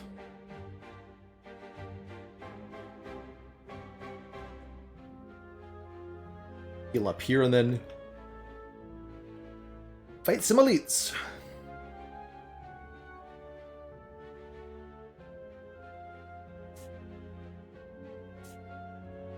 I could start over here as well. Kind of the same either way, right? This way has more options.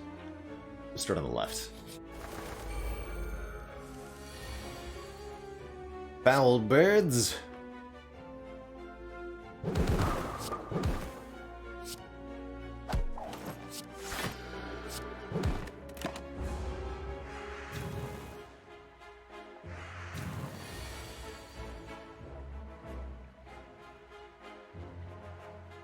Actually, not as bad as it looks.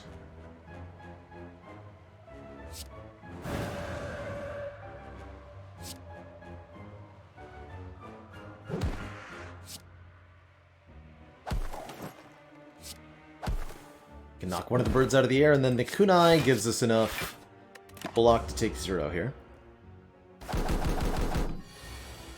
Okay, that turn convinced me that Coffee Dripper was not the correct play.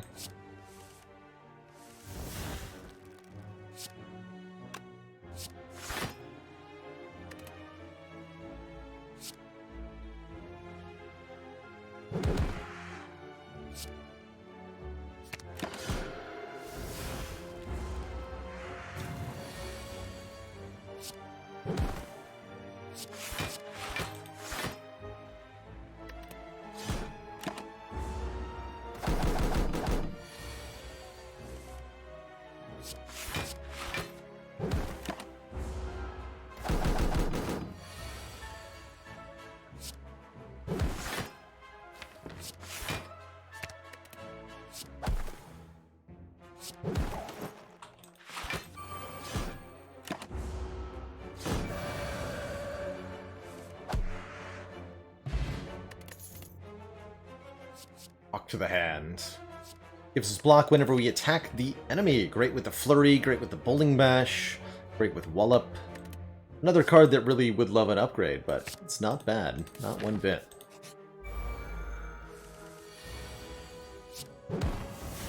No Hex for you.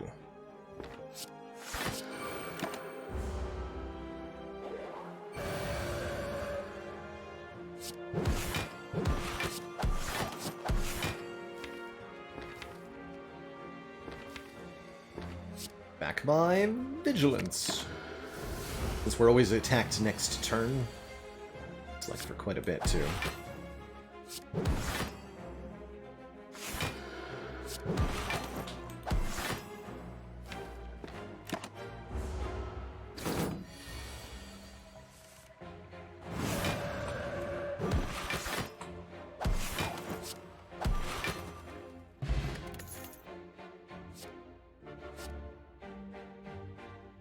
It says plus on it. I'll take it.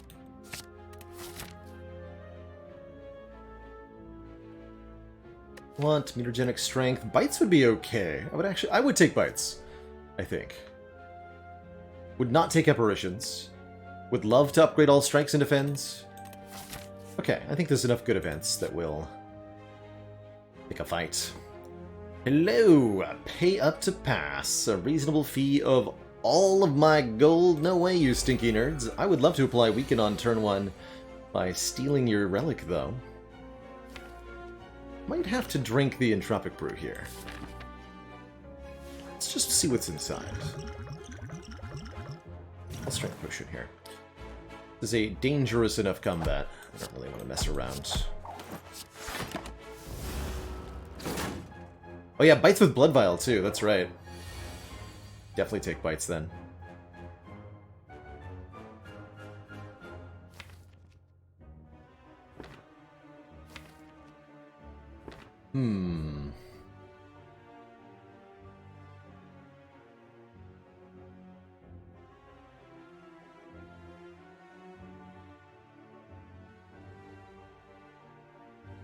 Really just needed to do one more damage to Romeo here.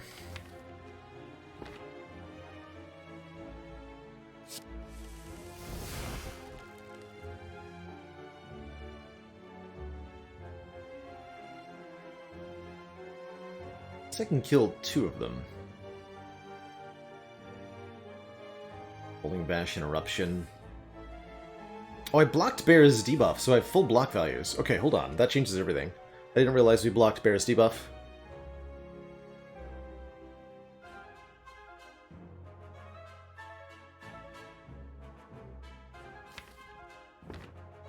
So we'll keep Bear alive then.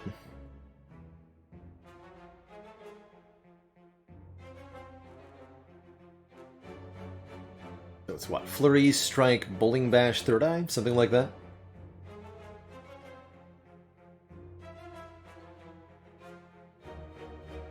That won't kill Romeo, though.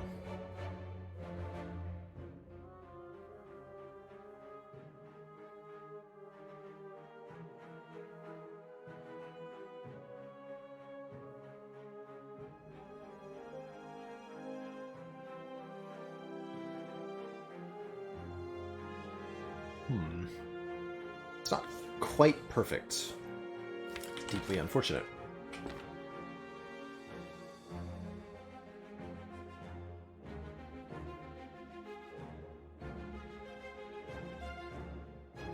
Flurry Blow's Letter Opener is 1 damage short of killing Romeo.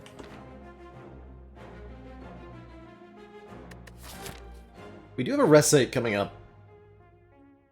Potentially. I could go this way, though.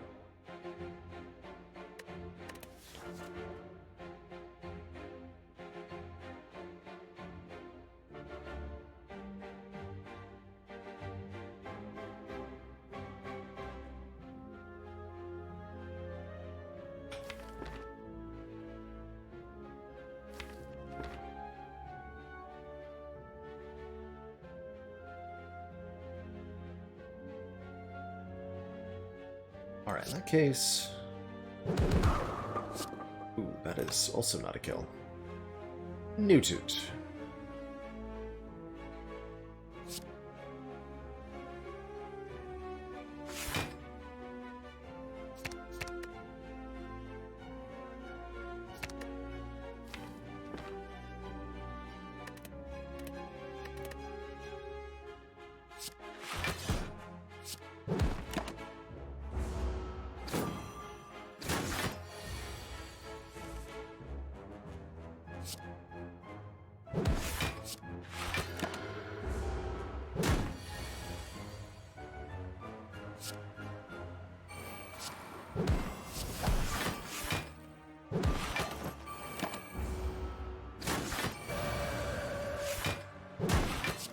Okay, that wasn't bad. Glad I used the strength potion, though. We get the red mask for a week to all enemies. We're offered another upgraded card that says Pray. Our entry into mantra generation. We have a meditate already? Actually, I'm going to take this. Pray Plus says gain 4 mantra and put an insight, a retaining 0 cost, draw 2 relic. We do get offered the mutagenic strength. This gives us 3 strength on turn 1, which we then lose at the end of the first turn, but Clockwork Souvenir says keep it. That just means this is 3 permanent strength, kind of like a fully loaded Gurya. Although we do lose the artifact each combat. Super worth it. Super, super worth it. Marvelous! Immediately you are invigorated and feel your muscle fibers. Twitch.tv.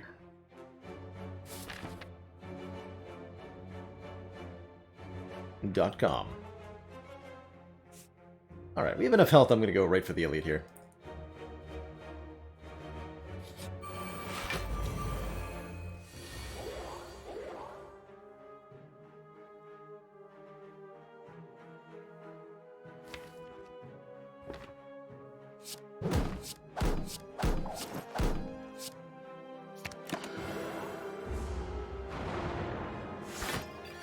It does matter which order the relics are in for these two.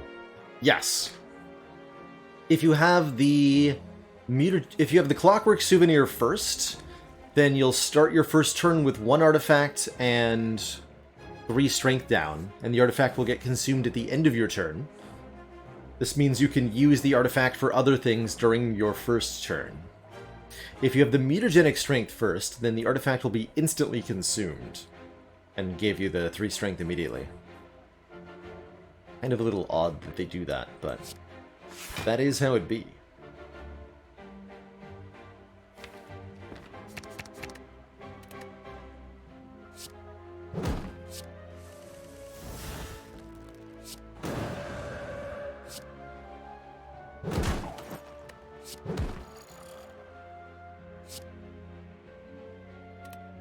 Two or take 2? I take 2.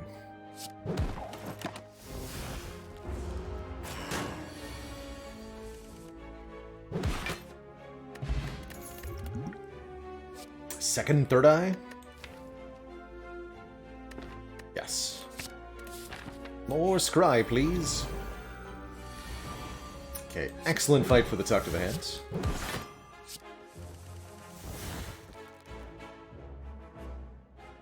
Deck really does want 1 more energy. I guess it just wants an upgraded scroll, really.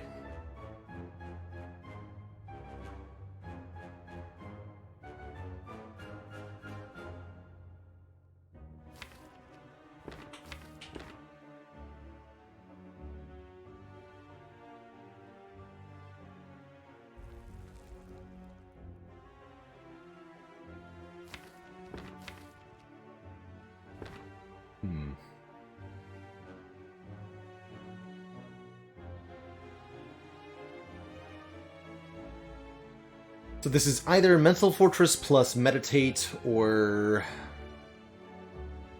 Empty Fist plus Third Eye?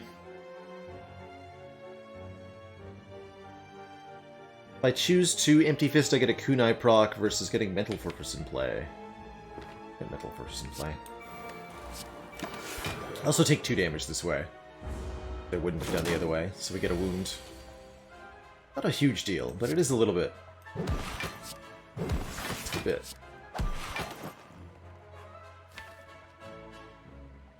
That does not seem like a good turn to have Wrath for.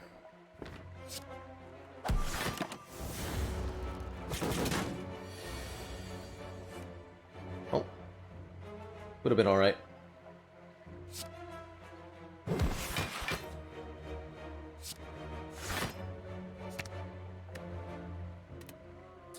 I play the Prey. I don't think so. Since I failed to draw it. Oh, geez, we're in desperate need of some damage here.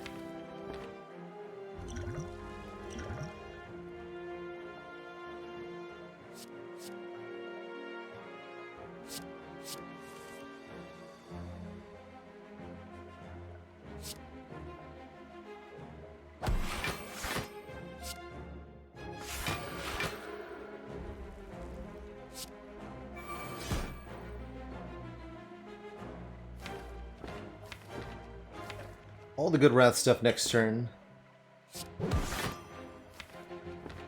Meditate our best damage card.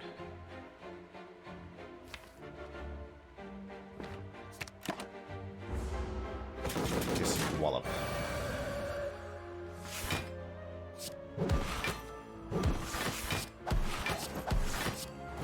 Okay, not that bad.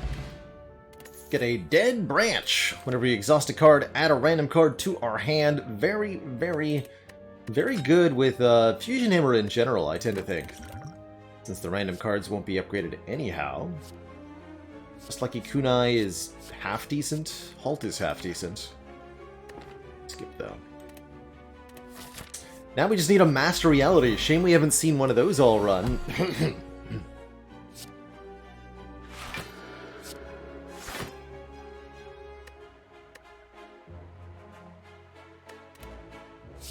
Not even one.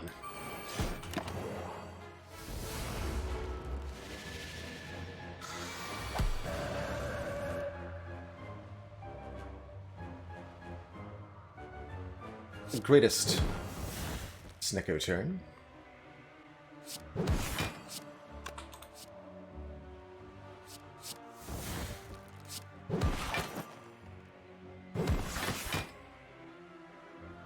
Play any one card. Me too. I also can play the Establishment, but it won't matter. Or will it?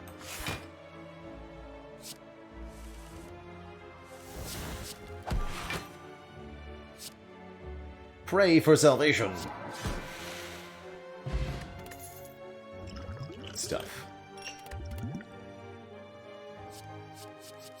Evaluate's nice with the letter opener, it's also quite good with the Dead Branch. Likewise, the Collect generates Miracle Pluses, which could be good with the Dead Branch.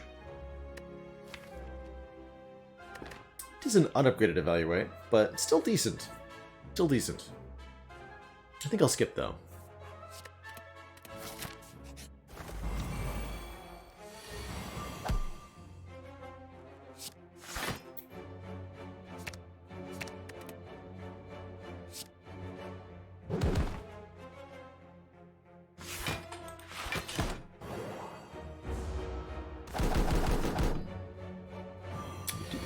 This time.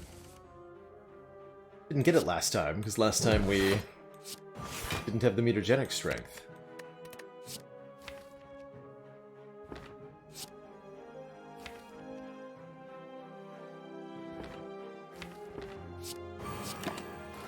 Fortress over the other thing there. Excuse you.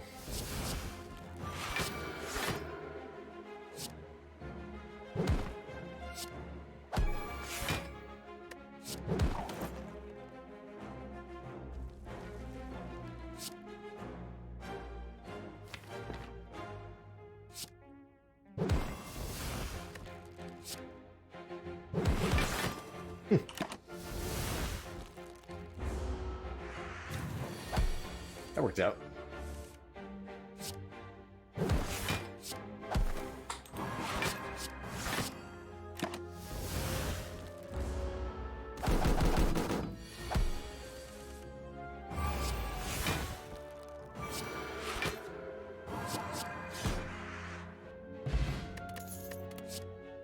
Panache. Another empty card is a pretty reasonable addition. Let's add one more.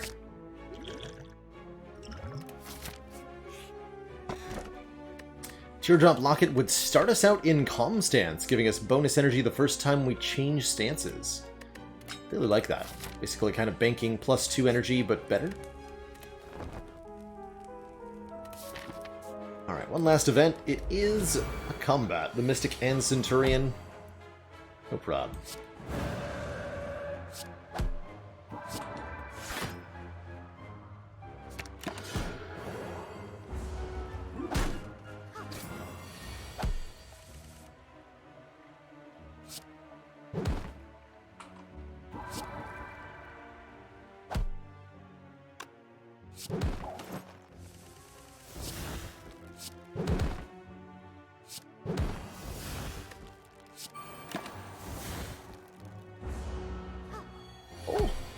Good job, Dead Branch. Actually puts us into Divinity.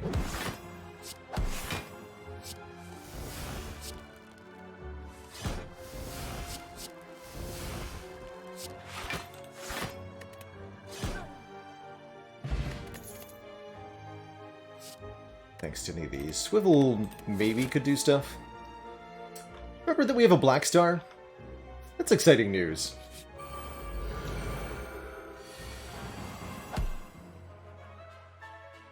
Perfect.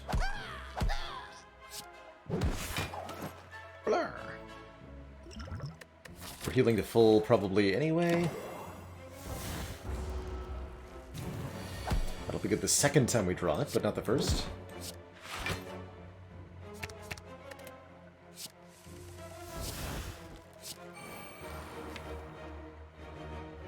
Yeah. Some Ring Fury that. We have an exit coming up.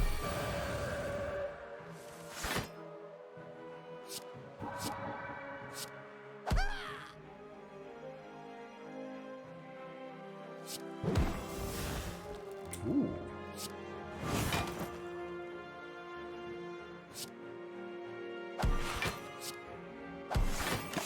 Do all the damage to the leader.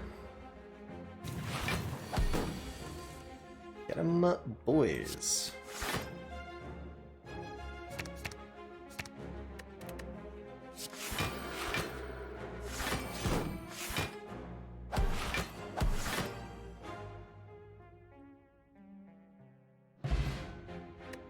What a pairing! The Potion Belt and the Toy Ornithopter, 2 potion relics, giving us more potion slots and healing us whenever we use them. Devaform I could shockingly get behind. This deck does want more energy, in part because of Dead Branch. Also pretty happy with the Cut-Through Fate.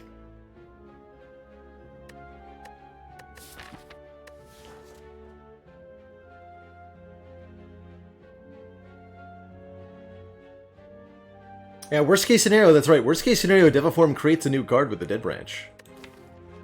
Sure. Give you a chance today, Devaform. To make more Devaforms, exactly. Exactly.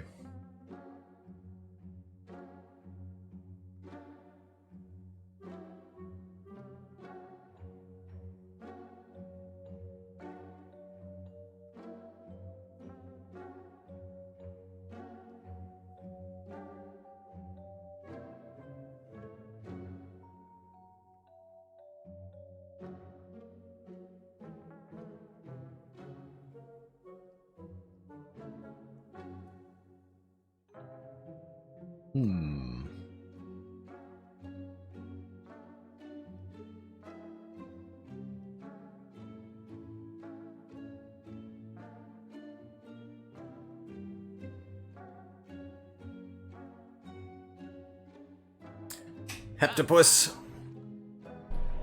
How many tickles does it take to make an octopus laugh? 10 tickles!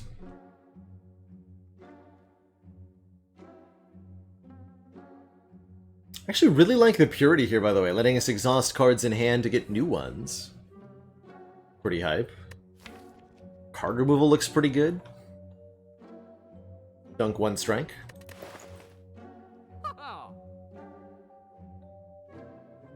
Could buy a couple of potions. Merciless could be weird. Don't feel like we need a second Mental Fortress. If we had taken an unupgraded one, I might take a second unupgraded one. But with one upgraded one, I don't need another one.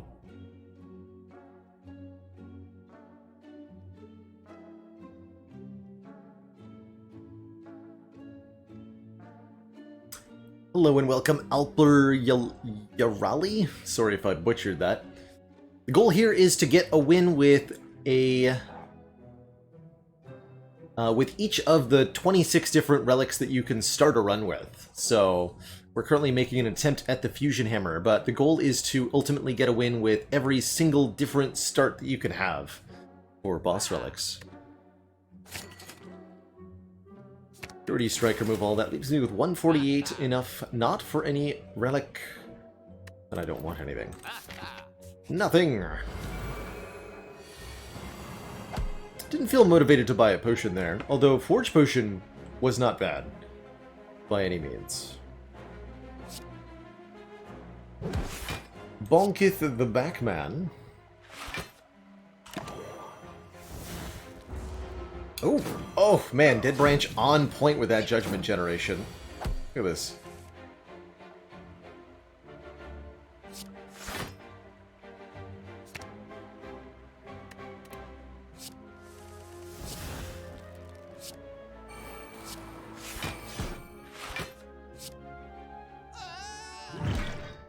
Judged.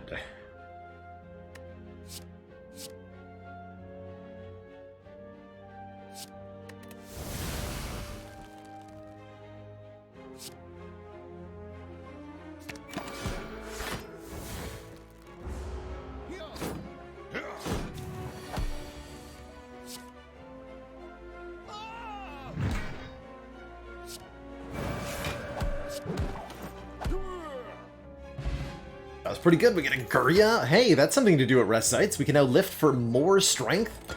Oh man, up to 3 times more for 3 more strength. That's going to be a lot of strength.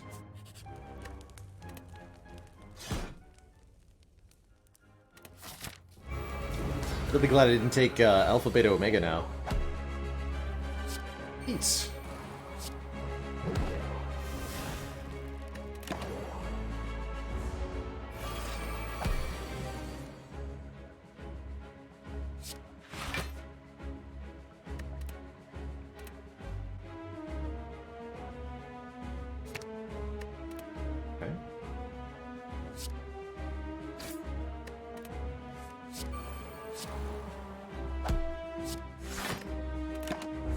Hey Dark Saint, I definitely feel like I'm still continuing to improve as a player at Slay the Spire. Both from playing A20 and from playing the non-A20 ladder challenges. Both, I think, have significantly improved my quality of play. Looking at my win rates over time, I've continued to improve my odds when it comes to Ascension 20 heart runs. Even as my play, I think I kind of fall into some habits where I play a little bit too quickly sometimes, or a little bit too reflexively, where it would behoove me to slow down. But despite all this, experience is absolutely teaching me more about this game, and even if I'm not always necessarily cognitively aware of it, there are subconscious understandings, muscle memories, pattern recognitions.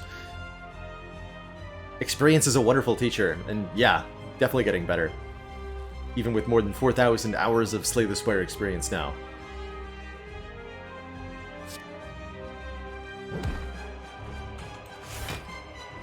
Perfect draw next turn.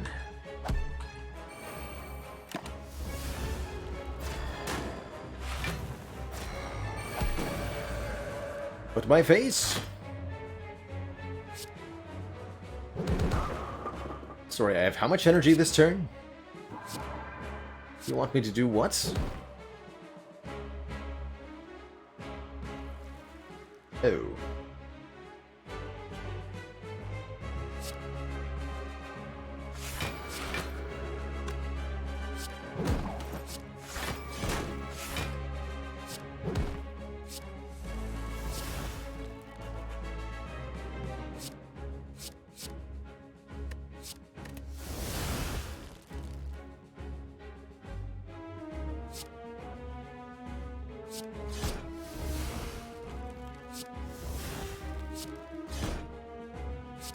Uh-huh.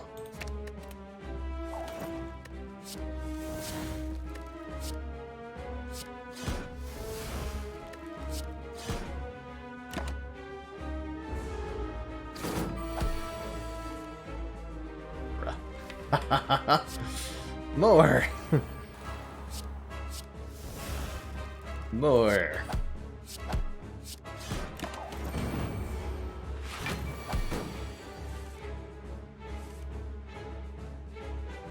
Though this turn notably ended up being pretty bad for us. It's alright.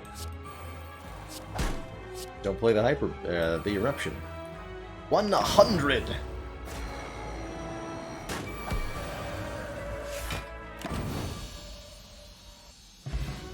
GG. Second Deviform, no thanks. Ragnarok worth at least thinking about now with 6 points of strength incoming. Yes, Darkstalker Drago. Omega is at the end of each and every turn. So with 50 damage per turn, you can get it in play. It's pretty potent. Gotta talk to the hand too? Yeah, I'll take this Ragnarok. Hitting 5 times to a random enemy. Definitely don't want a Velvet Choker.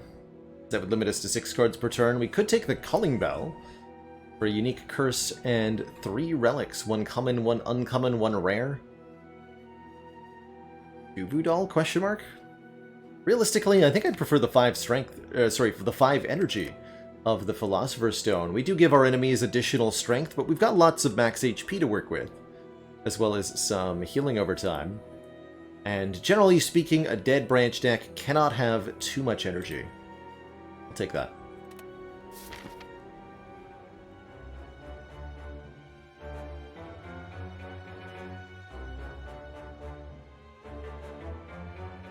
Four elites with Black Star, let's go.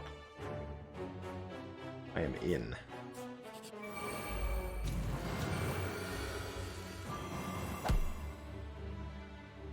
Turn 1, hello?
That's fun.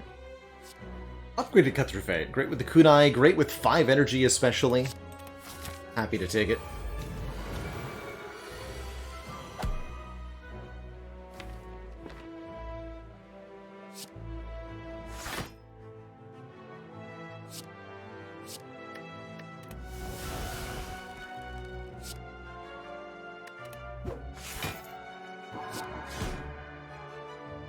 Play Blasphemy, very important that I don't do that.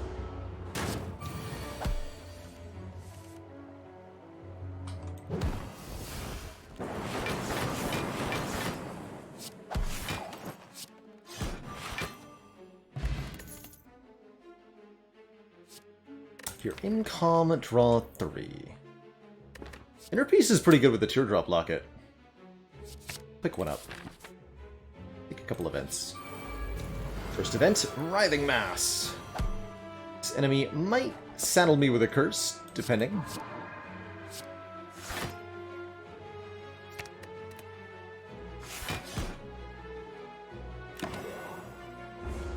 Every time we deal unblocked attack damage to them, they'll change their intent, which may or may not be good.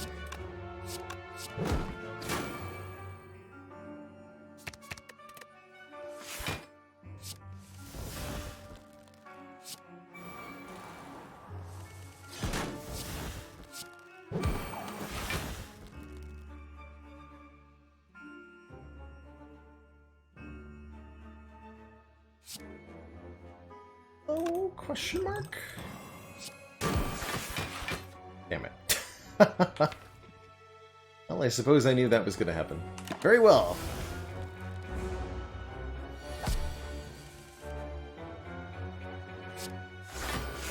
Do your worst.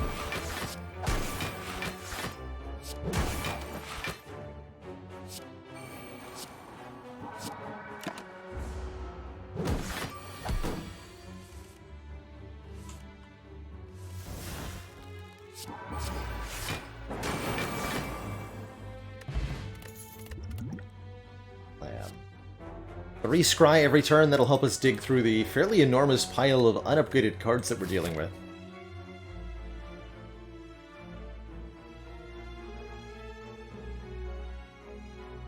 Bedouin asks, do any other characters have a card that can totally neutralize the downside of a relic?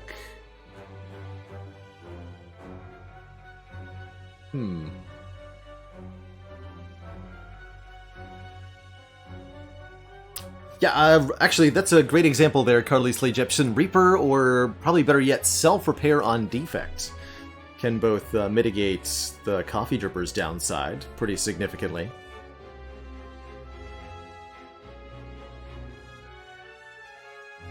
Disarm and Malaise on Ironclad and Silent can negate the downside of the Philosopher's Stone pretty effectively, too. More potions! One Blessing of the Forge. Good. Mind Blum? Not Mind Blum. Yeah, Alchemize Suzu, no. Kind of evolved Mark of Pain. I'll allow that. Kind of evolved Mark of Pain.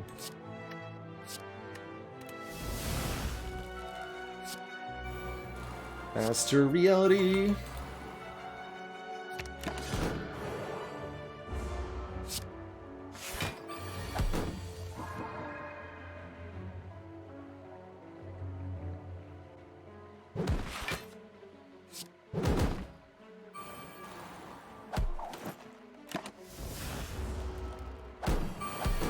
Now, with Master Reality in play, all the cards that we generate during combat are upgraded.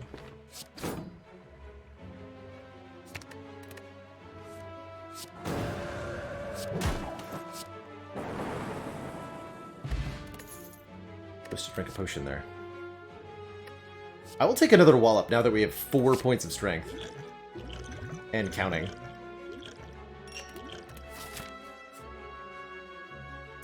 Combat, combat, combat. We'll have max lifts by the heart fight at least. Look at this.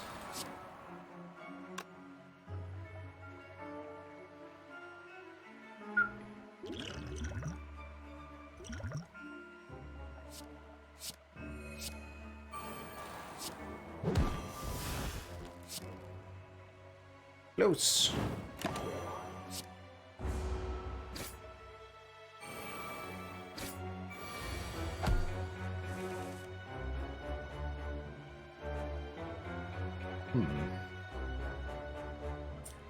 Understand.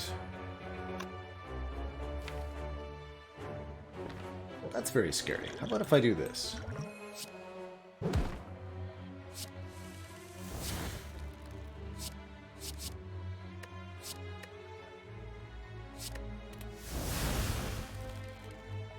Good.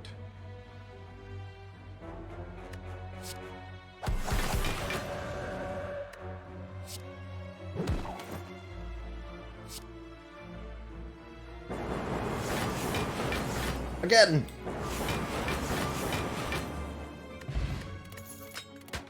Ink Bottle Anchor is a wonderful pair. 10 block on turn 1 and some bonus card draw. Skip all that. Gonna get so many relics from this Black Star now. Don't even know.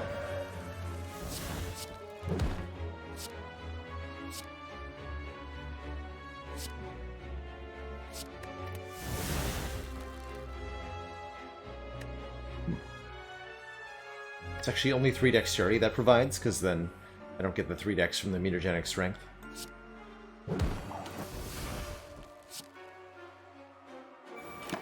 I don't have to use my Gambler's Brew next turn. Nope.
This one prey has is consistently so close to Divinity. If only we could find another Mantra card, or the Damaru.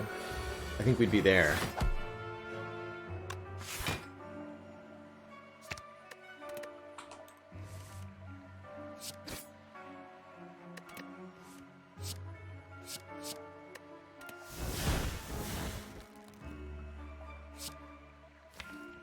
Sample.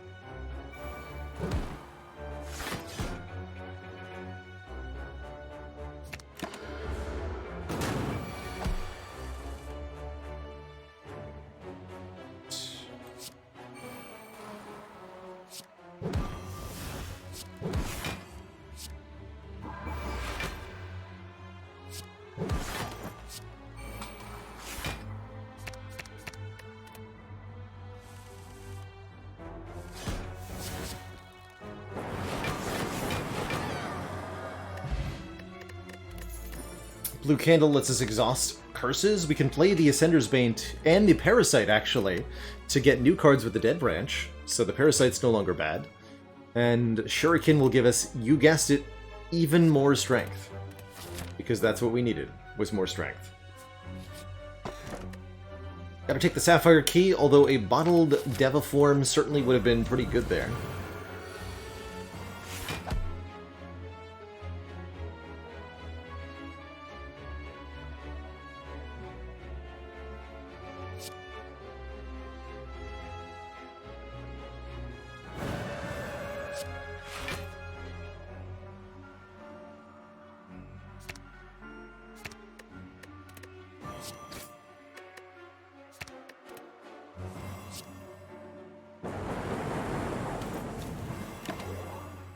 Too bad.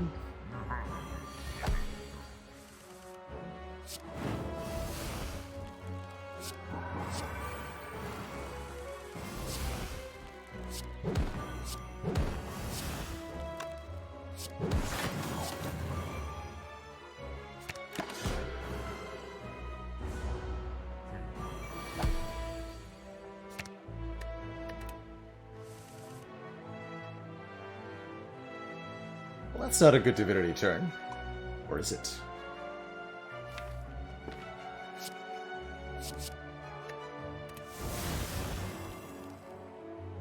Very good.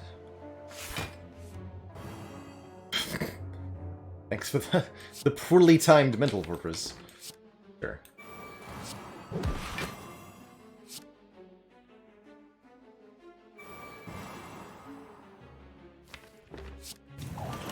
Those.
grumble.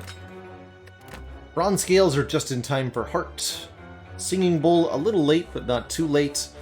A Scrawl here, another number 2, but what about the Master Reality? Whenever a card is created during combat, upgrade it.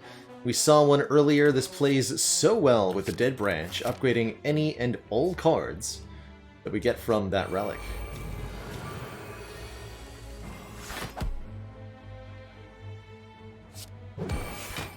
Had a few curses for the Writhing Mass lately, but I can't remember the last time I had 2 in the same run. Let's see if I can break that streak.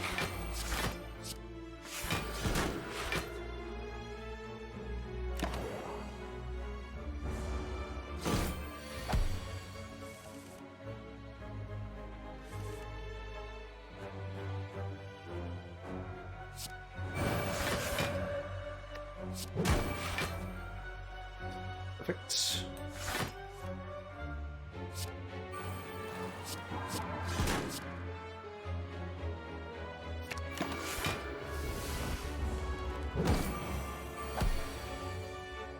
Upgraded Wreath of Flames, great with Ragnarok.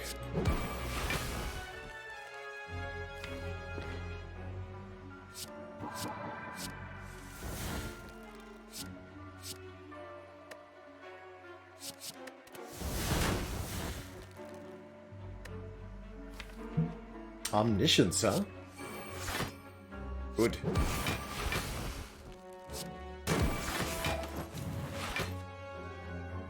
Good.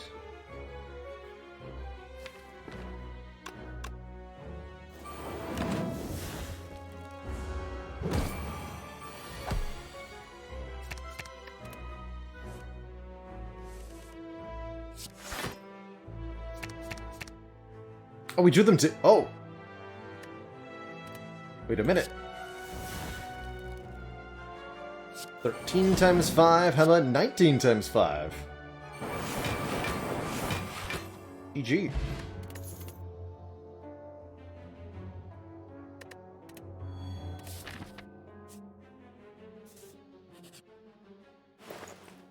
Bonus merchant? Not actually what I wanted there, but okay. We can remove 2 cards. I can buy this Scrawl. I can buy Preserved Insect to make elites smaller. Although I don't think I'm going to need it, quite frankly. Let's go with a Scrawl and one more... Strikes are actually worse than the Parasite with the blue candle. With a strike here. Rushdown's tempting too. With 2 Scrolls, I'm good. Then here we could take a Foresight. There's the remaining Mantra card I think we need. Prostrate. That I will pick up. It's not a lot of Mantra, but it is something.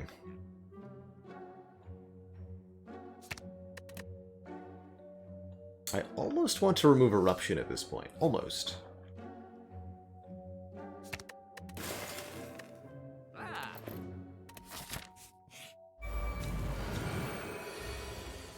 Appreciate that we actually have not found a way around the downside of the Fusion Hammer. Makes it feel more like a fair run if I had to really earn it, you know?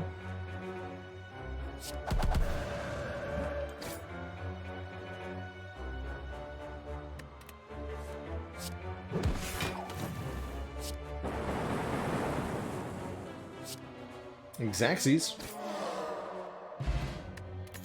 Darkstone Periapt gives us more max HP for curses. Talk to the Hand, Loose, and a Bottled Scrawl. All seem pretty good. Number 2. First up, Donut and Bronut, the twins.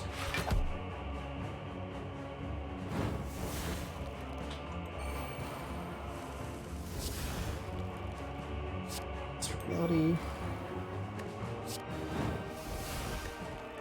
Sweet. Also sweet. Good cards.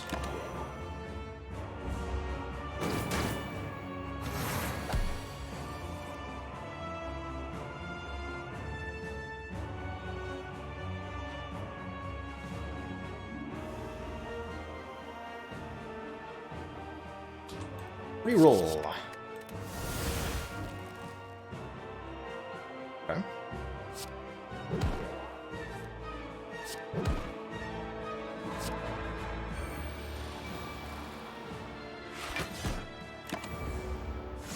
Not an ideal turn, but acceptable.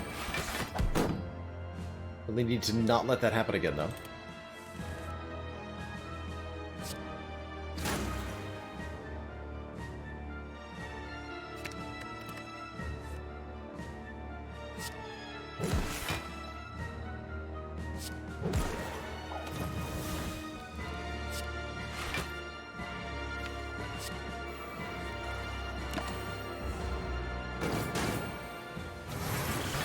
Potions.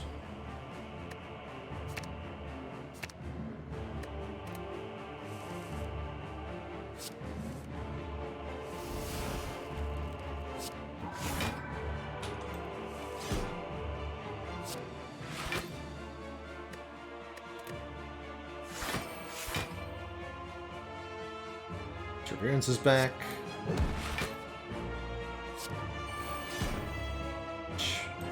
It's not our Simmering Fury, I understand.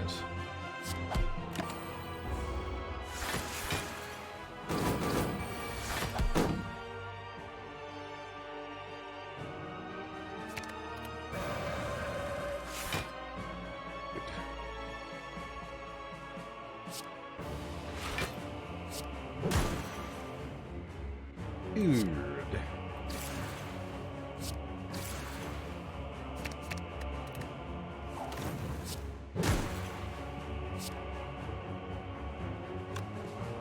Can't just play that Ragnarok, unfortunately.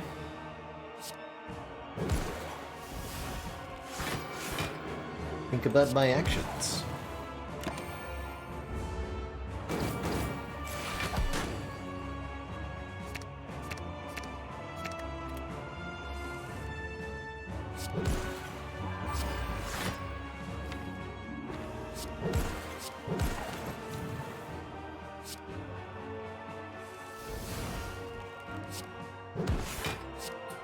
GG. One down, one to go. We only have 35 HP, but we do have 3 potions in the Toy Ornithopter, so I'm not too worried here about Time Eater.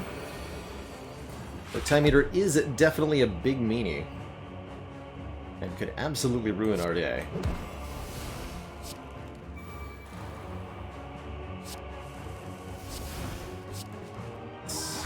Form's not happening. It's unfortunate.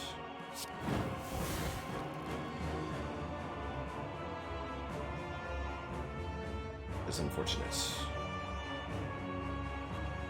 I don't really need Diviform, though. You want Shuriken Kunai value. You want Mantra.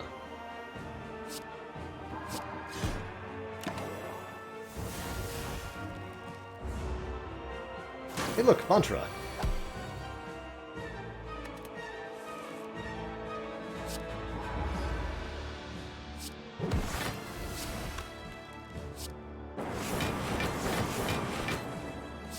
Bonk.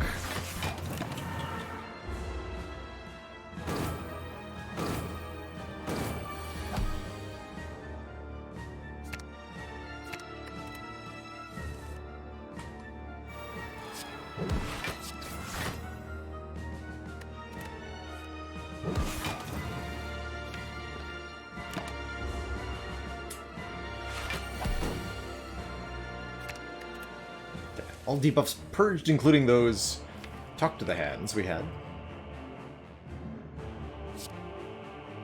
Hey, Bart. Always a pleasure to see you.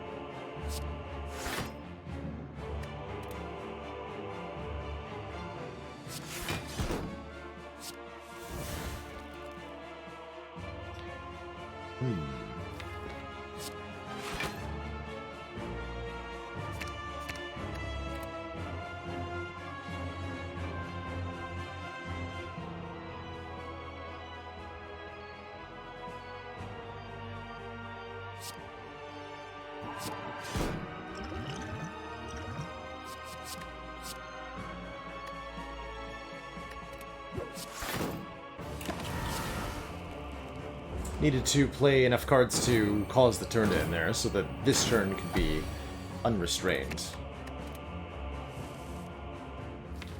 Or else.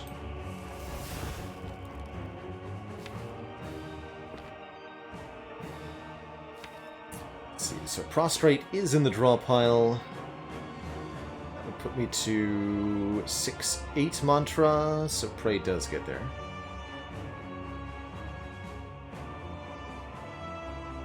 And then this would be 39 by 5. Good enough for me.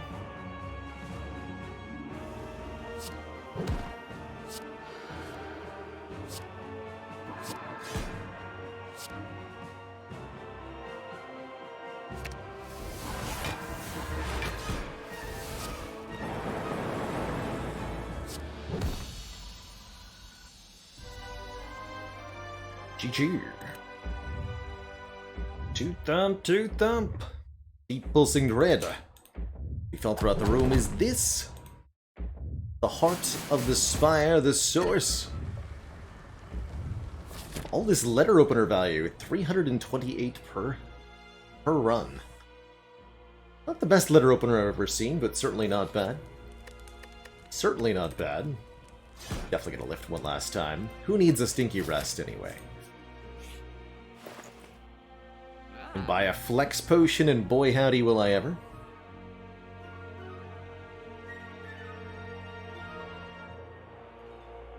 Skill potion could be good too. But I'll take the +5 strength for one turn, particularly against maybe Spire, Spear, and Spire Shield here. It can be useful to have one big bursty turn. Same.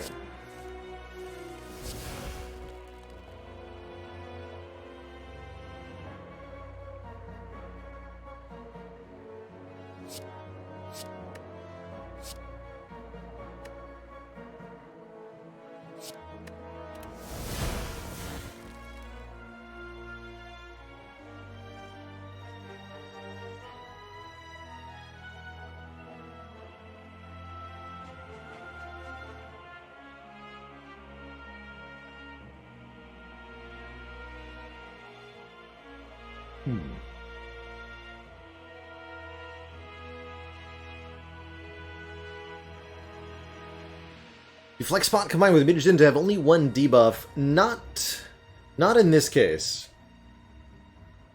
They can. However, since we have an artifact, if we were to drink the Flex Potion right now, we would just immediately use the artifact. We still have the 3 strength down.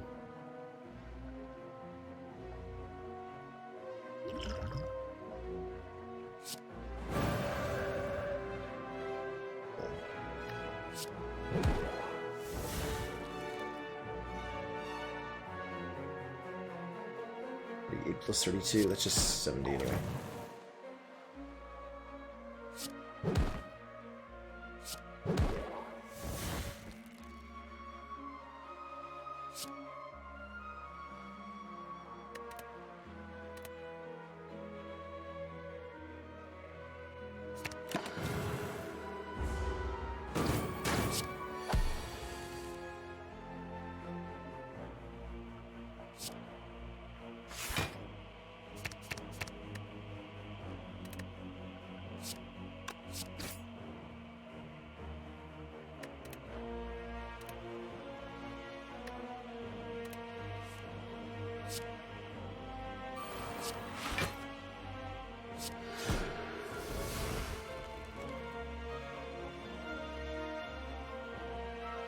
Hmm.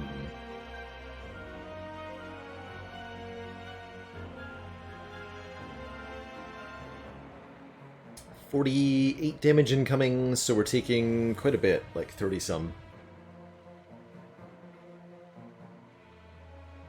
Could use the Gambler's Brew, although there's no guarantee that would actually save me a lot of health. I'm just gonna take my licks here.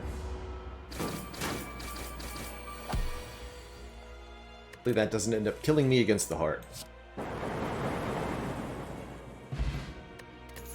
Too late for the Eternal Feather, but the Bag of Prep at least applies some immediate draw on turn 1, which could be useful for us going into heart here. Definitely going to be reliant on talking to hands where possible.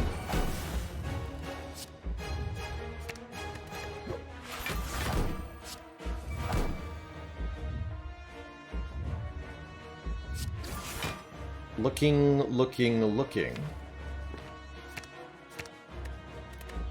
Trying to find our powers. There's one.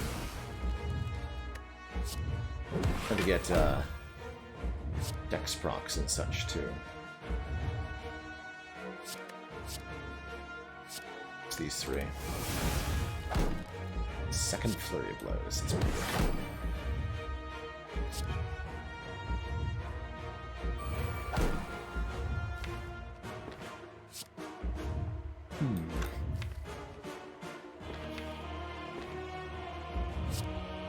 Just lucky. Okay, here's the scary bit. Can we survive this turn? That is the question.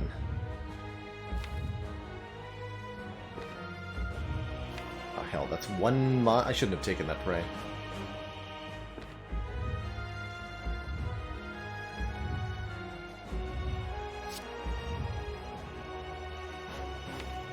Or should I?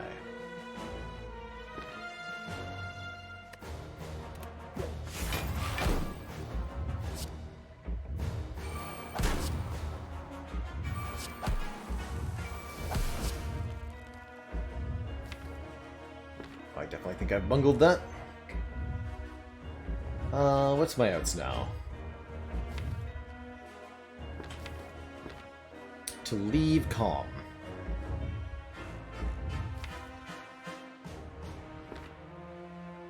Yep.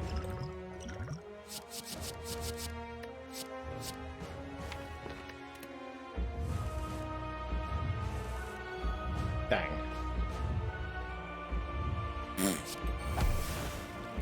GG.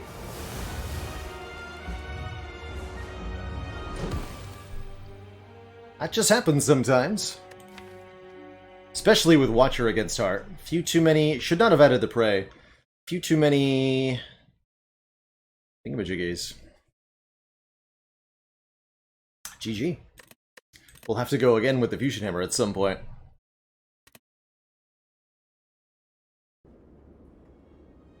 The big oof.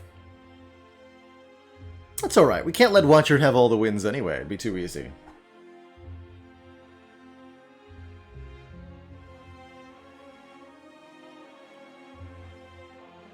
Yeah, it might be one of the vibes. My suspicion was that had I used the Gambler's Brew on the Elites, we would have had a similar effect where I use the Gambler's Brew and it doesn't actually make my turn any better.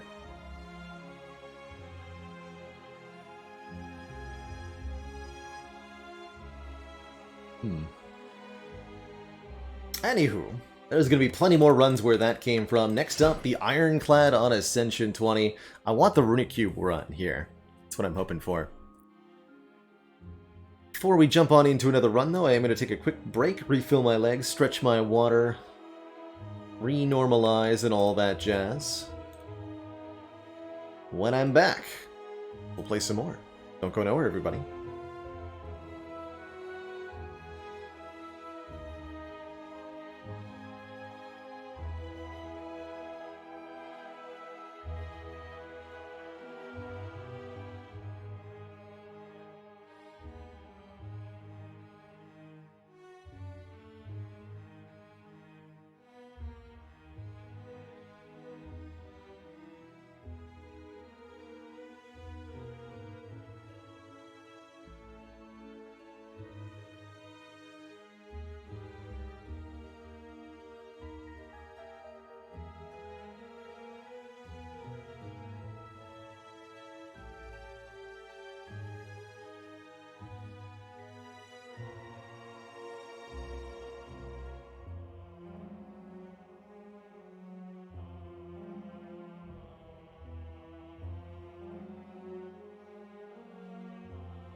Alright, folks. We have returned.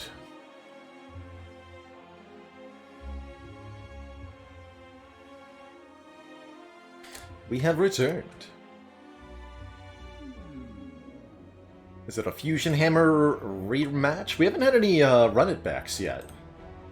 And we shall not. It's Cursed Key time. Cursed Key gives us a curse whenever we open a non-boss chest.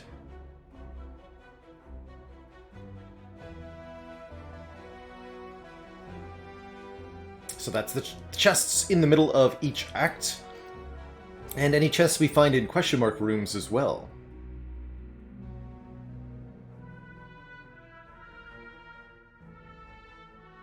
Fight a Burning Elite with a curse in our deck and then remove the curse.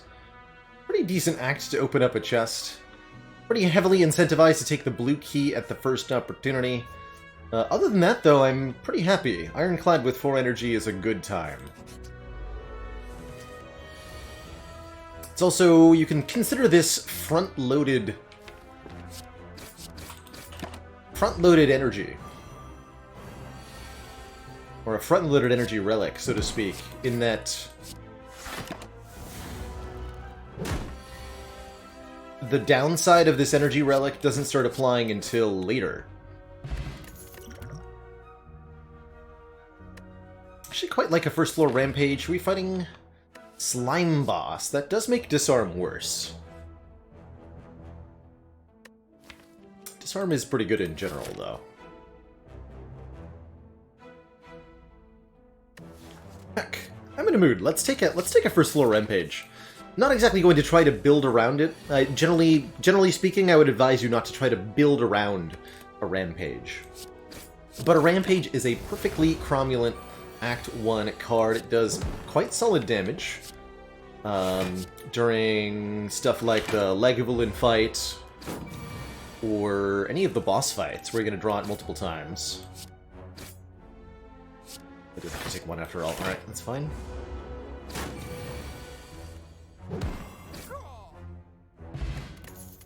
Two potions.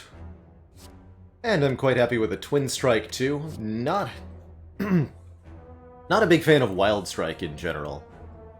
A Boomerang. Without any strength, I generally prefer... More and more I find myself liking Twin Strike over Sword Boomerang, because of the ability of Twin Strike to be targeted. It's not random. And in multi-enemy combats, that'll save your butt.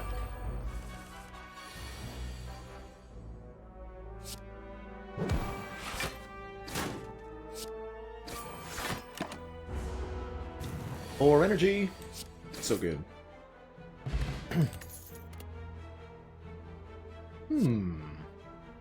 That's a very early rare. We just talked about the rares of Ironclad at the start of the stream today. And I think this is a good time to highlight how, especially with 4 energy, getting some bonus draw at the expense of hit points, even without any sustain here, is probably something that I think will be worthwhile. So I'm going to go ahead and take this Brutality, because I want the additional card draw. And we're going to trust that the HP price it requires of us is totally worth it. As well as potentially now look for synergies with it, such as Rupture, Self-Forming Clay, etc. Okay, good. Not attacking me on turn 1. Good.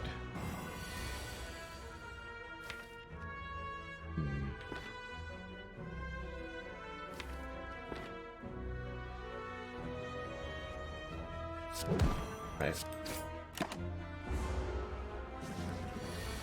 Nice.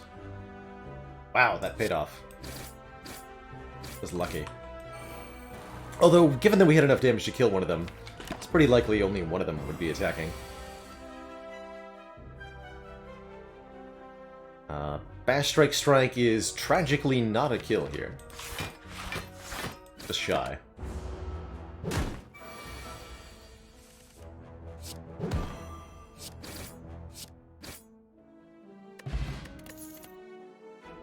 Second Rampage. No thank you.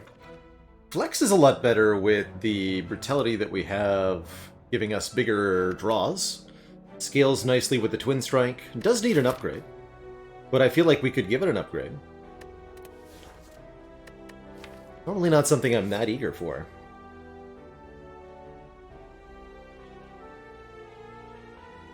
And then I would upgrade probably Bash and Flex. I do not want a second copy of Rampage. Take the Flex. It's an interesting entry into Strength gain. Ooh. I could give up my Brutality here for 10 max HP. That's pretty good. But then the Flex is bad if I give it up. Kind of weird like that. I think I'll just lose a strike, and then everything will be better. Makes the Rampage better too. You get a heal here based on what you give up. I guess we could give up a Rampage to heal 12, potentially. Although that Rampage is going to be really useful in our upcoming Elite fights, too. We'll just toss in a strike. And I think it's imperative that we upgrade the Flex first, making it +4 strength. Flex really is a card that needs an upgrade to be exceptional. Well, let's start here.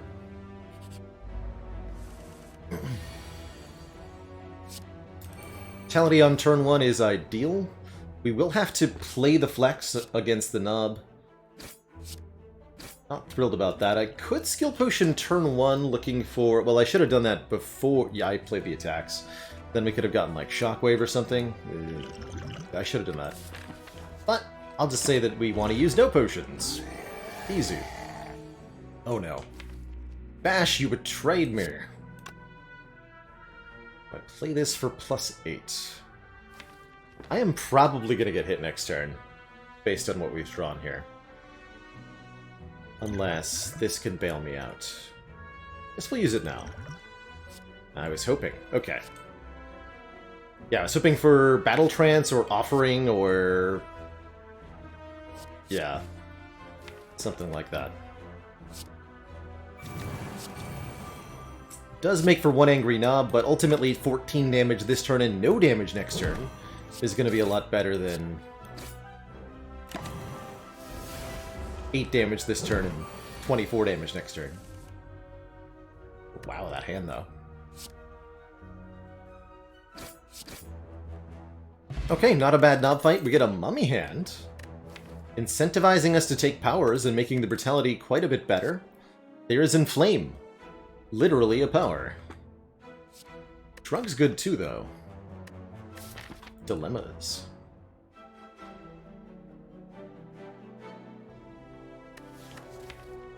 Actually, very much like the Shrug. It's more card draw and increases our block density quite a bit. And we have a Dexterity Potion to go with it. Okay, do we take out the Burning Elite? I think we do. We know it's not a Gremlin Knob, and we have a Dexterity Potion for the not a Gremlin Knob, which is extremely good in both of those combats. So we'll go ahead and upgrade. Is this where I'm secretly being meant to, like, take another combat instead of upgrading? Maybe. We'll upgrade the Bash now. Inflame was really good there, definitely. I just also think the Shrug It Off was really good there. Curse right before the Burning Elite seems like a complication we don't need to have, especially if we're dealing with regret or pain against Super Sentries. That would be particularly problematic. Instead, we'll skip the chest entirely and opt to fight this plus strength Lagavulin.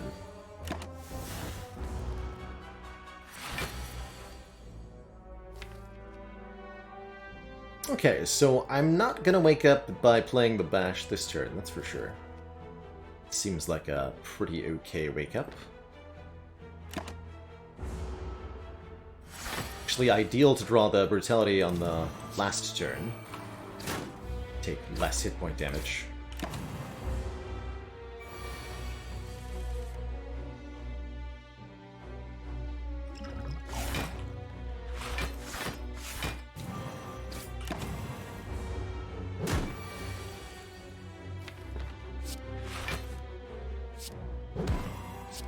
And Rampage. If you don't open a chest, then you don't generate a relic. So no relic should be... I don't... Oh my god, we got Self-Wrinkly. I don't think the the contents of the chest are generated until you open it. Don't remember for sure.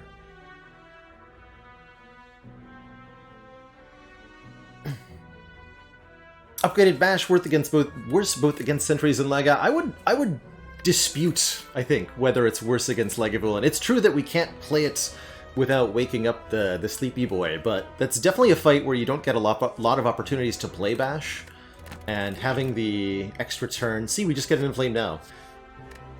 Having the extra turn really, really helps, I think. So that was my line of thinking. Other upgrades that were good would be the Twin Strike. I don't think the Rampage upgrade's very good. I don't want an innate Brutality, although maybe I do now, because the Self-Forming Clay gives us 3 block next turn every time we take damage, which is every turn. So our Brutality is now also a Metallicize.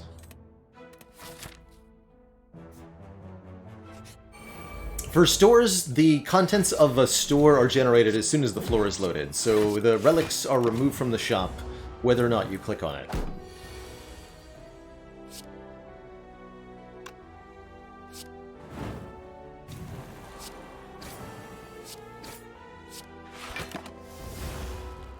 Slight ouchies. That said, we're definitely feeling the lack of Burning Blood. Oh my god. I mean, yes, right? We take the Rupture as well, and then we have ultimate strength scaling going. And we have Mummy Hand to encourage us to just have a bunch of powers anyway. From here, we want to add a bunch of card draw, hopefully in the form of an Offering, and a Reaper.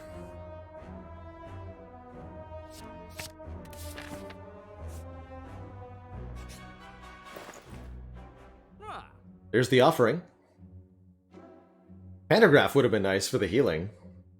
Whirlwind is an amazing way to do damage. These two. Could also buy a second Rupture.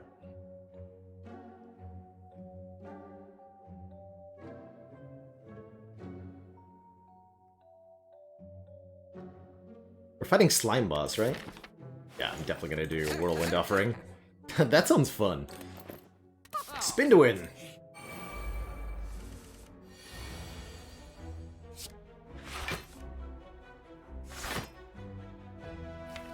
Okay, so... Tap? Tap? Question mark? Not really sure. I'm gonna try to not play Offering in this fight. Just need to draw the Whirlwind. We did it! Kind of.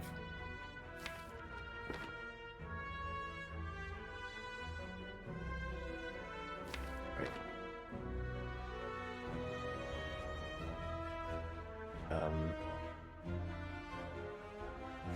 This is the way? Okay. I don't think there was a way to get them both.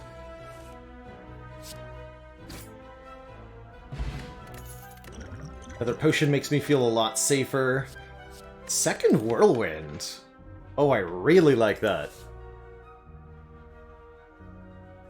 Chemokinesis theoretically fits into the self-damage interactions, but I'm a little afraid of adding a bit too much of that. Really hard to go wrong with second Whirlwind on full energy with strength gain, though. Does put us fairly deep into upgrade debt, although I think with enough strength, the Whirlwinds don't need an upgrade.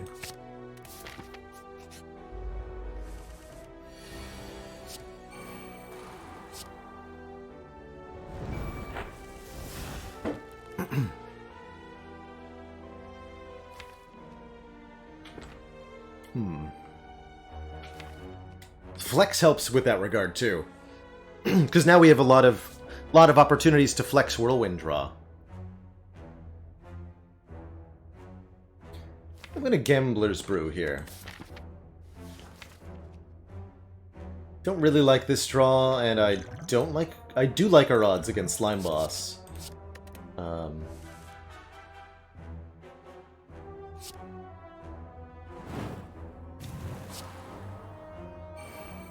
quite a bit more than I like our odds here.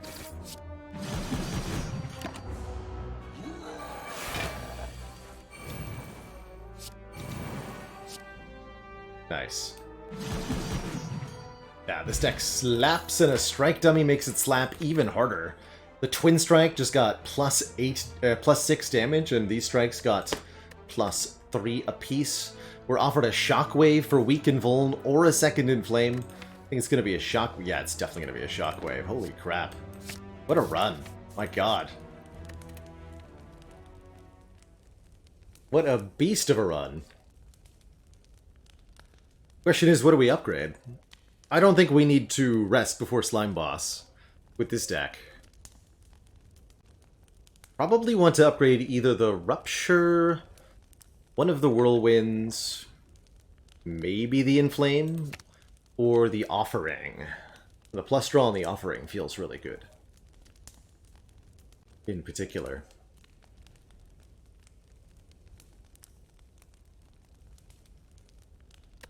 Could upgrade Brutality to make it innate, so that we always draw it on turn 1. I have currently slightly mixed feelings about that. I guess we do want it turn 1 against Slime Boss. And with the Self-Forming Clay, we want it turn 1 in most combats, but it will decrease our odds of blocking turn 1. Makes Shelled Parasite a lot scarier.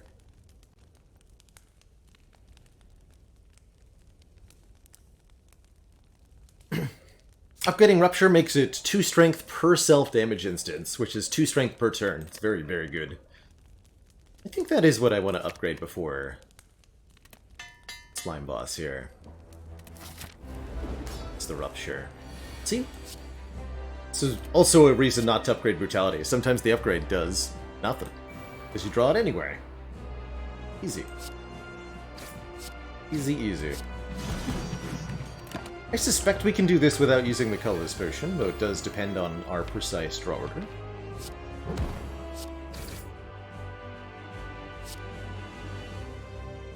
$88 minus 12 is 76, exactly. 1 off from splitting.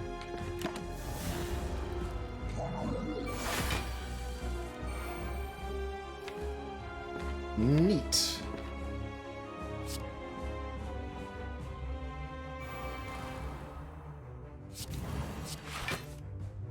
Got the Inflame anyway. Beautiful. I don't have to play the Offering then.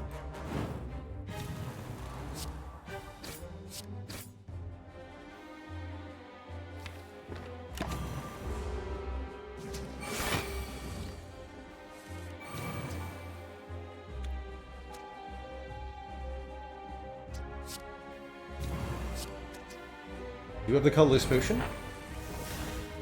Wait. Oh, this will do 30 damage? Jeez.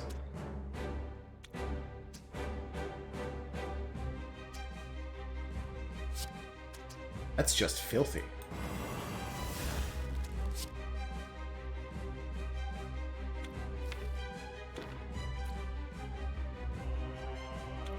Spike Slime is more likely to not attack next turn. Let's bash you. Effect.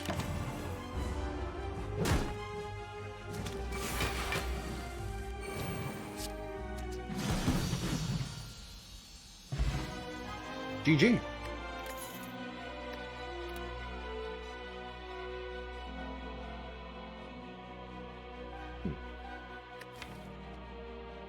I don't think we accumulate enough block for Barricade to be good. Impervious seems fine.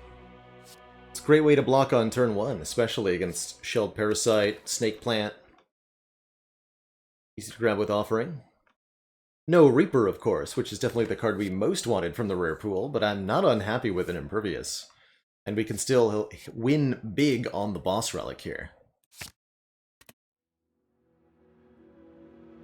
Self-Forming Clay Juggernaut will not trigger more than once per turn. If you get... Oh yeah, we do hit on the Boss Relic. Sweet. Boy, do we ever. Extremely happy with any of these options. Yes, Self-Forming Clay procs Juggernaut, and the Mummy Hand also makes the Juggernaut make something free. But no matter how many times we took damage on our turn, that'll all stack into one singular effect of 3x block. and that'll only activate Juggernaut once at the start of the next turn. And that's not bad. That's a decent... The combination there is a pretty good reason to go there. I do want to be wary of taking too many powers for the Awakened one, especially since we didn't take that Disarm. We could have had a Disarm instead of this Rampage. This deck could be perfect. Rampage did help, though. Ever prioritize shops here for a possible Reaper buy? Sure. Also prioritize shops for card removes. Speaking of, the Empty Cage could shrink this deck down quite a bit. And Pandora's Box could, well, could give us almost anything. Pandora's Box could give us a Reaper. But I'm a Pyramid man. And I've got a Pyramid plan. Pyramid allows me to retain cards from turn to turn, very notably the Flex. A little bit weird with the Brutality. But I think we're going to like it quite a lot. Quite a lot. We do have to keep our health in mind. We can't afford to be losing too much of it as we progress through the act here. No birds allowed.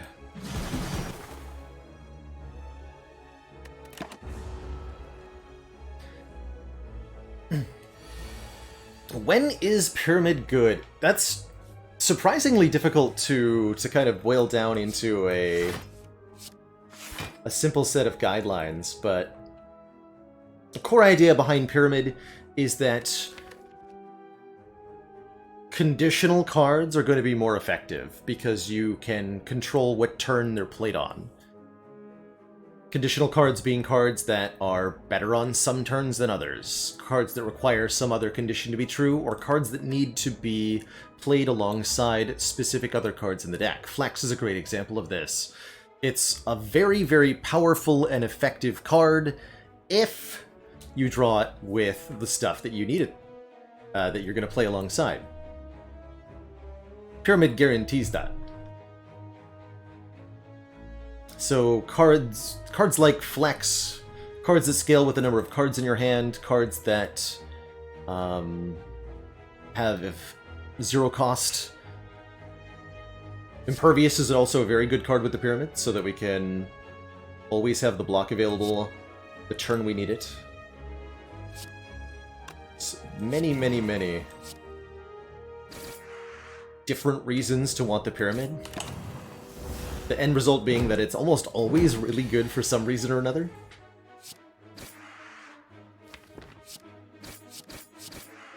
I don't think this is a particularly amazing Runic Pyramid, but I think Runic Pyramid in general is particularly amazing. Fire breathing. Thanks. I'll take one more shrug. And I don't want to go to a shop with this much money. Let's go here. Good, another easy fight. Good. Good. That whirlwind in hand for later. Do I think I need 2 Ancient Potion here? No, because the Impervious... We were actually just talking about this, how Impervious blocks this enemy's attack, even if you're frail, perfectly.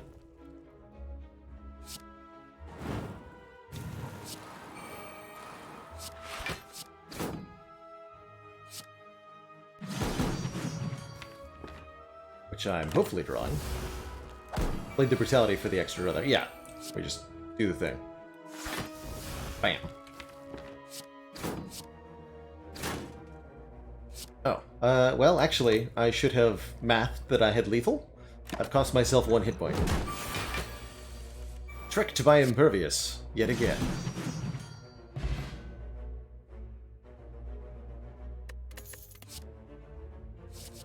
Oh! Now, that is a card. Bloodletting is 3 energy for 0 cost, which powers up these whirlwinds like crazy and activates the Rupture. Really like that. Also exceedingly good with Runic Pyramid is Armaments. The upgraded version of this card says upgrade all cards in your hand, and that can be a 1 card fix for upgrade deficit in a Pyramid deck. One of the many, many reasons I like Runic Pyramid. But I'm going to take this Bloodletting Plus. This is really cool for what it's going to let us do with Flex Bloodletting Whirlwind. It's going to be devastating. The question is, how are we going to keep ourselves alive?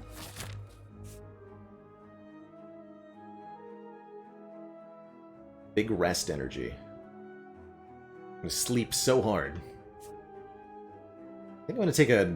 Maybe we become apparitions. Is that the answer? I'll buy a relic. That's a strat. Ah! Oh, well, okay. Question answered. Meat on the bone is how we'll stay alive. If our hit points are at or below half at the end of combat, heal 12. Problem solved. Easy game. Let's go. That means I think we can take whatever path we want to.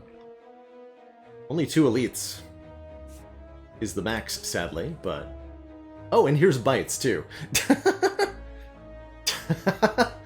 That's funny. Okay, so we get offered a second solution. This would have worked, too. I think with the meat on the bone, we no longer want bites. Also because we have strike dummies, so they do quite a bit less damage than the strikes do. And we're down 1 strike, so it would be adding 1 card to the deck. So for these reasons, I will say no to the bites, but notably that is kind of funny. Very well.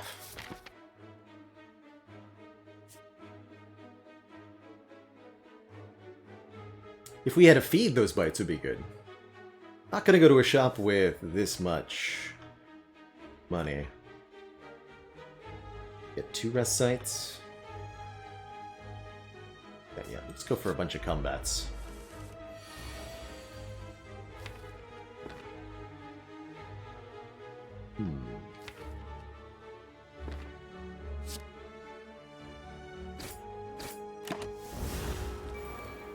You in the middle. You I like the least.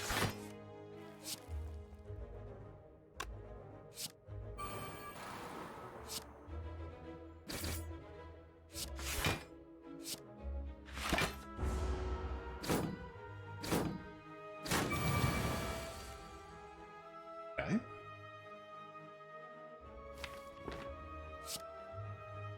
Another good time for Impervious. Let's actually play the Inflame first. Strike.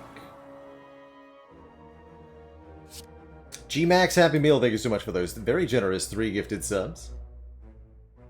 And we'll play this too. Okay, so Impervious is free. Good. Lower your health.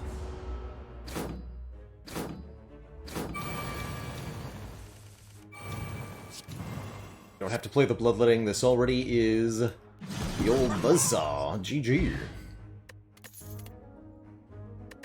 Would I skip Tungsten Rod with this deck? Probably, actually.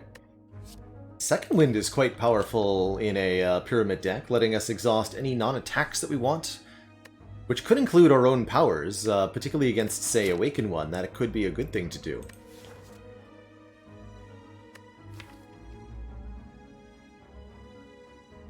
But it does potentially clog the deck a little.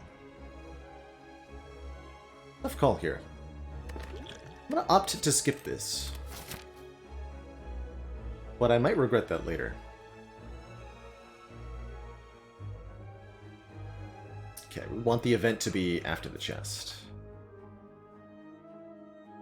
Am I going to open this chest? It's a tough sell with the Runic Pyramid. Look at Impervious going at it yet again.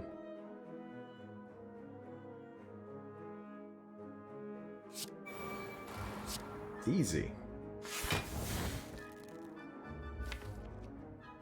I think what I'm going to do is Strength Potion and just Whirlwind for 3 here. Eventually drawing the second Whirlwind next turn. Fortunately, we've got the Flex in the offering. There will still play.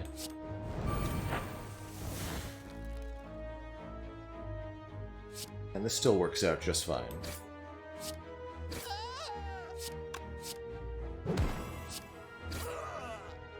so much damage output.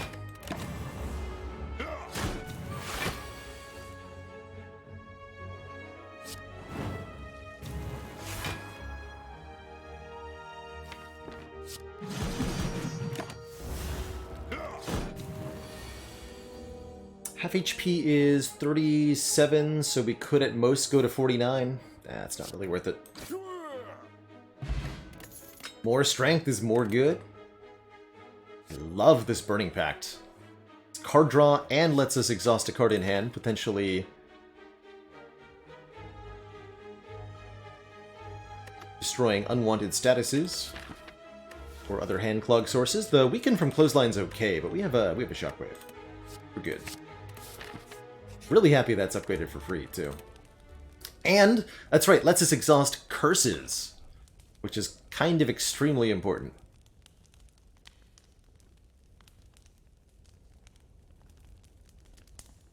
Upping the draw and offering feels a lot better with Pyramid now. Yeah, let's do that. Especially with meat on the bone. I don't have to worry about whether I'm going to play it or not.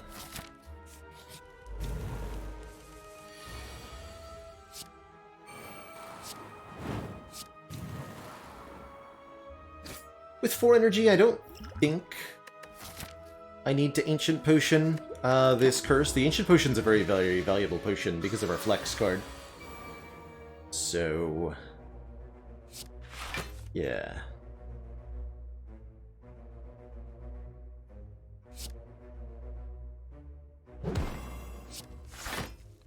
Need to get that bash in play.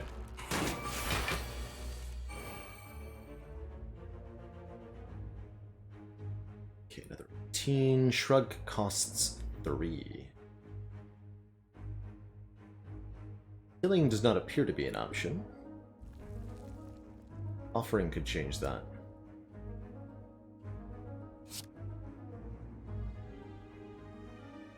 Play some of the cheap cards. Actually, wait, wow, that's way more damage than I thought it would be. If you hit either of the attacks, we just kill. Nice. Although I should have actually lowered our health a little bit more. Rage is pretty good with the Pyramid. Pommel Strike does 12 damage and draws a card. Actually, it does 13 damage and draws a card. Actually, really like that. 13 damage.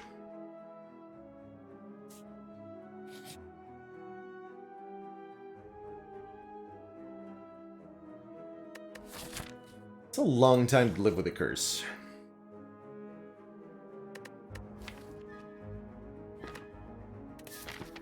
It's not. Let us not.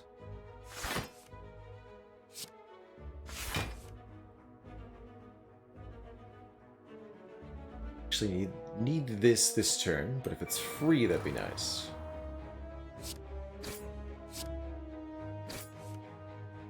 Noted.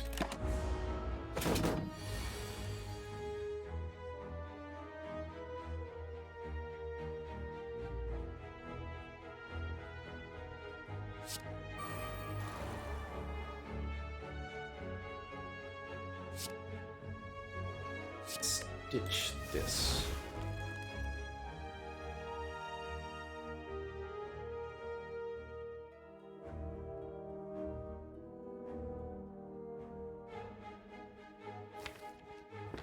Okay. I think we just play the Bloodletting this turn and go. Don't have lethal. I don't believe. This does give us additional strength as well. Let's actually just quickly check the math on Bash, Twin Strike, Strike, Whirlwind, which would be the most damage, before I make any other decisions. Something I don't do often enough. So, 13. This would be 16 times 2. It's 32. And then we would have 4 hits of 12. No, that's not even close to enough.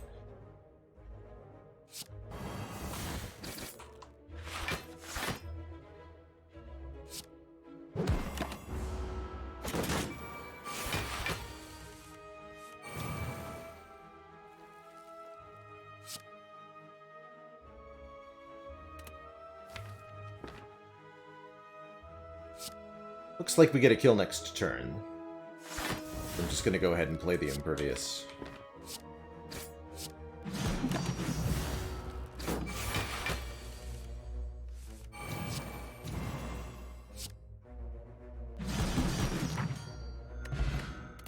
Heron's Ashes, even more bonus damage. Whenever we exhaust a card, we'll do 3 damage to everything, and oh my goodness, is that a limit break I see? Yes. Limit break lets us double our strength. Too bad we don't have a Reaper. Oh. But we do have a Feel No Pain now, so that's pretty sweet. Since exhaust, exhaust, exhaust, exhaust, exhaust. It's a lot of exhaust.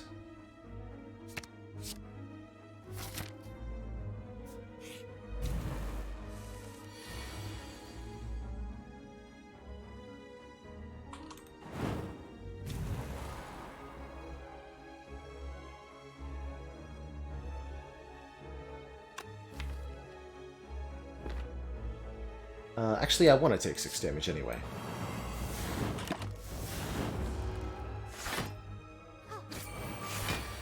For meat value.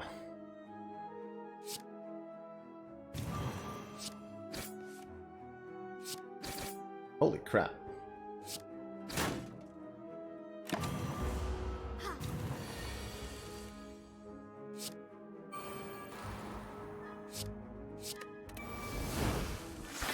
But damage.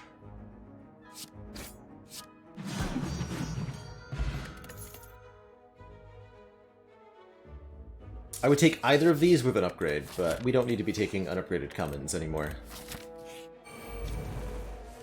Will not help. Is that Impervious for the Snake Plant? We also talked about that.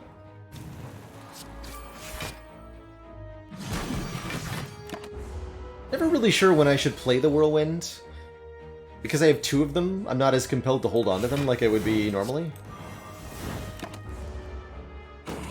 So we're whiffing some... Sometimes I just draw the second one, but sometimes I whiff the correct time to play. Weird.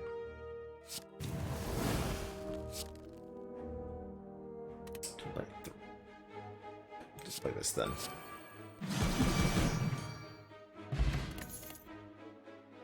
Second Rupture, also again, not upgraded. Not good enough. Gotta be upgraded.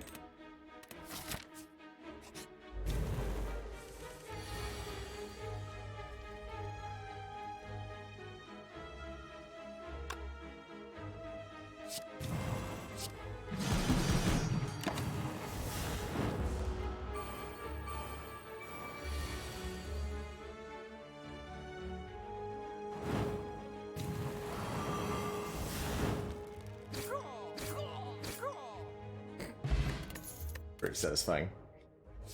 Okay, Dark Embrace, that gets at it. Whenever a card is exhausted, draw a card. Definitely. That could even lead to shenanigans like a Bloodletting Infinite, where we can play Bloodletting as many times as we have hit points in one turn.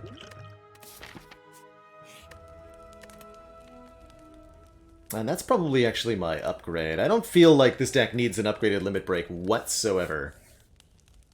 Prime example of a situation where the limit break upgrade is useful in theory because it allows us to scale up our strength indefinitely, but in practice the amount of strength we need is approximately half of 1 limit break. We don't need 2.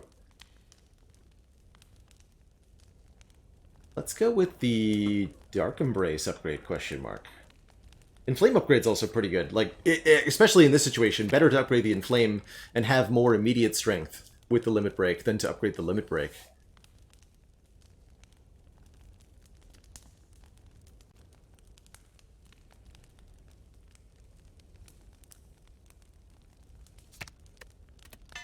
I trust that energy upgrades are generally pretty good with the Runic Pyramid. Okay, this time I'm definitely not playing the turn 1 Whirlwind.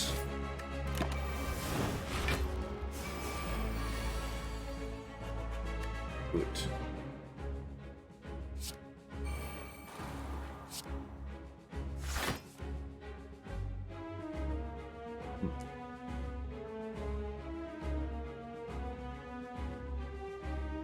5 times 6 is not enough.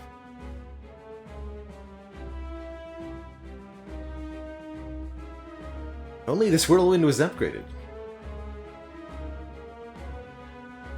Could use the colorless potion.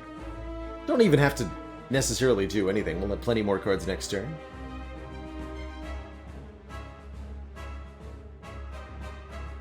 If I were to bloodletting, we could do 18 plus 24. That's 42. We could kill one. Pretty reasonable, actually. Makes the other one easy enough to kill. Yeah.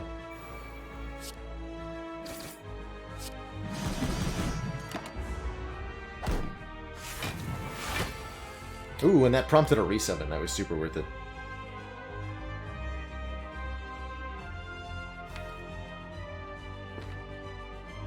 Is it time?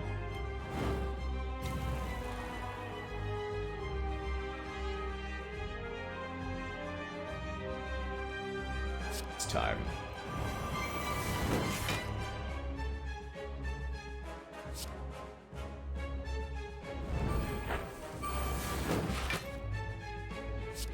Time for the big turn.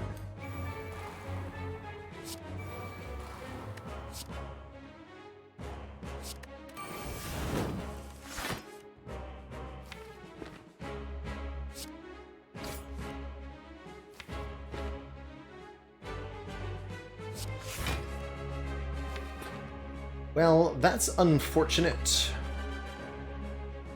Actually, I guess it doesn't matter that much. We just play Limit Break next turn.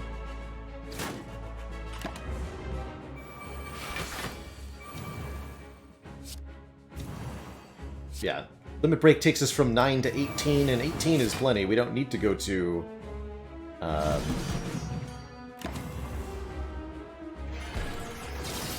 twice this again, you know?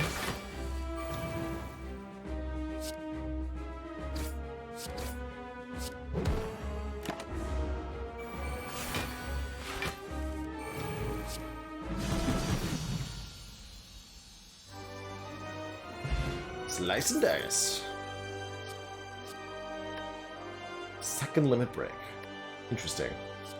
That's also a good reason not to upgrade the Limit Break, if you just get 2. I think with a Dark Embrace, I'm totally down for another one. And with Vajra, they always do something. The Demon form is another reasonable way to scale up. I think we do want 2 Limit Breaks here. 2 Limit Breaks, especially with the Dark Embrace, the Offering, all of it. It's going to let us... If we get our draw order correct, we could probably kill Donu Deka turn 1.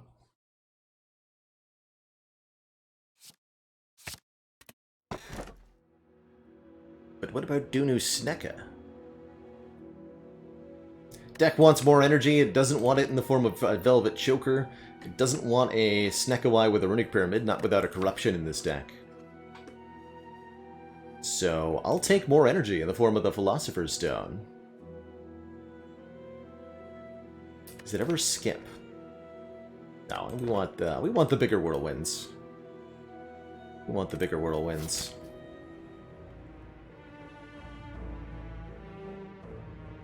Definitely starting to regret not taking that early disarm, though, you know? This route. Elite, elite, elite, elite. I'm not really afraid of any of the elites of this act, so... oh, but what about this? What about this elite? I don't know if I have an answer to this. Oh god. Help!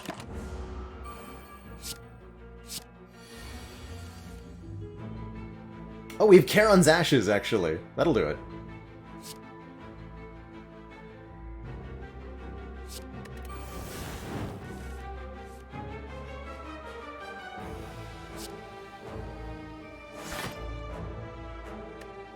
Actually...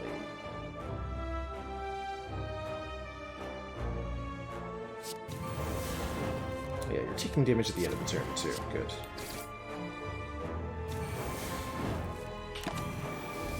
Kind of a weird order there, but it worked out.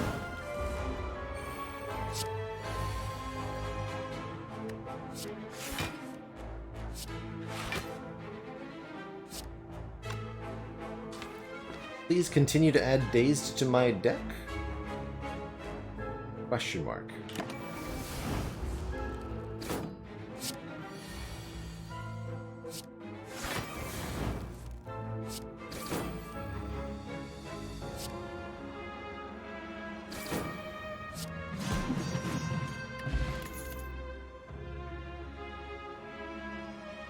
Pyramid really doesn't need an evolve that much. Seeing red theoretically is decent. In practice, I think it'll make our turn ones worse. Likewise for Havoc. Ooh, definitely lots of colorless cards that we would love. Master Strategy, Violence, Secret Technique, Secret Weapon, Purity, just to name a few. Panic Button. That's basically a second Impervious. Bandage Up could be nice too. Probably not Panache. Maybe a Discovery? I see multiple Hands of Greeds here. Hand of Greed could be quite good, especially with the Pyramid. Could make a lot of cash for us, but does reduce the chance that I'll get to go spin to win.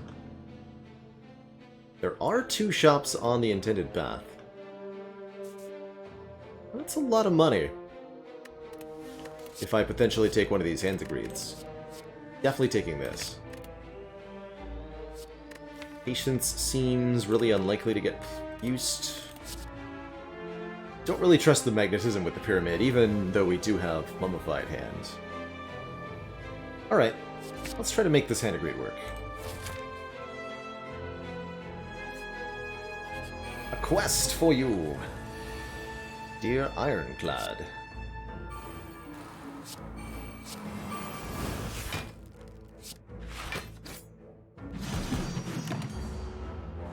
Quest to earn mad stacks.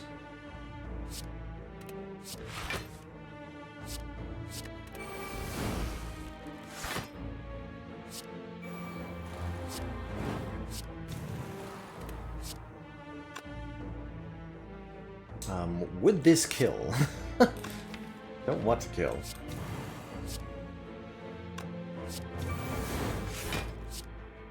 Yes.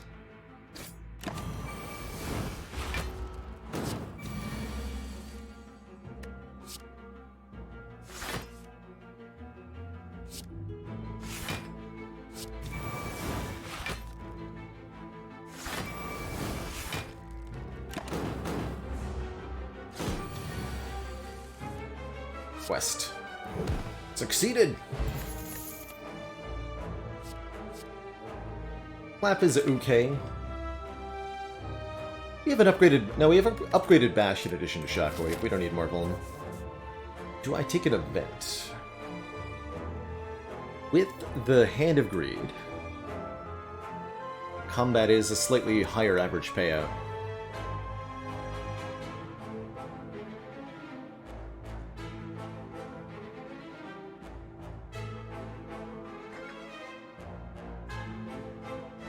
You don't want a chest either? Yeah, I'll take more combats then.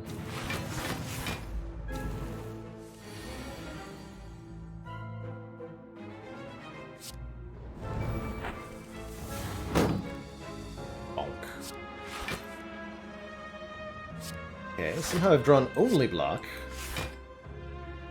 I am not going to complain about this. Not think it would be wise.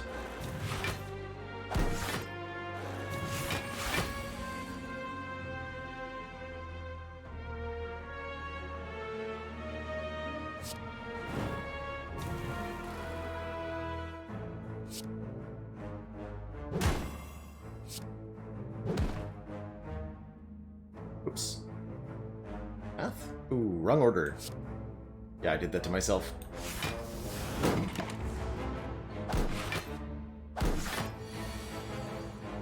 Totally did that to myself.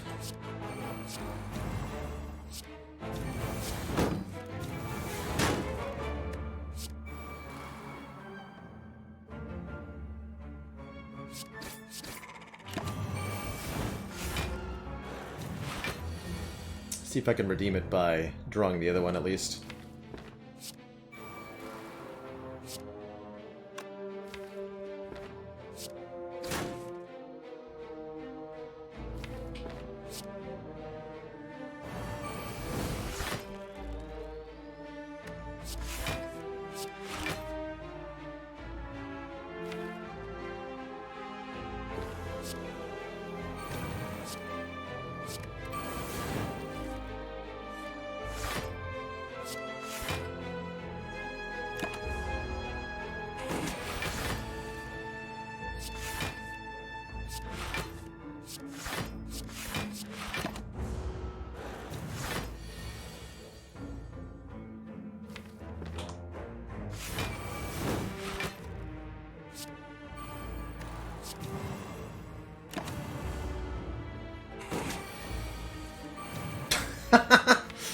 Come on.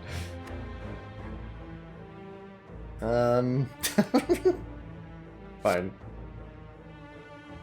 Yeah, I have no outs, right? Can't even bloodletting. Alright. Fair enough. You win this round, Jawworm.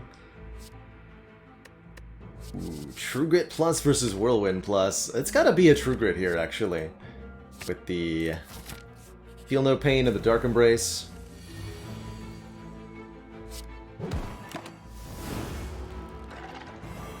Gotta be.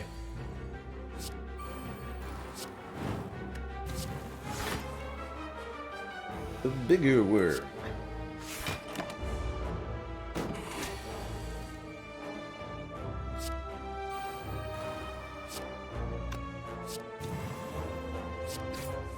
Short fight.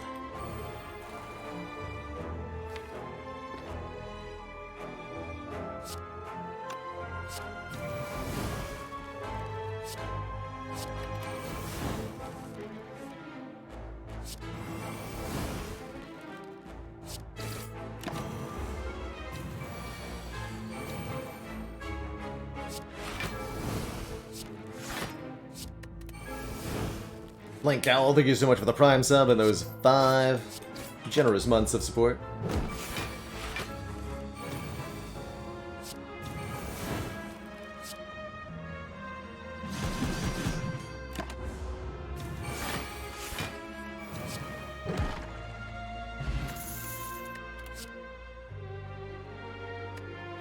It's a pretty good Twin Strike, but I don't think I need another Twin Strike.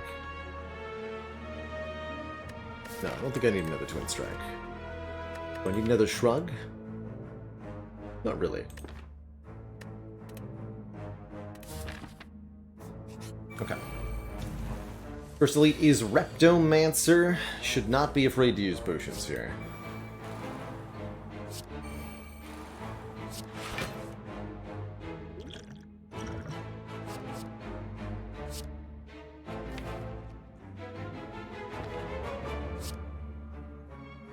Or Whirlwind, so I have an answer to Stinkiness next turn. Prevent 1 wound from being added. Keep the defense. Perfect. Almost the perfect hand. Dang it. So close.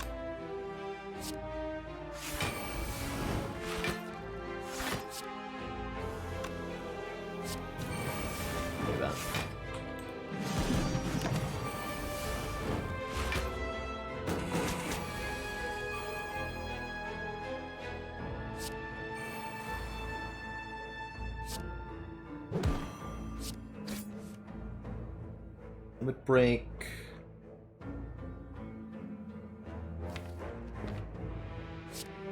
Let's go ahead and offering now. Get him to beat on the bone range, and then just kill her.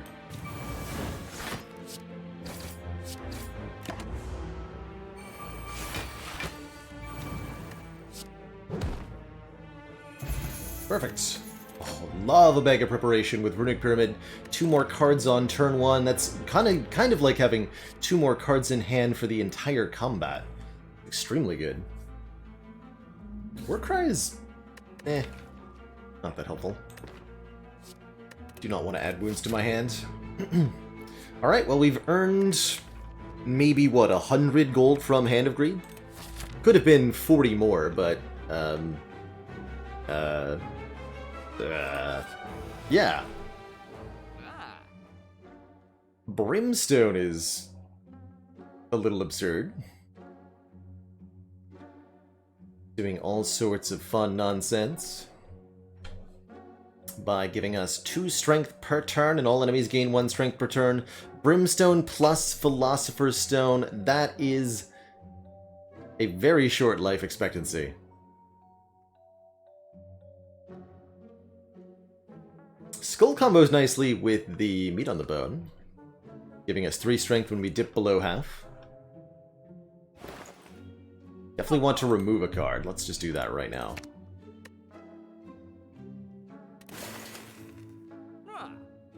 That said, Brimstone with 2 limit breaks is crazy good.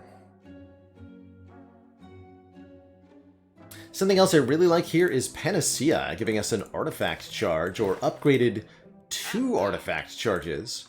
That artifact can block the strength down effect of Flex, giving us 4 permanent strength when we play this card. It can also block the you cannot gain block from block card's effective panic button, allowing us to just use this as a legit free impervious card. So for both of those reasons, and because it says Exhaust on it, of course, I really do like Panacea. I think this colorless card is exceptionally good on Ironclad in general. We're going to pick it up here. Of the relics, do I prefer the Red Skull or the Toy Ornithopter? Would not have been able to get both, even if I'd landed both Hand of Greeds. Red Skull can steal Panacea, that's true.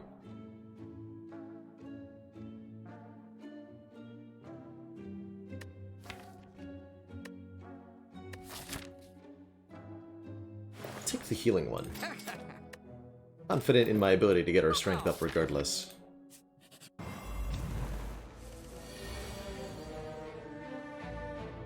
And look at that. Good stuff.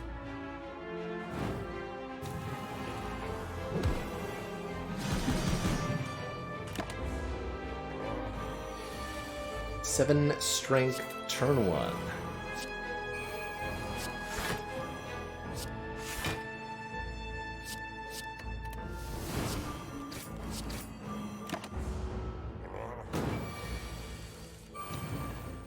This is definitely not an enemy I'm going to mess around against, so I'm just going to play Offering without hesitation.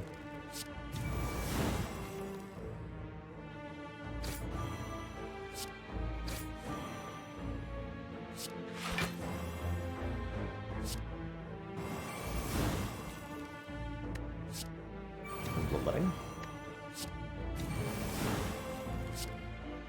Oh. Well then.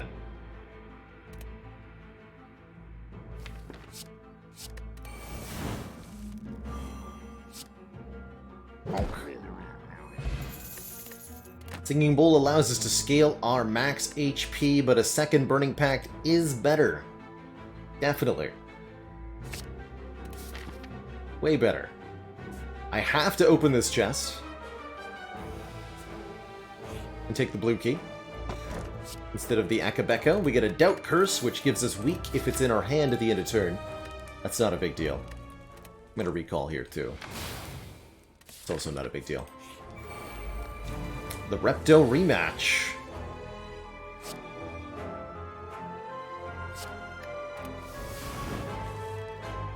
Nice.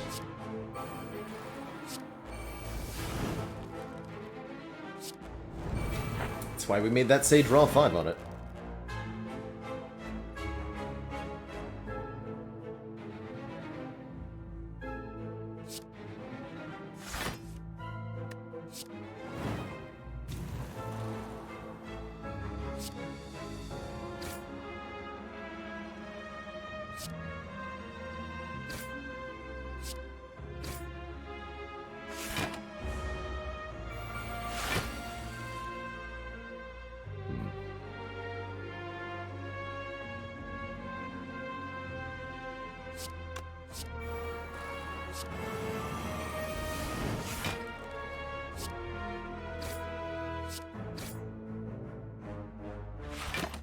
Just holding on to these limit breaks until we draw flex, ideally.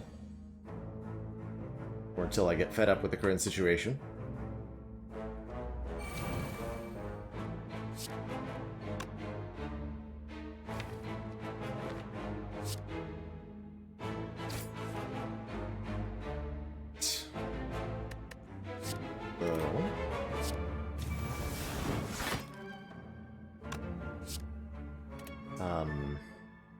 I'm about to put myself into a situation where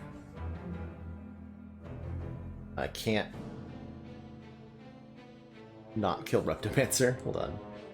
Currently this is going to be 30 times 6. Already going to kill her. 27 times 6, technically. It's too much.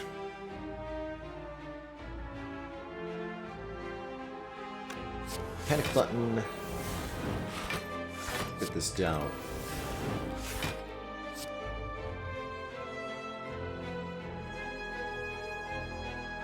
That's still too much, yeah?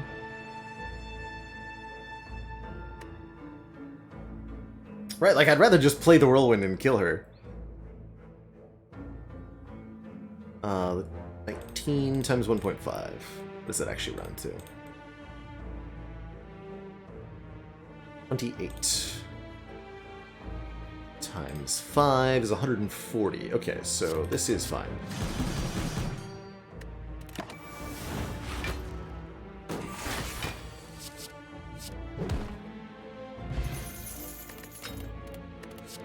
Bonk. And I'll take a dupe pot over an attack pot pretty happily. The ancient pot has quite a bit of value. Okay, here's the real challenge. Can we land 3-handed greed? That is the question. That is the question.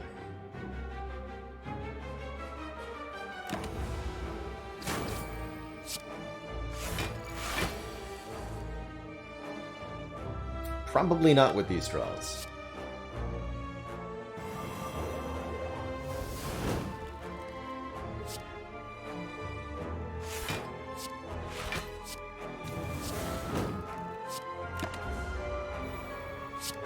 Getting those whirlwinds out of my hand. I don't really want them against a spiker anyhow.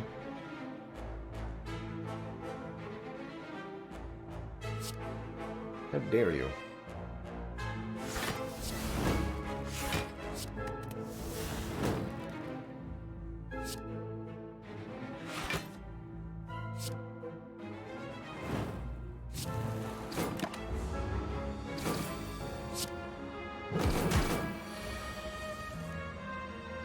There's one.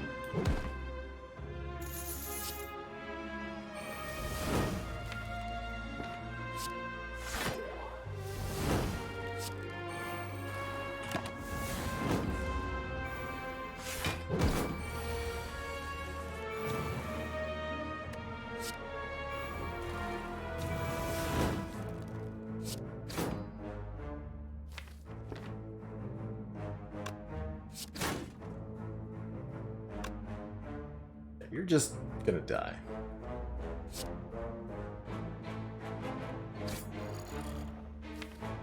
I can't agree to you.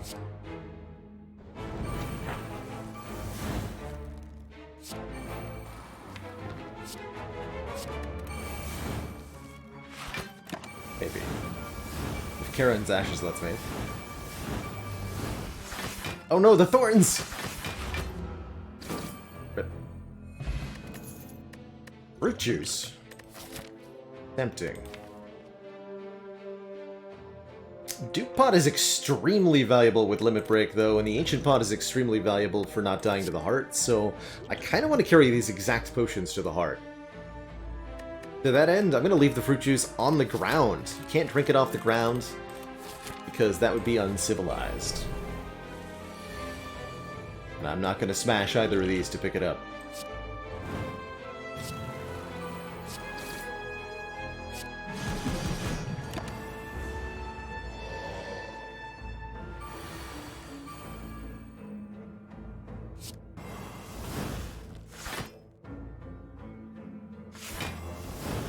Alright, just call it a truce next turn.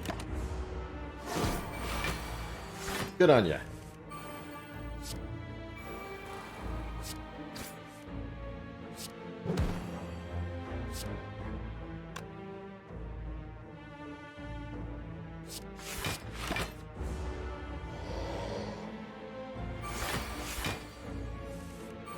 Good on ya.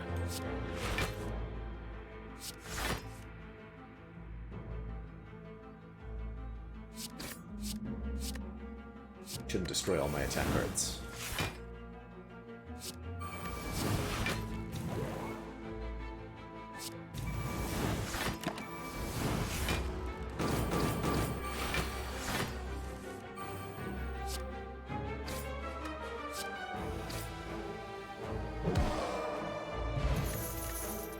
There's some max HP. Payer gives us 10. Limit break number 3. Quite frankly, that's excessive, and I like it.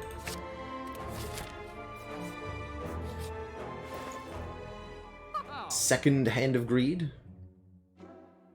Could Bottled Tornado a power? Bottling a Strength, the Inflame could be...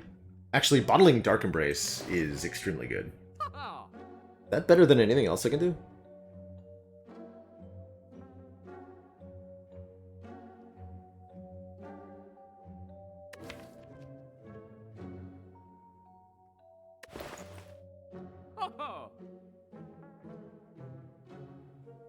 Yeah, I think that's better than anything else I can do. Removals are nice, and looking at the draw pile in order is nice, and healing is nice, and potions are nice, or whatever, but the amount of card draw that this Dark Embrace generates is so good that if we start with it on turn 1, I think we're very consistently going to have an extremely good time.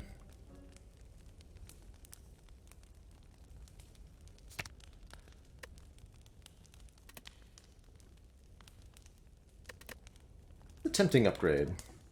Panic Button and Impervious are decent now that we're in the late game. Certainly don't need to upgrade any of these limit breaks.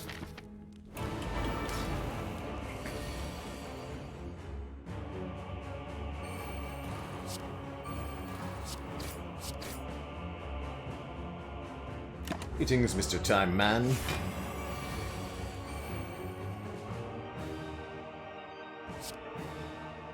How are you today?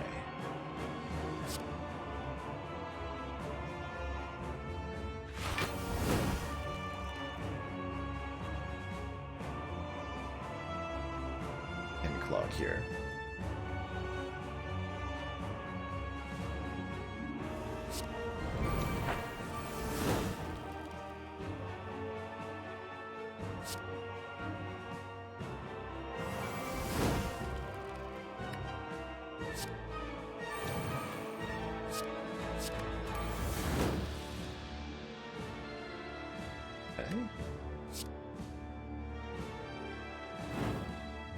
Just like scale up very aggressively in Time Eater's face and laugh at him.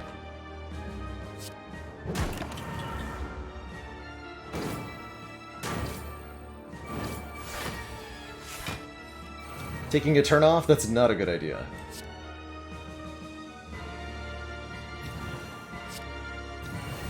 Sir Slug. Oh, how about 100 strength?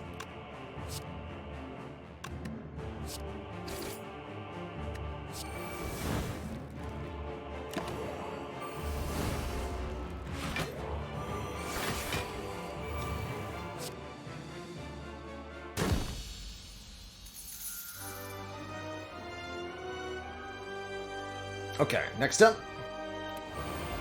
Donu and Dekka. The Shape Brothers, shaping up.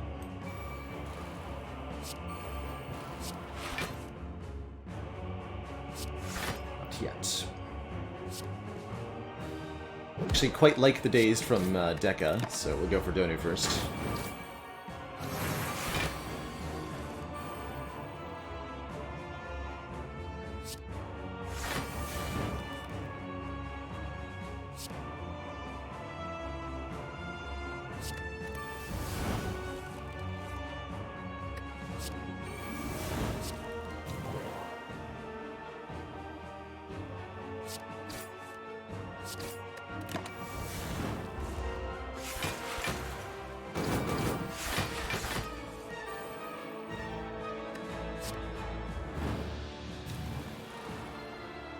Rupture in play? No. Okay.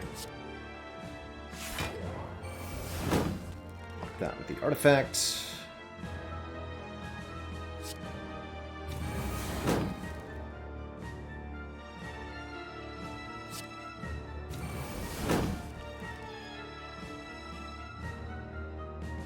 Okay, how overkill do I want to be? We could kill them both this turn. And I still have another limit break in the draw pile.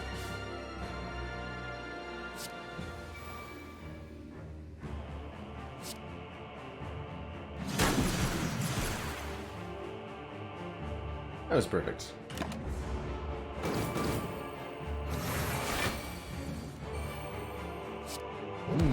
Donut. Do not forget to land the Hand of Greed.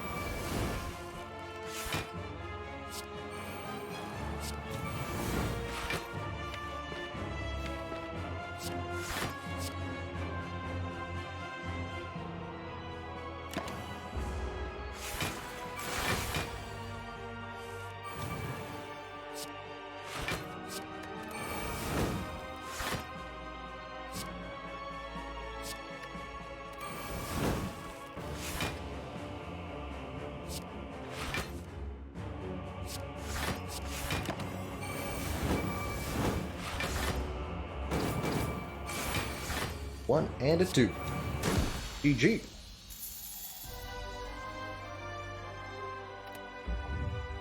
Do-thump, a deep pulsing dread could be felt throughout the room. Did you know we just afforded enough money off the Hand of Greed to remove Hand of Greed at the shop? Although we're actually going to remove a curse, probably. Any upgrades that we want, or do I think resting for 20... well, no, for 15 hit points? Probably upgrading Panic Button is about as good as resting, huh?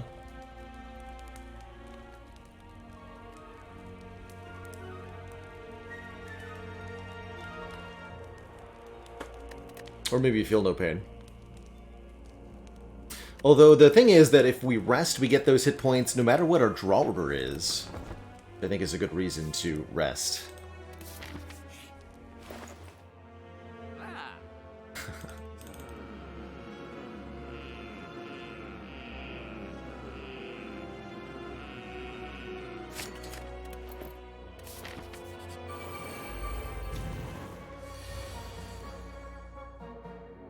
We're here now. We got a second Feel No Pain at the shop. That's just fine, if you ask me.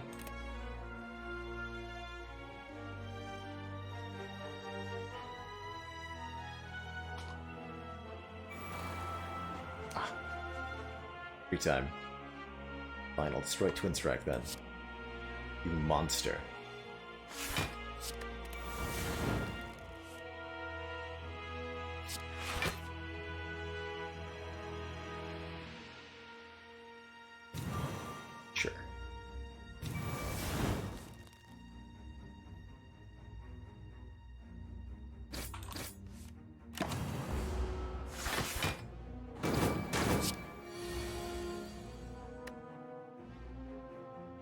You know, the Panic Button upgrade looking pretty good right about now.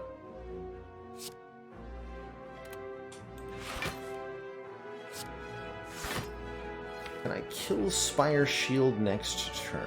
Well, I'm not going to use this Ancient Potion prior to the heart, so...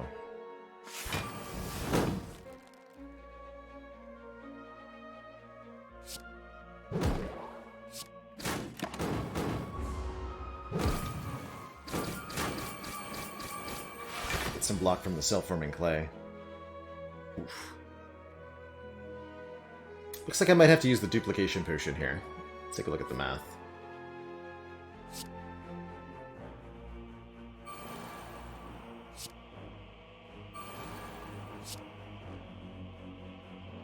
Cutting first.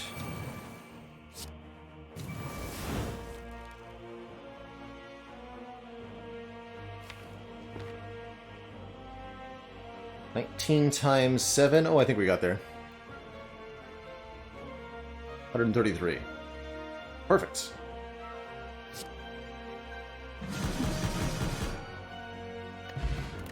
Sweet. Disarm against Philo Stoneheart. It came back with love from floor 1. Welcome home.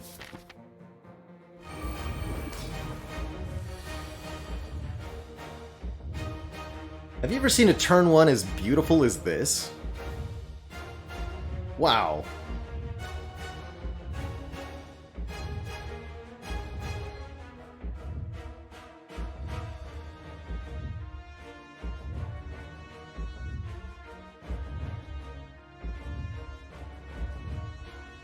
That's really, truly incredible. And we even want to take all the beat of death this turn, because it'll all turn into block with the Self-Forming Clay next turn.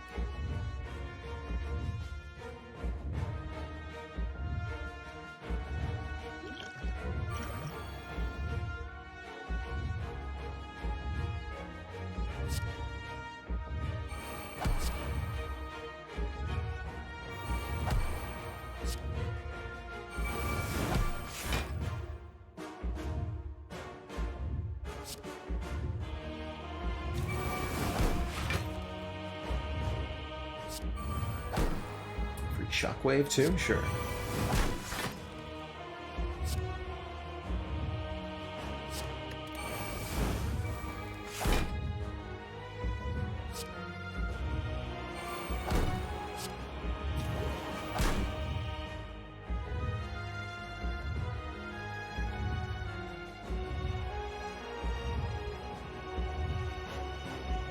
That's fine. Samiyama, thank you so much for the 2 months. Well-ornamented Baylor fan.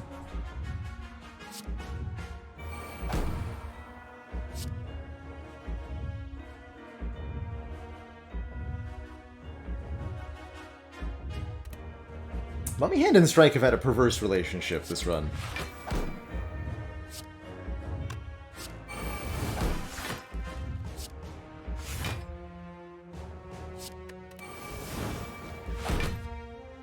Filthy. Let's see, we've already played Flex. We'll have 2 more Strength next turn. Okay, I will play 1 Limit Break this turn. We'll double the Limit Breaks next turn.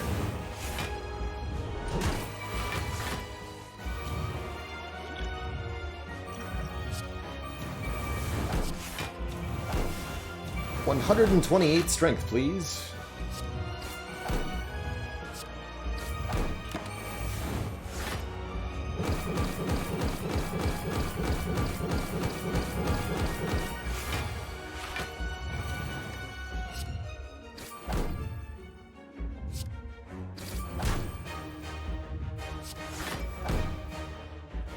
Oh no, I'm going to be weakened. I'm going to do 25% less damage. Means Hand of Greed only does 171. Foiled again.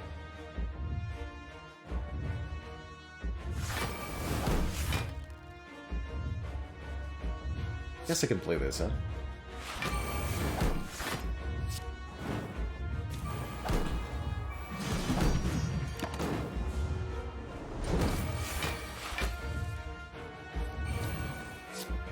GG. A thorough bopping. Great run. Much credit to the Pyramid on this one, and much credit to the meat on the bone for all of the healing.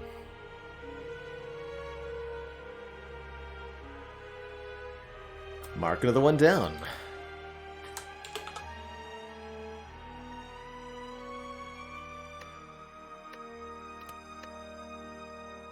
And 96 health from the meat. That's a lot of meat. There's only 10 hit points in the end, which makes me feel a little silly for buying it over the Red Skull. Although, given that we ended the heart fight above half HP, maybe it was the better purchase. Although I only ended up above half HP because I bought it. So if I had not bought it, then I would have been in Red Skull range. And then... does that help? I don't know.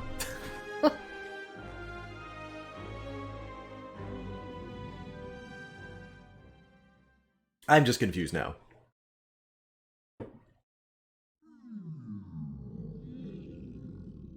The Spire sleeps.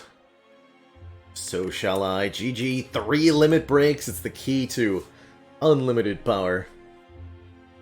Also really appreciated Panacea here. Really, really did. Cool. Well, we can mark that one off in Mob the Spire. Only 9 relics remain to be cleared.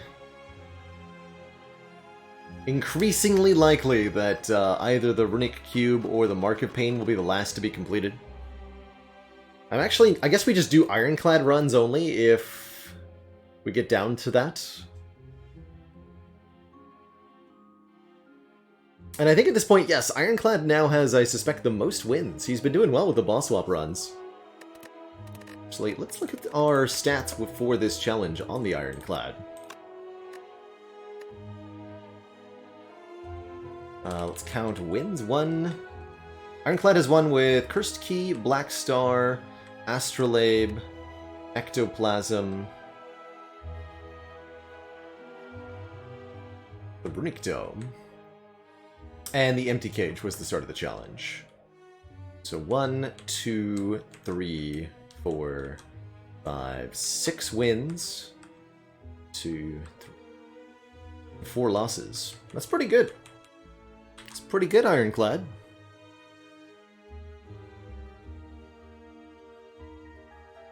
Fetch some legs. I like that, Senecan.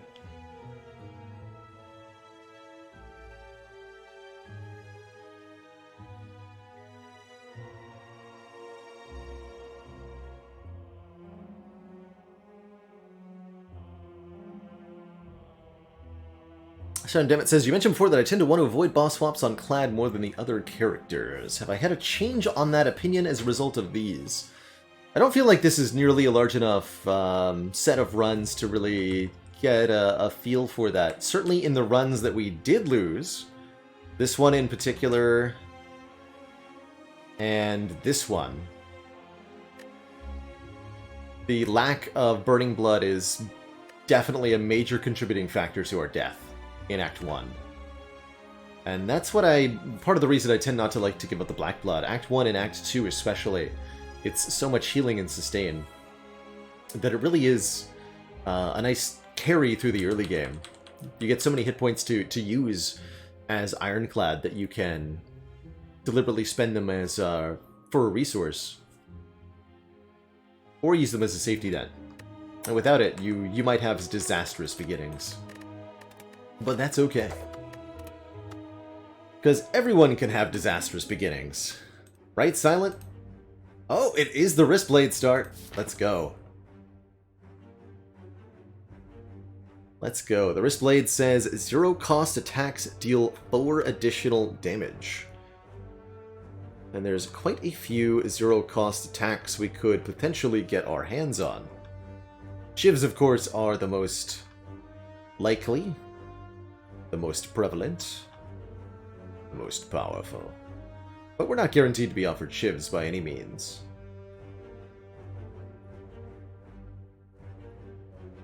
I do think looking at a bunch of card rewards at the start would help. Let's see, I'm going to go Fire, Elite Fire into... I think taking out the Burning Elite seems reasonable. That means no shop this act, unless I splurge early. Or get a random one. Cool with that. Also does bonus damage on Neutralize, which is certainly a thing.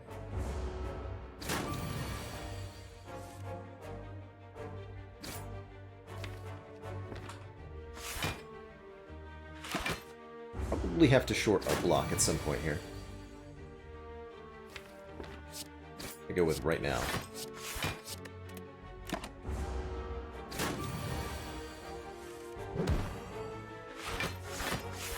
Now we should be fine.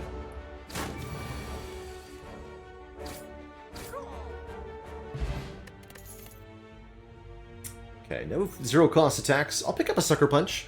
Gives us a little bit of Weaken, in addition to being a damaging attack. Like that more than a Bane or a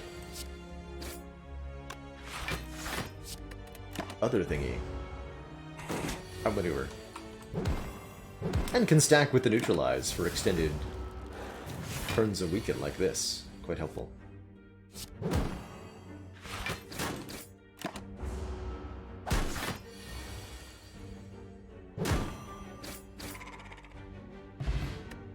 Decent potion, and shivs! We got him!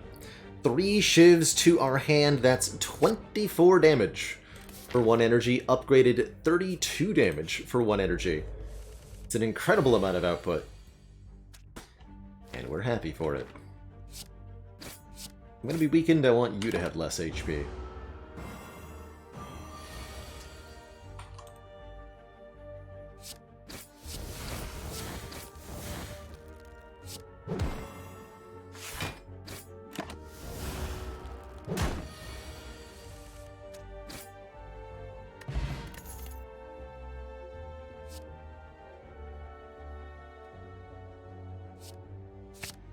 Okay.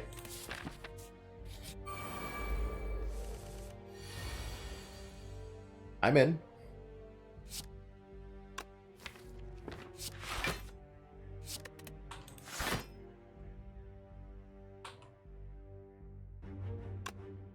I should probably strike one of them.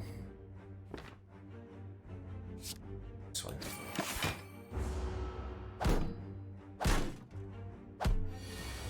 Otherwise, this turn is big yikes. Still kind of is.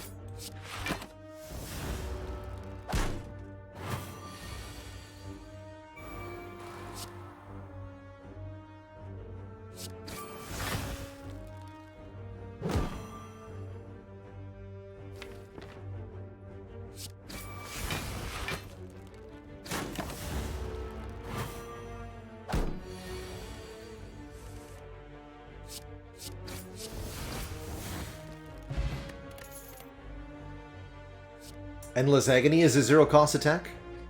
Doppelganger is kind of an interesting early game rare to be offered. I do actually like it quite a bit here, but it's nowhere near as good as Endless Agony is. Not even close. We're gonna smash everything right now.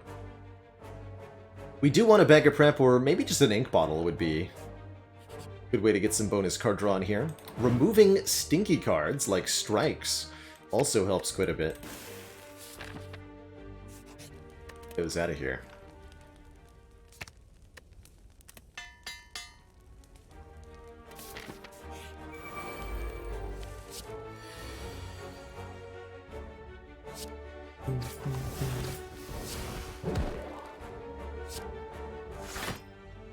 It was only 2 energy worth of cards.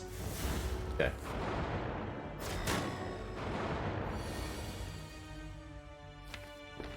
I understand.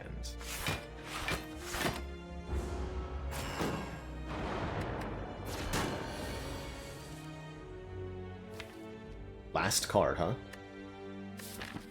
Interesting.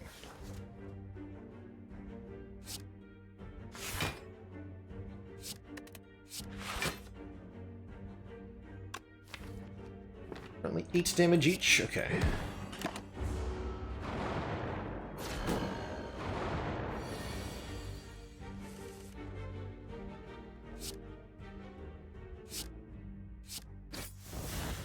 I think I am just going to use the Liquid Memories on that Blade Dance. My life nice and easy here.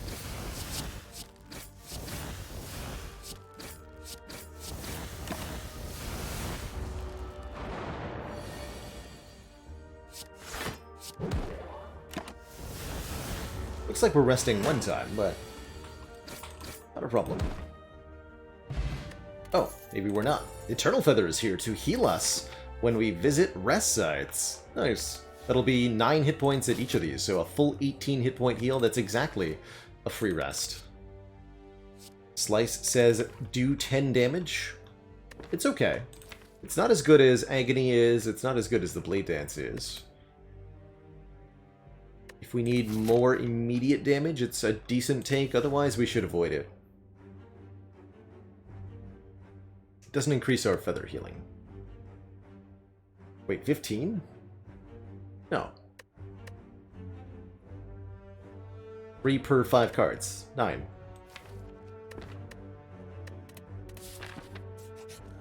Nine.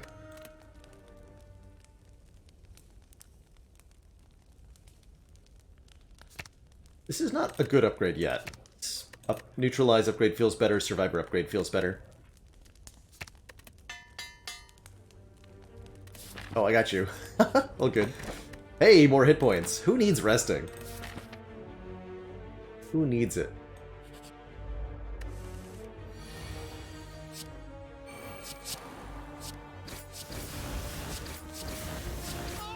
Rip. It's here. Blade Dance number 2. Blade plans, who needs it? Not what we're about. Now we do upgrade the accuracy.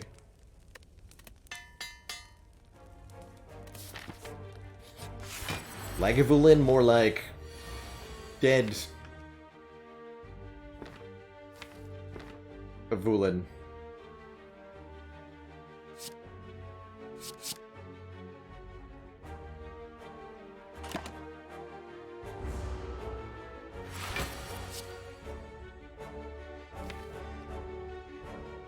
Pile's gonna be so stacked. Alright, there's the accuracy.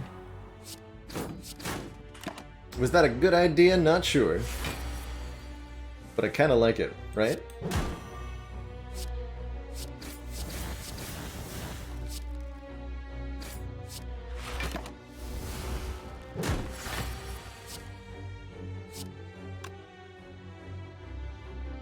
At the time. 28, 42, it's another 13.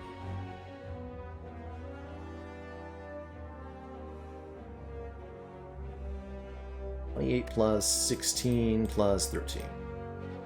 57 plus another 12. 69. Nice.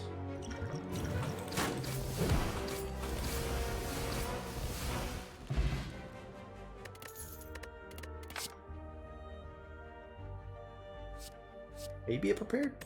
You want to bottle any attacks? Not really. Bottle neutralize plus? Maybe? Maybe. Doesn't seem that good. But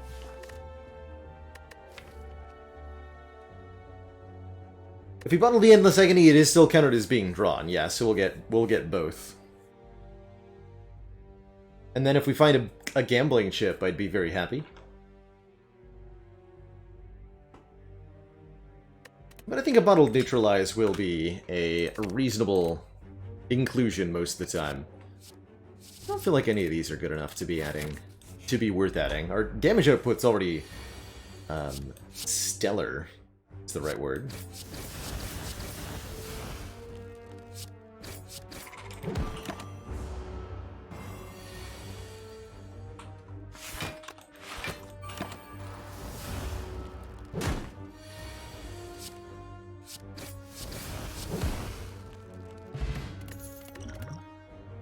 And I will definitely pick up a Piercing Wail preemptively for Act 2. One of my favorite block cards.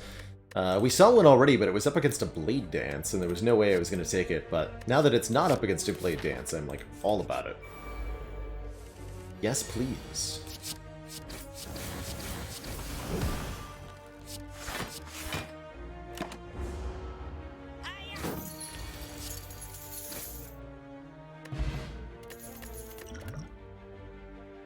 No, no, no. This is the closest to being good, especially with a bottled neutralize, but still no. Too many hit points for me.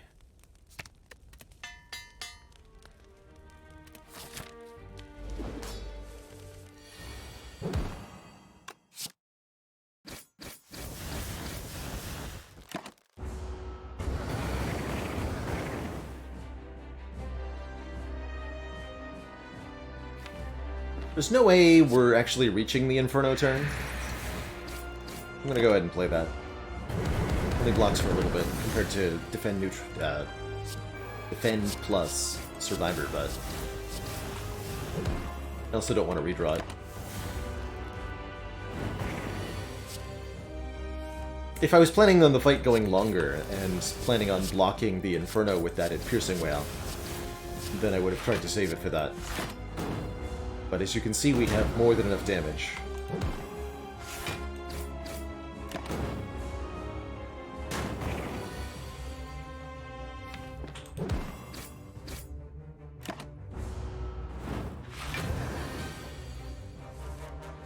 Turns to spare.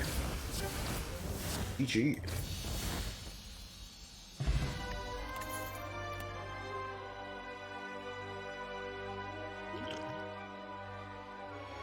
Well, Wraith Form definitely is a way to make the blocking game very easy to solve. Without any footworks or such, I think the Wraith Form is an excellent card right now. I'm going to be playing these Endless Agonies when I draw them every single time I'm Rando. Barring that time against Lagavulin.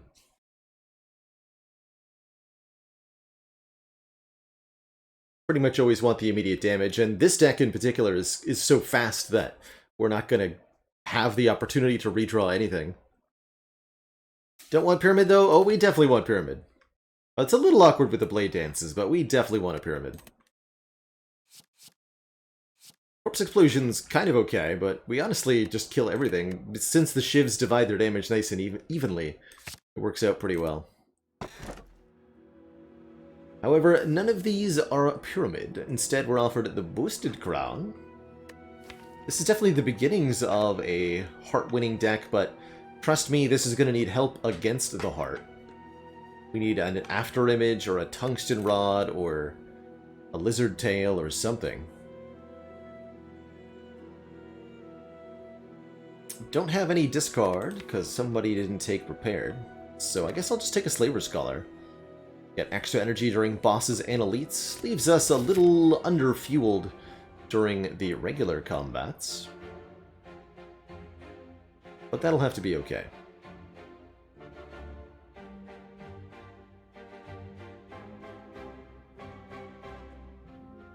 Definitely gonna fight these two elites. Going to, I think this store will, depending on how we feel, we'll either go for this elite or we'll upgrade Wraith Form and something else, getting a full heal off the Feather. This Feather will also help mitigate the downside of the Slaver Scholar, which is that you lose a lot of health to your regular combats. Nasty stuff. Unless they're birds and you can just knock them out of the sky like fools on turn 1.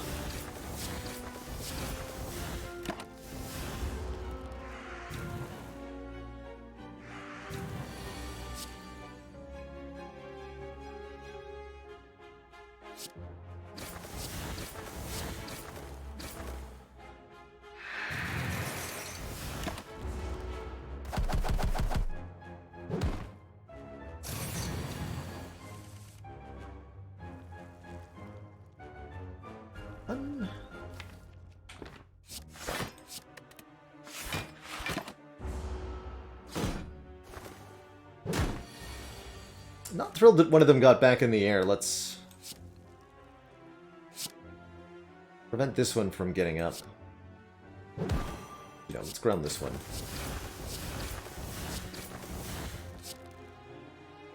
Finish it.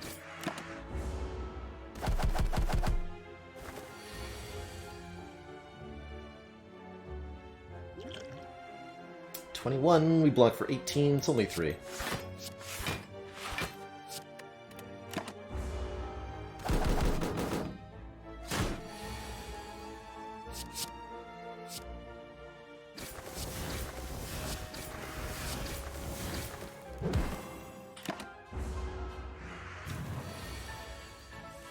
Okay, not perfect, but definitely not bad. In Act 2, I will happily take one more Piercing Wail. I think it kind of supplements Wraith Form really well. In particular.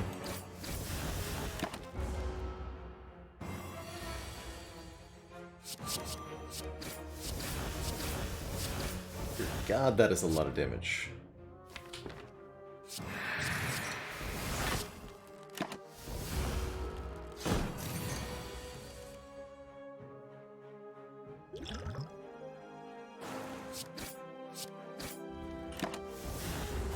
You're taking Infinite Blades here? Regretfully, perhaps. Wouldn't be excited about it.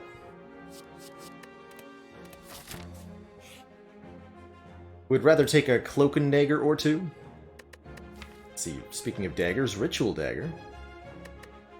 It's permanently stronger when we kill enemies. We are, however, directly in front of a store and we're being offered gold. I'll take the gold. Oh, there's the Infinite Blades. I think I'd just rather have a third Blade Dance, though, you know? Do I Dolly's Mirror the Wraith form? Unupgraded. Definitely like Bag of Marbles here, applying one vulnerable on turn 1. I definitely like a card removal here. Could get a third Blade Dance plus. Could get a second Accuracy plus. Which are both viable takes. A little bit worried about 3 Blade Dances as a deck, though. That is starting to run into, like, serious heart problems. Although 2 Piercing Wails in a Wraith form does help a lot with that.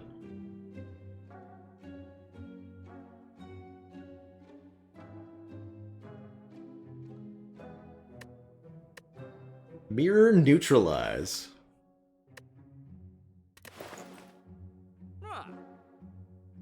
Like that play. Yeah, we definitely want to get rid of another strike here. I'd like to remove the defends too, quite frankly. Like all of them. Every single card.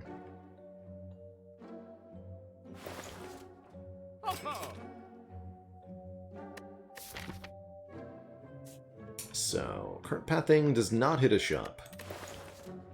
I'll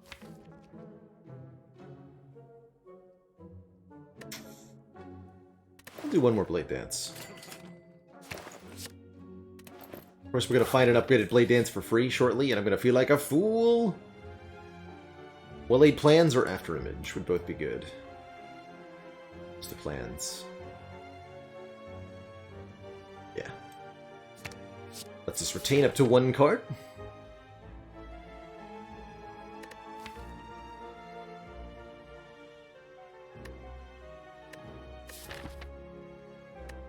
I want to upgrade well-laid plans. I want to upgrade Wraith form. Oh yeah, I want more relics actually. We'll take an elite here. I'll take an elite.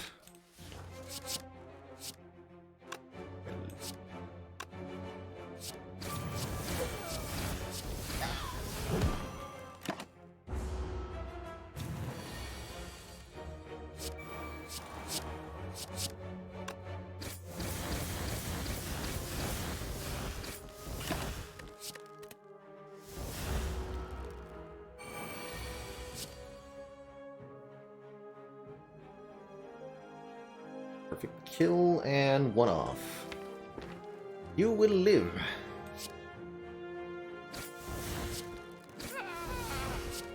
Really appreciate the additional energy in this combat.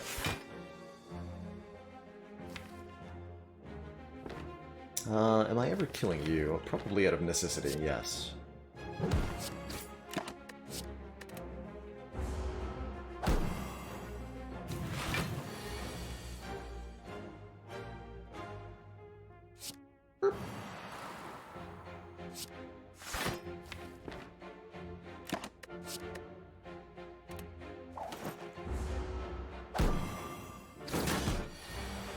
Oh, I should have played the Survivor. I didn't realize that wasn't enough.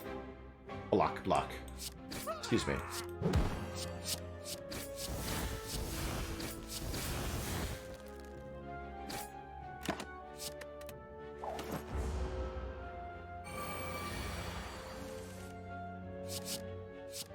Pretty clean fight, though. And we'll heal to full from the Eternal Feathers, so it's not like I lost any health. Letter Opener is appreciated, giving us AoE damage when we play 3 skills in 1 turn. I don't actually feel like an unupgraded Cloak and Dagger is an improvement now that we have 3 Blade Dances. So I'm going to go ahead and not. I feel like I want more combats. It's more elite combats, really.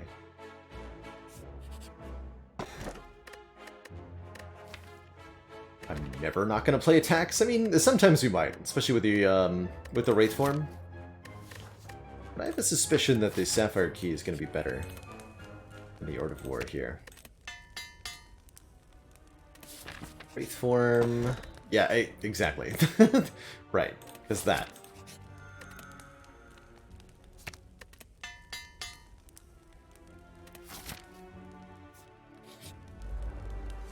Now I have a shuriken. Ho ho ho.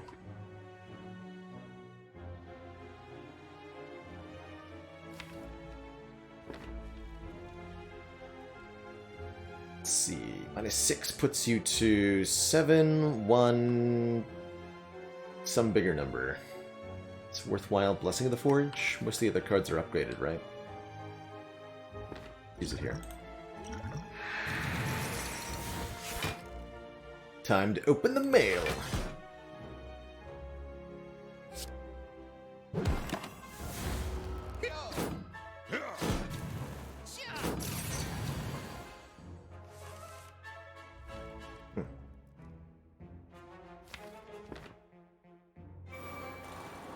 Failed to draw even 1 Blade Dance.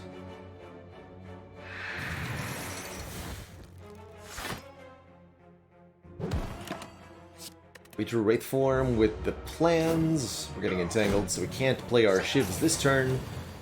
We just become intangible this turn instead.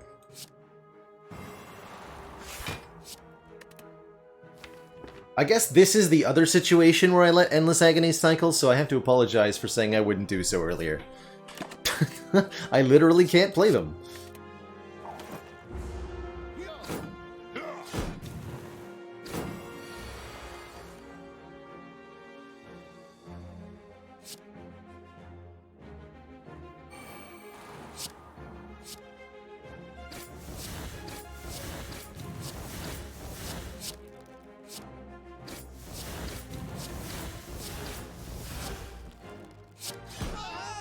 The flourish.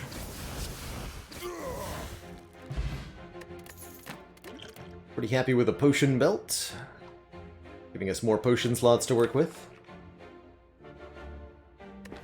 Prepared might unironically be helpful. Could give us tough bandages as an out, too.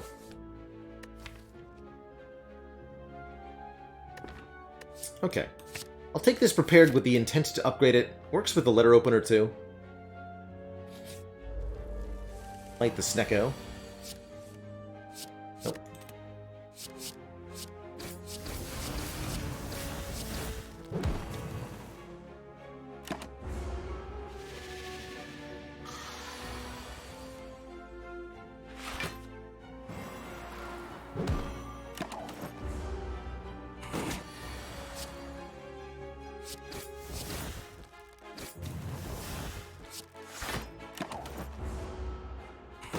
Probably should have played well-laid plans. No? Oh, no, no.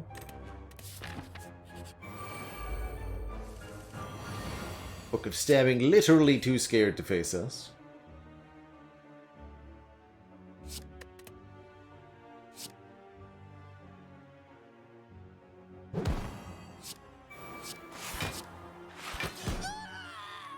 Good work. Why not Eviscerate? We don't have enough discard cards for Eviscerate to be a particularly good addition, I don't think. I'm gonna bait an attack from the leader here. Playing Wraith form when we drew it. Oh, yeah, that's one way to bait an attack. Definitely do it.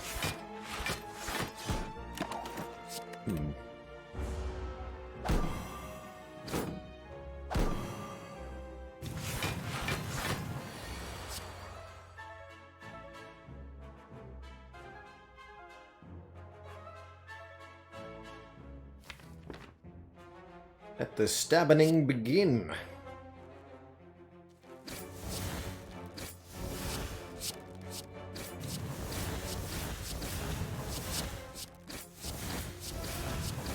Lethal, by the way. Yeah, you tell them. Warn the others. But I have a paper crane. That's one of the ways that we can scale our mitigation up for the heart. And you better believe I'm going to take a Phantasmal Killer. Hell yes.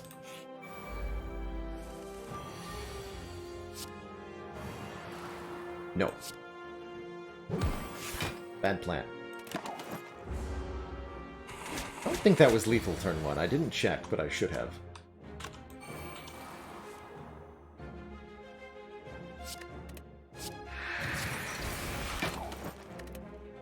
Oh, right.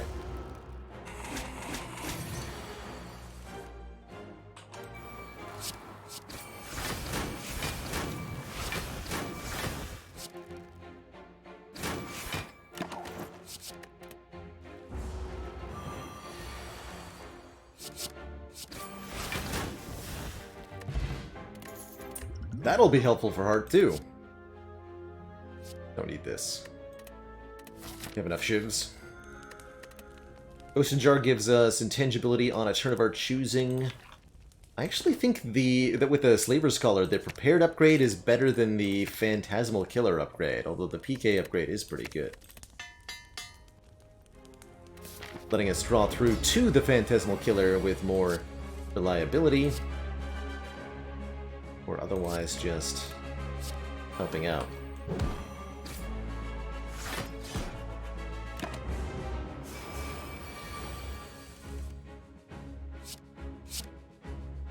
Damage shivs.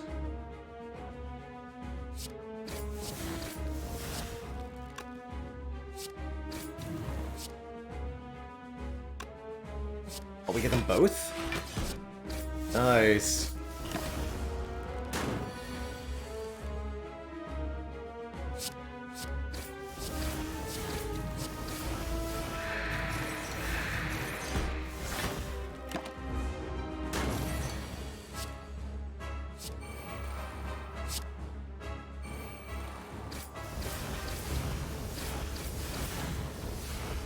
Deck really wants a terror.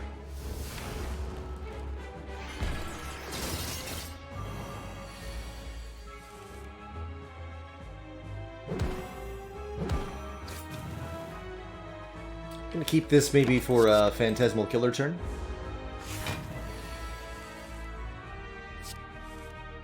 Yeah. This turn I'm just gonna Wraith Form Phantasmal Killer. You can have fun with that.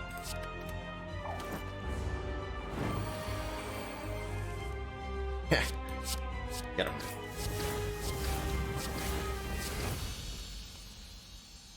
GG.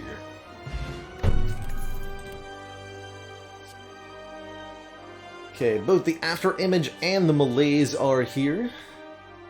I think we should probably take this After Image. That at least allows us to negate Beat of Death while we're intangible, so we can use the 3 intangible turns of the Wraith form to do basically all of the damage to the heart. And we have Ghost and Jar as backup here.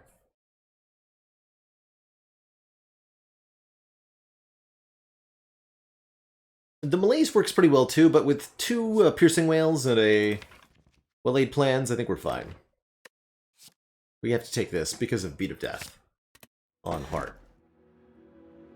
Pandora's transform the remaining strikes and defense in the deck. They're pretty much all worthless to me. So I do like that. Certainly I'm not going to take the Velvet Choker. This is more energy, but limits us to 6 cards per turn. That's just 1 lousy Blade Dance. Although here's a fun challenge question for you. Would it be possible to take the Velvet Choker and still win this run? I think so. Although it would be very difficult. Much prefer either the Astrolabe or the box. I think I'm going to take the Pandora's box. I want the larger quantity of transforms. With the Afterimage and the Wraith form now, I I don't really want either my strikes or my defense. If I had another Wraith Form Plus, maybe. Well, now we do. We do finally get that Infinite Blades, as well as a Cloak and Dagger. Leg Sweep with the Paper Crane, real good. Another Prepared. This seems pretty alright. The P-Box glitch does still work. I could avoid all those cards. But that doesn't seem too fair to the Spire now. There are still a few cards I'd like to remove from this deck, notably the Bane. Definitely the Bane. We could also Nightmare Afterimage as a block strategy now.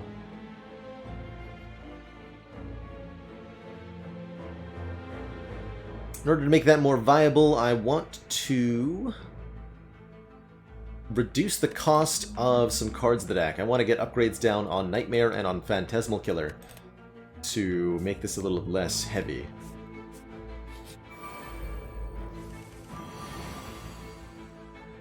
Talk about a turn one, though.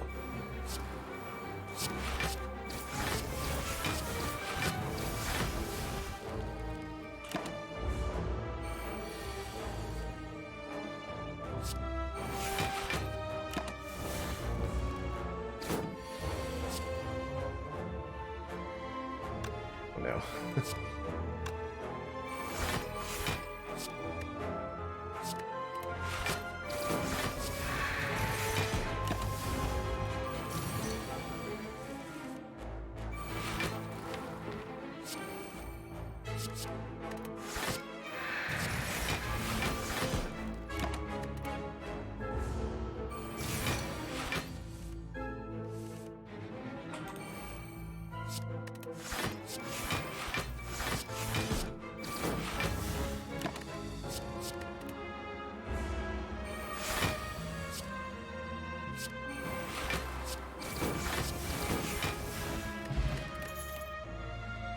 I was just thinking I might want a backflip.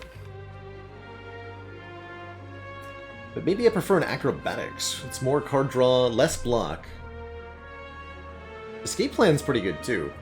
Lots of skills in the deck, although we have no dexterity. Let's take an Acrobatics. Draw 3, discard 1. Oh man, and the Purple Fire Spirits allow us to donate a card. Could gain max HP by donating a rare, but I'll just get rid of one of the attacks that I don't want in this deck, the Bane. Get healed 5 for donating common card. Spirits continue dancing. You feel slightly warmer from their presence. Good.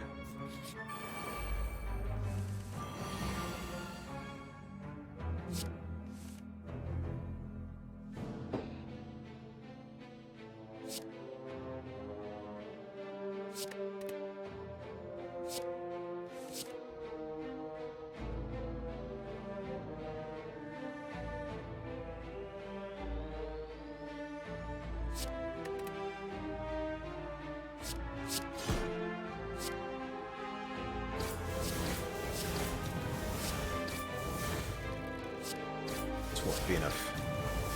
This will be enough.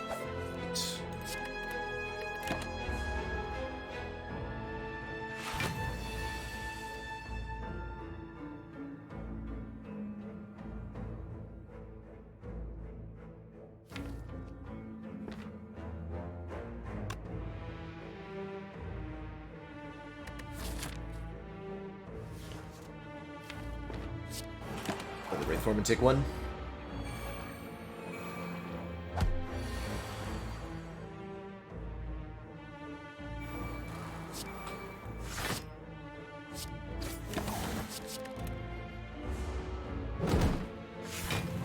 Pride Curse heals for 5 at that event? I did not know that.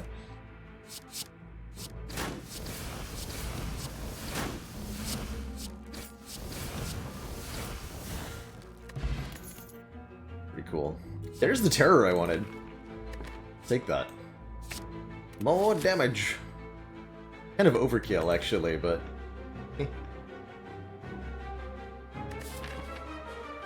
I go to a store, I'm thinking... yes.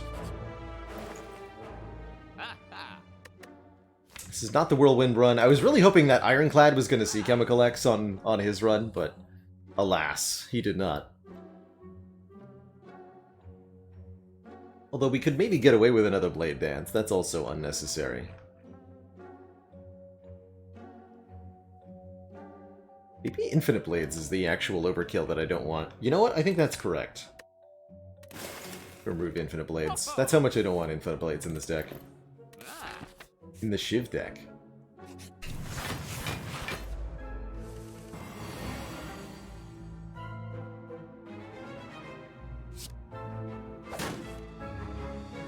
These turn ones have been hella scary, I gotta say.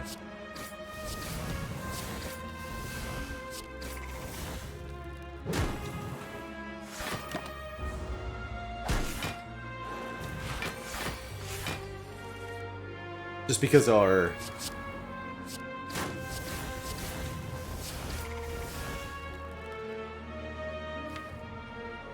damage output's so low. They're 13 each. That should be a kill. More than that. First blade. Bane returns with a plus.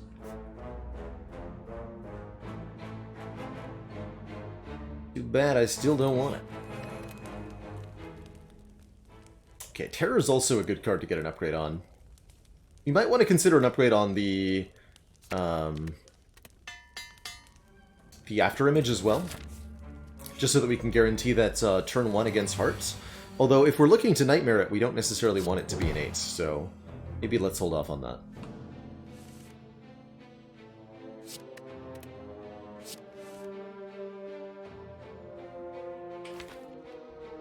I have Paper Crane. We're good. Be good, be good.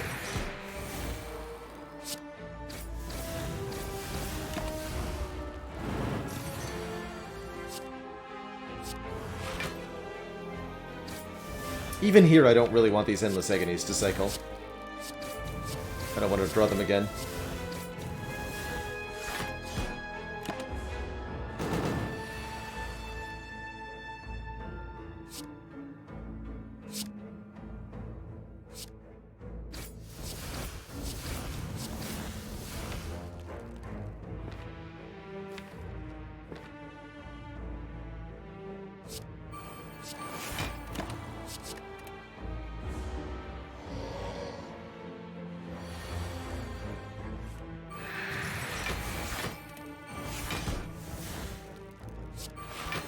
Better watch out, you're gonna be so shivved.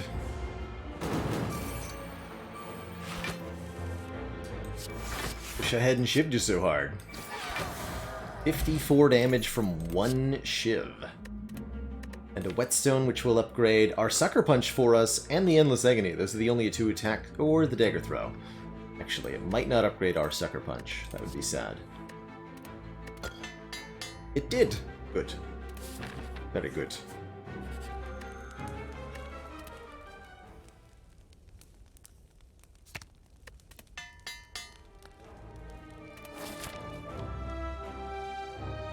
Don't have Cursed Key anymore, so I can open this chest. That's exciting news. It's a Gremlin Horn, giving us an energy and a card draw whenever a Reptomancer dagger dies. What perfect timing.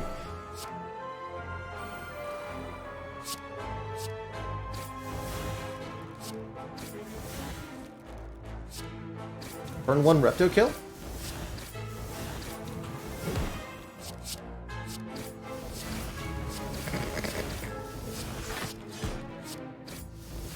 Okay. That's crazy good with Paper Crane. And the Duplication Potion ensures the heart will perish, because we can now Duplication Potion the Wraith form and be intangible for 6 turns with After Image. That'll be plenty. But I do think I am going to take the Leg Sweep Plus with the Paper Crane.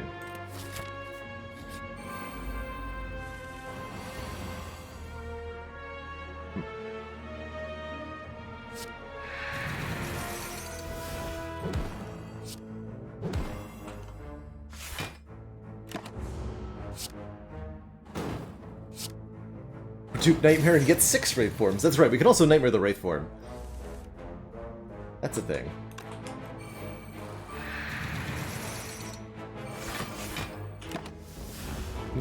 Or I could use my Ghost in a Jar on this turn? Did I just have Wraith formed on turn 1? No, we're good, we're good.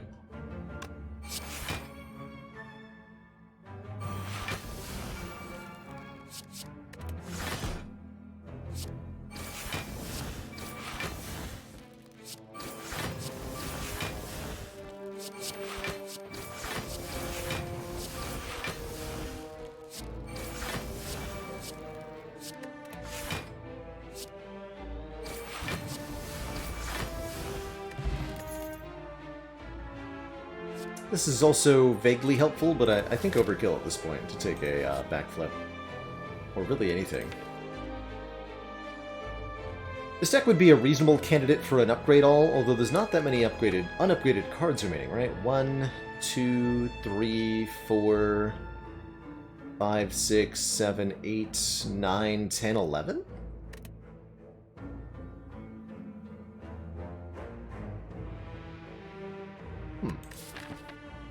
We're very close to the end of the game. Upgrade all cards, gets the other prepared, makes the terror cheaper, boosts acrobatics, and makes our after image an 8. I think overall it's a pretty good option.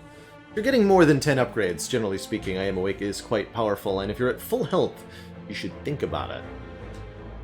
Or we can get a rare relic. This could be Tingsha, or the Tough Bandages could be Dead Branch.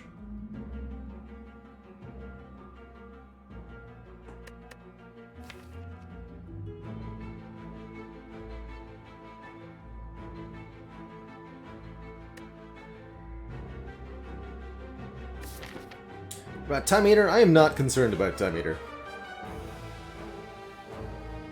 I am a little bit worried about my turn 1s against Donudeka.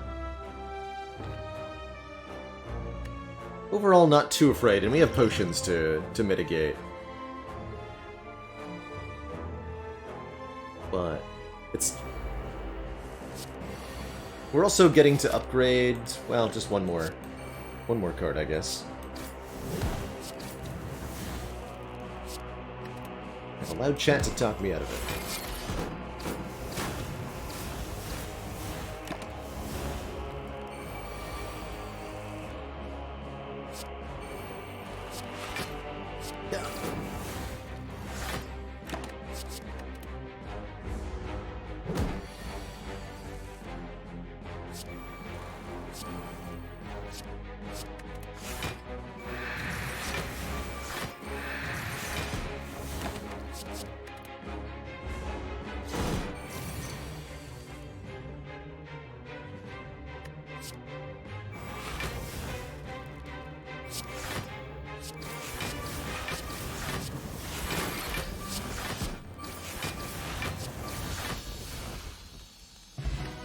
Oh.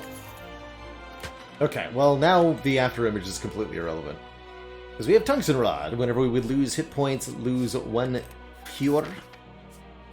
Means we're completely invulnerable when we're intangible.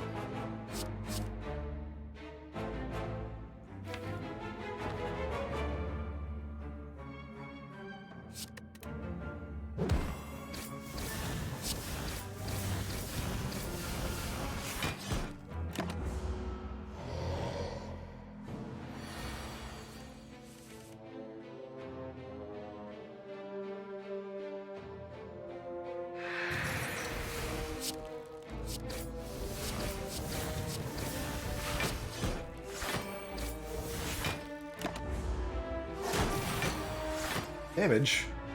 Notably, we wouldn't have taken that damage if we'd upgraded all. Those block cards would have blocked for more.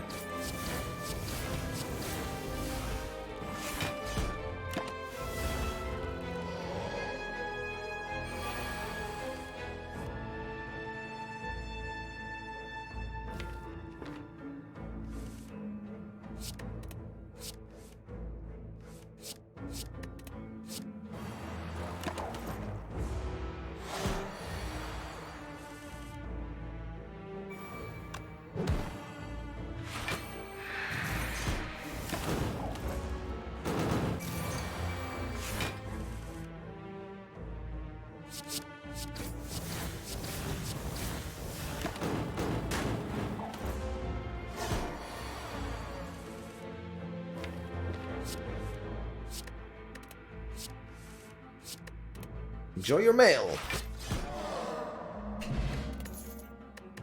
Good old floor 47 question card. It's a respectable heel hook, actually. We have very, very good weak uptime.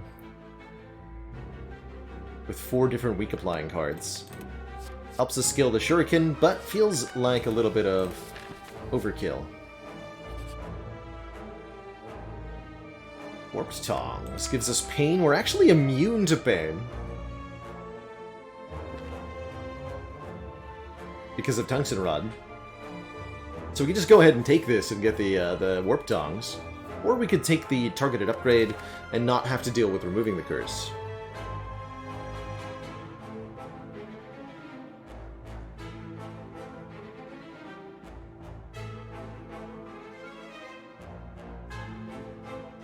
Let's upgrade our acrobatics. Let's recall here.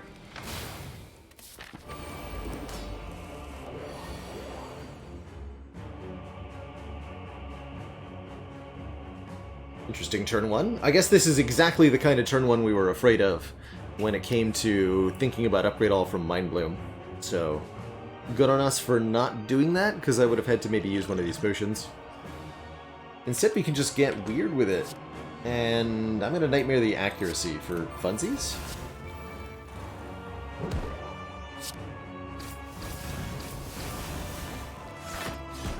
We'll take some damage, but less damage because of Tungsten Rod.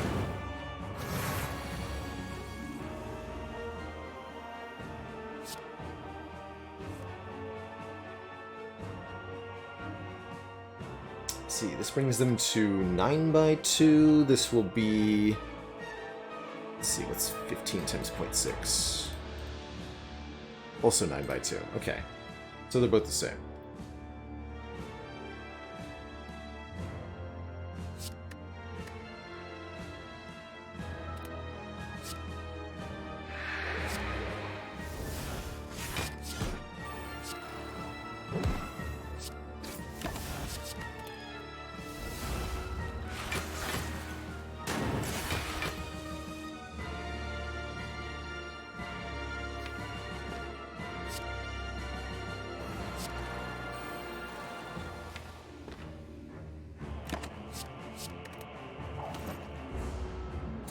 I do miss Art of War a little bit.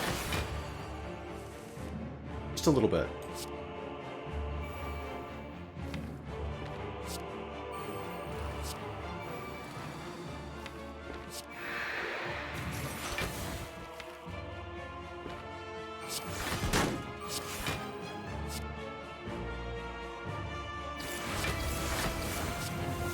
Do you first now.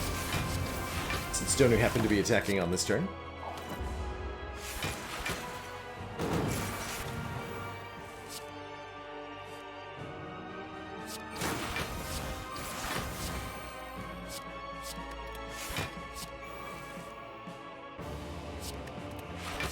GG. 70 damage shivs. Bang. Wow. Next up, the Awakened One. The Alert Bert gains more power every time we play a power. But is that too much power?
Happy Flower for turn 2 of the next combat actually seems pretty reasonable.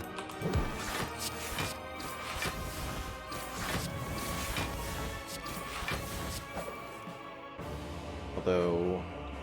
no, it'll be turn 1. I can't kill.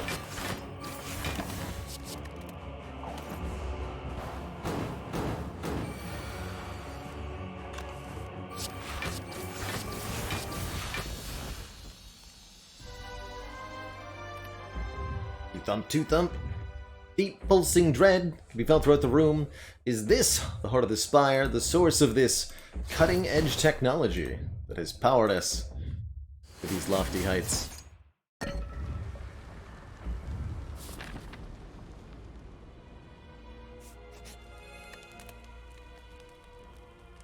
Last energy upgrade is the Terror. That's what I'm going to take.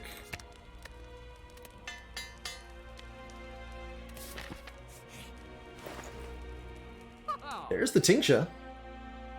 Giving us damage for discards. Panache kind of feels fun at this point. Another Well-Aid Plans.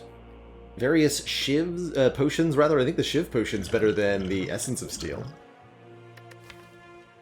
If I was going to remove a card, it would probably be either Dagger Throw or Cloak and Dagger, maybe?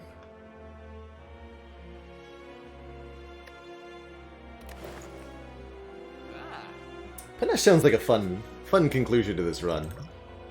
Let's do Cunning Potion Panache. And Finesse. 0 cost, a little bit of block. Who needs to upgrade After Image anyway, right? I mean, really.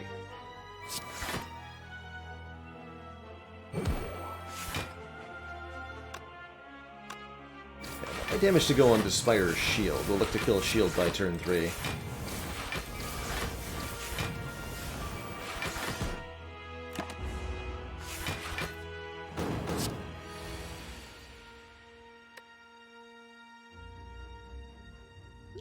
I found my use for Ghost in a Jar. It's this hand. What in the yikes?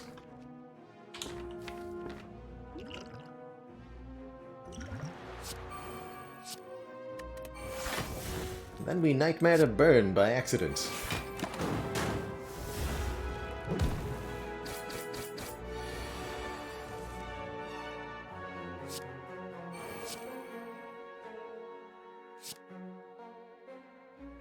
Wait, this isn't gonna kill me. Actually, wait, it might. Oh, it definitely kills with the Cunning Potion. 28 damage.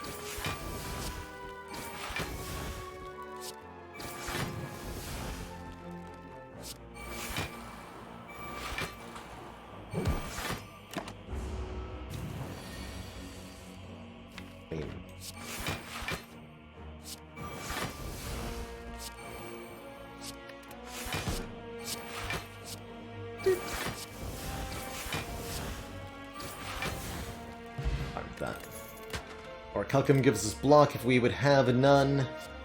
Last chance at a malaise here.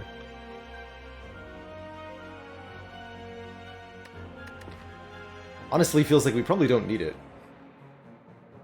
I don't think we do.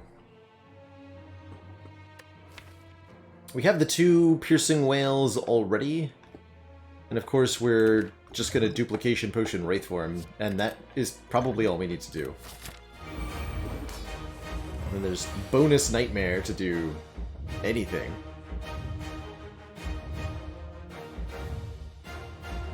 Paper Crane does make the multi-hit a 1/15.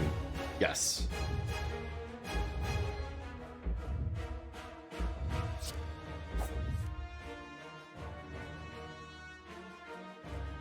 Okay, we won't be perfecting this fight. That's alright. We'll only take 1 damage per card this turn.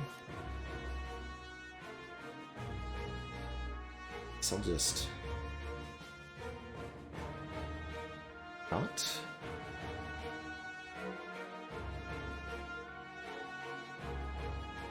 It's a bad idea to not play Neutralize. We need the Guaranteed Weaken next turn, so let's just do this.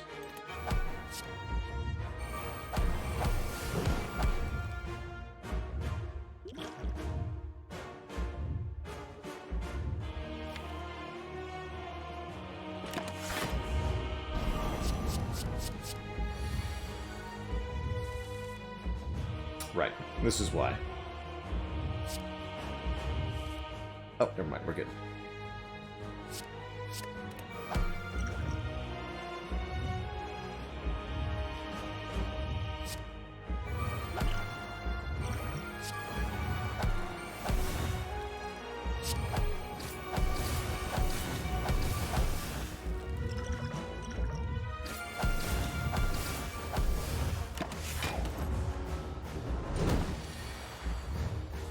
Now we have 5 turns to do damage to something.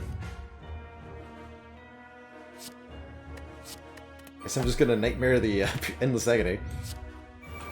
That works. Yes.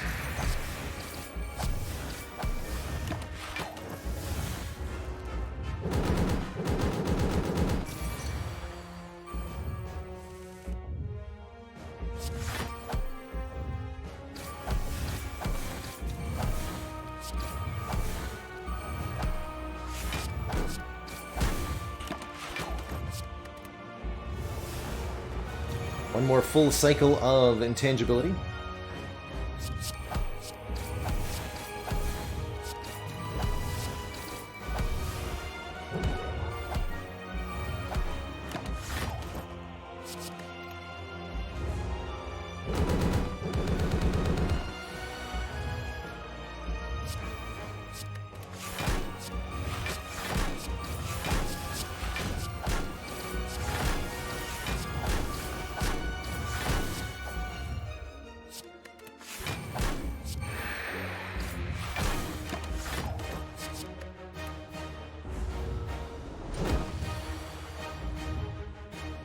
Why are we taking only 1 from the Beat of Death? Because we're intangible, and that intangibility reduces all damage to 1, even Beat of Death.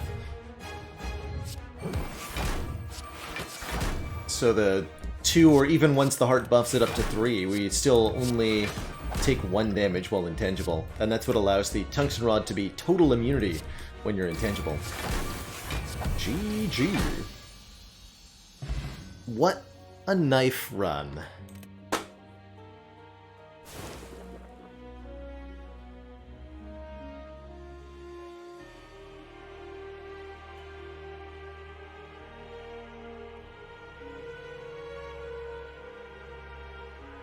GG, everyone. GG.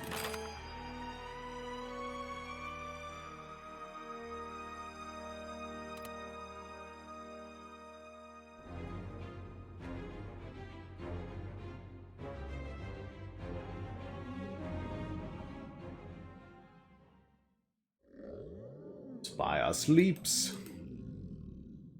So shall I. This edgy run getting there with the wrist blade start into multiple blade dances in Act 1. That worked out so very well. At no point did we ever really feel threatened by anything. We obliterated Hexaghost, we obliterated Collector, we obliterated the Heart. It was just a really good run. GG. GG.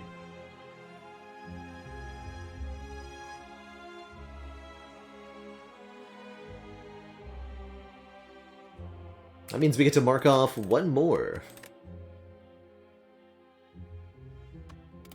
Wrist blades down.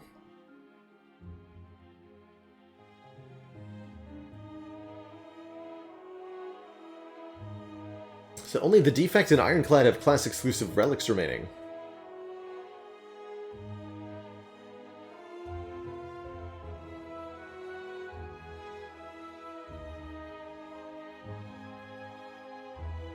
Of these, the only one that we haven't tried at least one time are the Nuclear Battery and the Runic Cube. At least 8 to go, excuse me.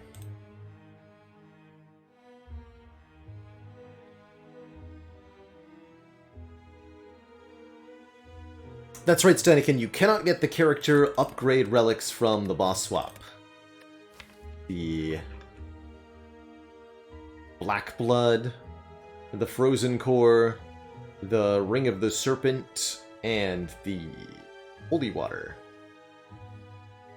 You have to have your starting relic in order to receive these as a boss reward, so you can't. You can't! I think it's probably time to swap the command, too, now that we've done more than 2/3 of them. Swap the command over for the next stream. But that is going to have to wait till next stream, because we are at the end of this stream. It's been a lovely, lovely week of streams. I really appreciate all the new folks who have found their way here as of this week. If you're new here and loving the Spire action, I really appreciate you. Don't forget you can be notified when we're live by joining the Discord, and also don't forget I've got a YouTube channel, and there are 4 videos a week Spire-related going up there. Keep your eyes peeled for the rare cards of Ironclad. I'll be sending that over to the YouTube later today. See you later, Dasno. Ivy Blade, 0% sneaky. Moranjo. Munga. XMR, GG's, Austin Fuego. And everybody else. We will be back on Sunday. Friday and Saturday are the days off for the stream, so no scheduled streams coming up the next couple of days.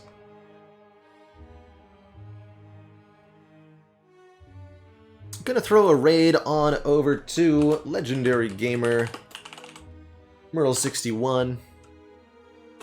He's a very wonderful Slay the Spire Watcher player. He's doing some A20 runs right now.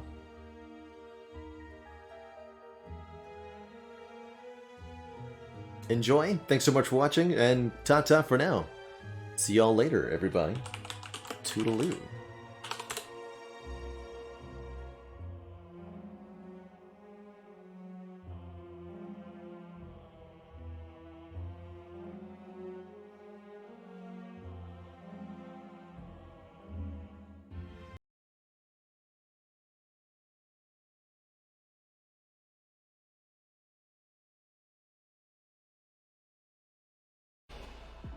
Baylor, thanks for the raid. Appreciate ya.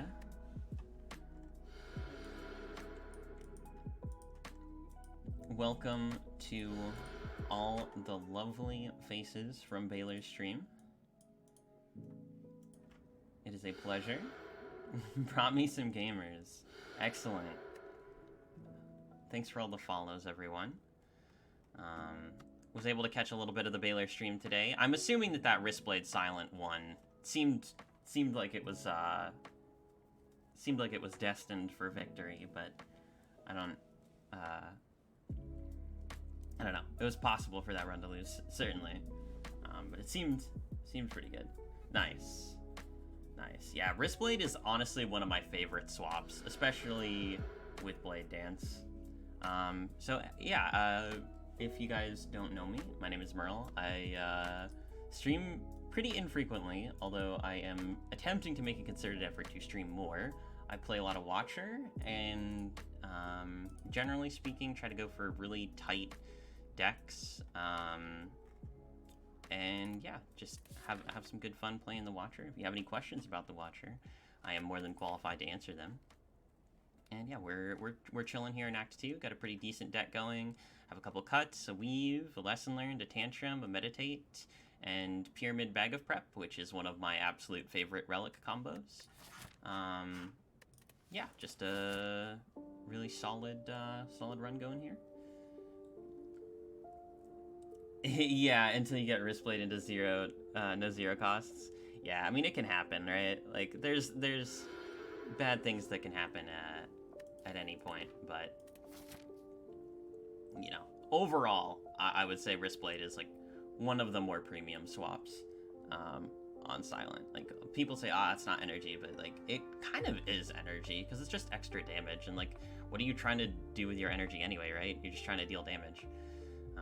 Like, Blade Dance hitting for 24 out of the box is completely stupid. Yeah, I do think we want to go to the shop here. Removals are still very, very premium.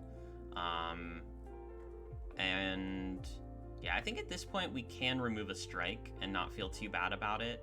We don't really have any blocking outside of like, if we had any block card, I would remove a defend, but we don't have any block cards, so and we also have like really good damage. We basically don't want to play strikes for damage anymore anyway, because we have the pyramid.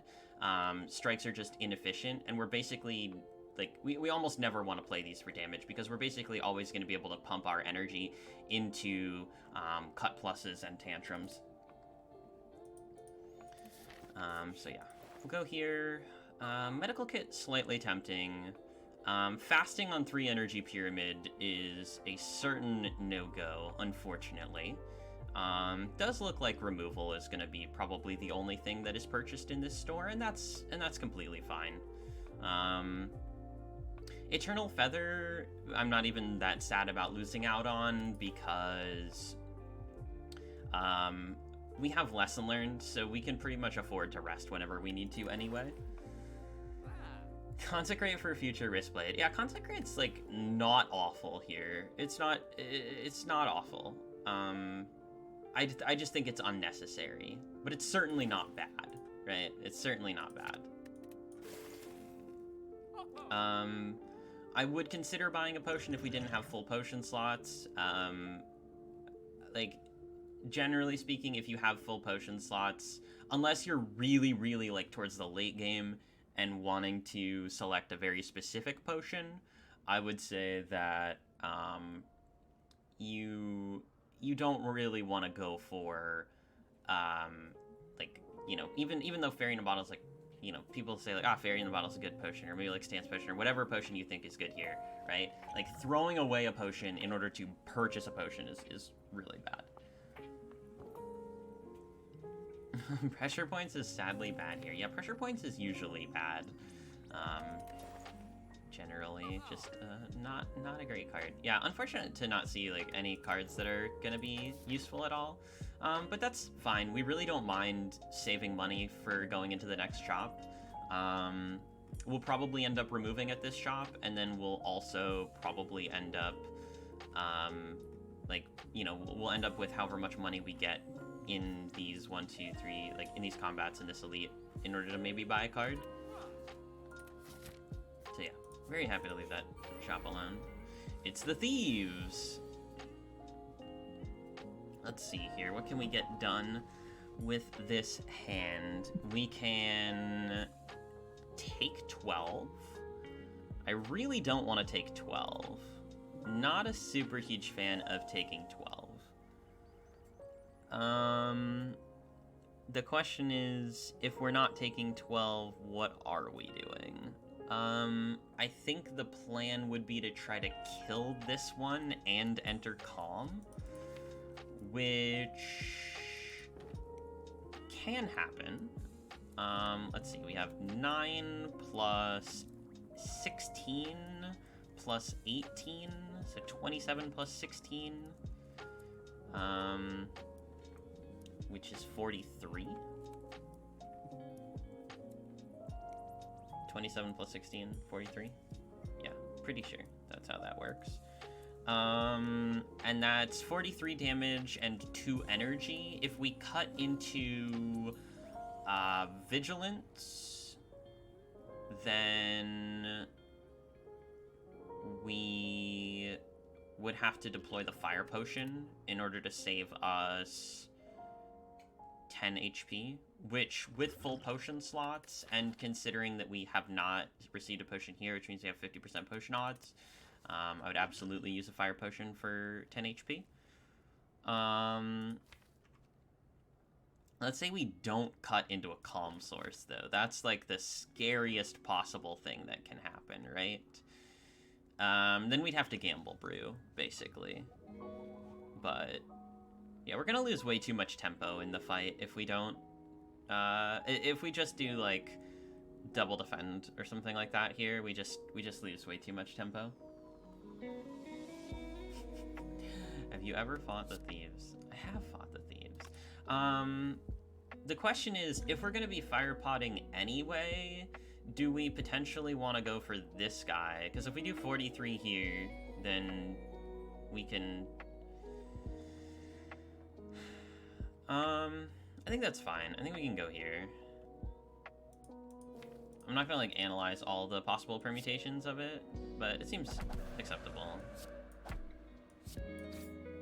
Okay, cutting into vigilance is good. Thanks for that follow. So yeah, we're gonna do what we discussed. We're gonna deploy the fire potion, and then we're going to miracle the vigilance. And I don't think we care about Fear No Evil, because next turn's just a kill with Lesson Learned. Basically. We don't need Fear No Evil in order to do that.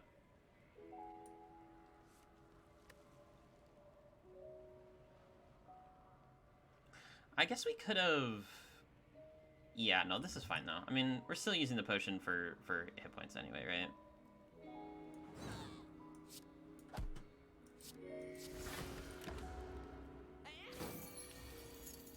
Okay. Can we play 3 attacks here? I think we can. Can we play 2 attacks? I think we can't. Unless... No. Just do this.